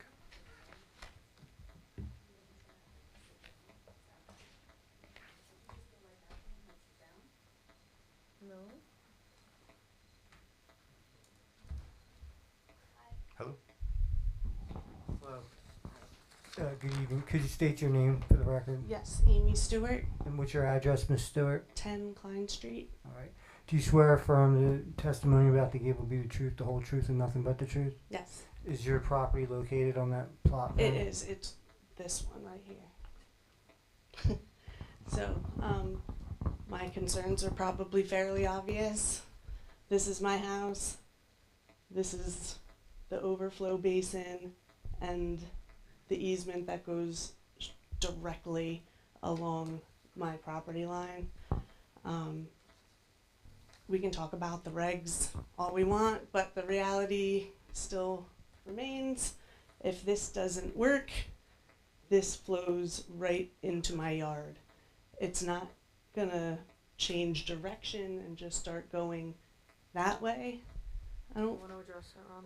Yeah, I know there is now that didn't exist before, but I don't feel like if this part doesn't function properly, that it's just gonna start to go So into the. why don't you let Rob explain how the emergency outflow works and certainly, what we're proposing? and start with and it all doesn't show on this plan, but the way we've graded the site is that behind your property, Mhm. there'll be a bit of a berm so that water can't flow directly onto your property. It gets collected and diverted to the inlets that I was describing to get them into the basin. Now, the outlet from the basin is all by pipe. When we're talking about the swale, that's in the overflow situation. So that's in the regular operation of the basin. With proper maintenance, it's gonna be checked on a regular basis. Everything is coming out via the pipe. The overflow, which we've been talking about, is in the case it fails. It does not go, it can't go uphill to the kind of southwest towards your property. It's gonna go along the swale that's being defined, that's lower than your property, and gonna take that out to Klein Street. Perhaps we could get and again, because I have your email address, so I can certainly send it to you. Perhaps we can get a blow up of the grading as it relates to your property and the berm that's going there and the basin and the swale, and that might explain it a little bit better as to how, well, I know it seems like it's gonna just come on your property. If there's a hill there, the water's not gonna go uphill, it's gonna go down towards that swale. Now, we have to perfect the swale subject to Ben approving it. Right now, Ben's saying the swale doesn't work. Yeah. So we recognize the swale has to work first, but I'm happy to share with you all of that grading, so it's not just words about regulations, you can actually see the topography. Yeah, because I know it goes this way. I know I'm lower than But it them won't currently. anymore, because we're gonna be grading it such that it can't get there, it's gonna be forced into the swale. So where all these trees are here, along your back property line that we're putting in, Mhm. those will sit up a foot or two above your backyard to make sure that within those, before it gets to the trees, it's gonna divert into the swale on our property and get into the basin. So it'll be diverted around and it won't go, whether it fails or not. This is a couple feet higher than your backyard, so it won't continue to flow through. And because of those 4 dry wells on the property, everything is going slower, as you said, because now it's being reduced to 50%. Right, but she's just talking about the basin itself, once it's in the basin, I think is what you're talking Yeah. about. And what we're saying is, it's gonna be, and, you know, we can look at whether or not that berm can go a little bit higher there. Certainly. We can Is look- there a berm? Is there Yes. anything on this side? That's Yeah, so that basically it goes like this. Mr. That's what Matlock, the what do swale- you want done to the swale for improvement? We'll- I think he we'll needs talk about that to off- analyze it. Lisa, we'll talk about that offline with Ben and make sure that we get him what he needs. so. What happens next? You're gonna. What happens What next? That we're gonna adjourn this, because it's 11:06, and I thank the board for the indulgence of letting us go this late to the week I had. I don't appreciate it, but I thank you. And we're going to have to address the things that we talked about. The tree report from Jem, await comments from the Environmental Commission, and most importantly, the swale as it relates to that question, and be prepared to address all of those unanswered questions at the next meeting. Mr. Matlock, will your swale application? We'll look at it. whether or not it can be moved, I don't know. But about that certainly we'll talk in about, I have a note, we'll talk about whether or not the easement can be swapped to the other side. Based on what is submitted, yeah, I'll review that and, issue another report. Okay, just cause I wanna understand that, and I don't. I think it's gonna be a big topic when we talk about this next. Any more questions from the public for this witness? Okay, Ms. Krimko, so you still have who to testify? You have a Once Rob is done, Yep. the traffic engineer. just traffic engineer. Okay, so we're gonna carry this case until Mr. Chairman, Yep. first, Ms. Krimko, do you consent to extending the statutory clock I for think this? you jumped on that one a little. I gotta know when the hearing's going until, and then yes, I will consent. Not to worry, I've never not consented. The next hearing is the 31st. I have a feeling you're not going to be ready for that. Okay. September 17th. Can you do the 17th? Folks, we can't. I don't think we can be talking right now. Right? Yeah, we're trying to get a date. So, September 17th. Okay. That's September 17th is good. So September we'd ask that 17th. to be adjourned to September 17th without the need for further notice. Okay. So we'll take this up again on Sep.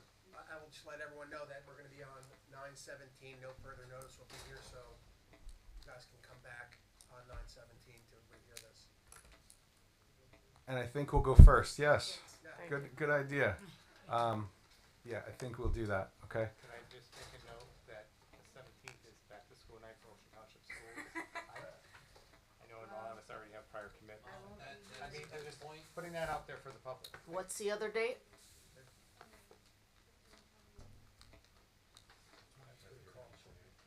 Can you be here? Rob can't be here the 28th. It has to be the 7th. Okay, so now it's the 28th? No, it can't be the 28th. My witness can't be here. Okay. So we'll say the 17th. And Presuming we See can what resolve happens. all the issues before that meeting. yeah. Okay. All right. 17th, same room, Now same again, time. Mr. Paludas, Okay. the board is always free to change the hearing date. And then I can, as long as it's carried on, if it's changed Yeah, by yeah. the 31st, then it can be announced at the 31st. And then I could carry, so as long as I'm available, my witnesses are available, I don't object to that. Okay. Is that a viable option to discuss? To change the 17th date so it doesn't conflict with the, Back to school night, 'cause the So you mean put it in October? won't be here. no. No, I'm saying like maybe A the different, 18th. different date in September. Right, like the 16th or the 18th. I think we should have the public notice it. Right, so as long as it's announced at the 31st, it's fine. What? Again, I'm We'll trying figure it to. out. We said the 17th, so it's 17th that's right now. that's what it is right now. And So again, it's the 17th. I'll talk to Colleen to see if I can accommodate those board members that can't be here. we might have a number of board members just can't. Quantum, that could be an issue, so we'll just figure it out. Okay. Okay. Thank you very, Thank very you. much. Oh, we're not done, right? No, we have 2 resolutions. No, but I Yeah. am. You're done. Okay.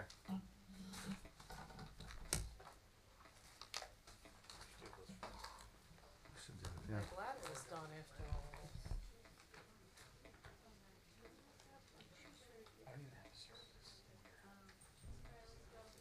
Okay, we have to review the proposed ordinance 2561. Who's talking on this? I believe our planner is this ordinance amends definitions, rezones several C4 RSSF overlay parcels and revises permitted uses and standards for the C4 zone regional shopping centers. Yes, that's correct. Yeah, the definitions are just cleaning up the ordinance to refine some of the definitions to make them clearer. They don't really relate to the master plan per se. They're definitely not in conflict with the master plan. With regard to the C4 zone, the master plan actually recommends, and I'll read it, it's recommended that the types of uses permitted in the regional commercial zones be reviewed and the zoning standards for this area be adjusted to respond to current and future social and economic conditions. That's exactly what this ordinance does. So it's consistent with the letter of the master plan. Okay. So what do we do with that? Yeah, so the action is essentially what we did with the redevelopment plan. The planning board, I'll read the statute, the planning board shall make and transmit to the governing body within 35 days instead of 45 days after referral, a report, which again, in practice is a resolution, including identification of any provisions in the proposed development regulation, revision, or amendment which are inconsistent with the master plan and recommendations concerning these inconsistencies and any other matters as the board deems appropriate. So again, it's what we did with the Orchard Park redevelopment plan. But this is the one that's dealing with definitions. This isn't dealing with changing requirements or anything like that, right? It's the next one. Okay. Any other questions? Mr. Chairman, I'll make a resolution to find this ordinance to be substantially in compliance with the master plan. I'll second.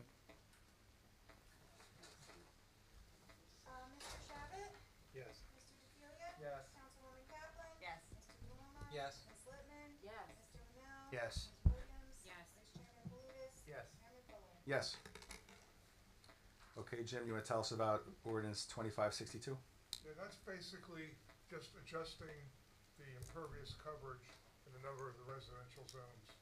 And it's a modification of one that was previously reviewed by the board, and they took out a lot of stuff that was in it and just adjusted the impervious coverage in a number of the residential zones down to 45%. Okay. So again, it's not related to the master plan at all. Employs and replaces 2549, which we adopted on July 9th.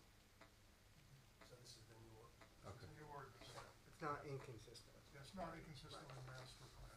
So did so the other board one was already not commented adopted. on this once and they The other changed one it? was not adopted by council. Right. It's Okay. withdrawn, and this one replaces it. Okay. And this basically is for those couple of zones reducing from 60 to 45. Mainly the smaller zones. It's already like the R1 and the R2 zones are 45% impervious now. But the smaller lot zones have higher impervious coverage now, and it's being reduced. We expect to see a lot more action zoning approvals for with this change. What's that? Do we expect to see a lot more cases come our way with a lower impervious We might. coverage requirement? You I might. think so. And how consistent is this with other towns around us? How is it handled in other towns? No, how is consistent What's is? the impervious coverage Yeah, in other is towns? 45 the normal impervious coverage limit? It varies from town to town, and it varies, the bigger the lot, usually the lower the impervious coverage is. And what the council's decided they wanna do is make it all 45% in all zones to respond to the issues with flooding that have occurred over the last couple of years. Yeah, okay. The height requirements were removed from the. The height requirements were removed from that. So this is being reduced to 45% from what, 60? Well, in the R4. 65. 65 in some zones, 50 in others. All residential zones are 45% impervious. And you can find that it's not inconsistent with the master plan, but still make recommendations if you deem that appropriate. So as Mr. Fuller said, we're gonna see a lot of applications come through. I think so. Yeah. I think it's good, right? Generally, in my opinion, I I agree, I think. I worry at what point do we encourage people almost not to seek zoning approvals? We have to Yeah. say no. Yeah. We have to set precedent. No, my point is my point is if we make it so hard to be able to do what you want to do, will you do it without asking permission? And I'm not saying that we should not agree to That will this. happen, there's no question Yeah. about that, but Probably gonna how happen frequently it happens. Yeah. I would my one recommendation, and tell me if this is outside of what we can do, but it's apart from this, but recommend to the town engineer or the council, whoever it is, to consider tiering application fees so that people who are asking for something up front before they have to do something, they pay one price, maybe lower than whatever the current fees are. And if you come to us after you've built something and been caught being non-compliant, you have to pay a higher price. That's a legal question. Yeah. And I don't know if it's ever been tested. I think it has. Yeah. I I think it has. That's why I'm asking. We look into it. So, but that's all that I mean. I agree with going down to 45 across the board. Yeah, we'll confirm it's legally permitted, and if so, we'll add it to the resolution. Yeah. You said that you took out the height requirement? We had a height requirement in it, but then council kicked it back? Is that what you just said? Okay. And so now it's not in there, there's no, we're only reducing. Impervious lot coverage in these 7 zones. If I people think- do build without permits, can't we impose fines? Well, definitely there are fines. If somebody does something illegally, Yeah. and Wait. they get cited, Keep in mind. generally the courts let them come to the board to get an approval, and if the board denies it, they have to remove it. Yeah. If they don't remove it, they'll be fined. There were cases that came to us on the zoning board where somebody had already done something and didn't ask for permission, and then they got caught and they came to us and asked for permission. And it was made clear to us that the fact that they acted and they did not follow the rules in the first place could not be held against them in our decision. Which is a little frustrating, but I understand it. And so there needs to be other, there needs to be, You have to look at that application as if it wasn't done. yes, right. As if it's new. But that doesn't mean they can meet the proofs. Right. If they don't meet the proofs. Well, yeah, in that case, they didn't meet the proofs.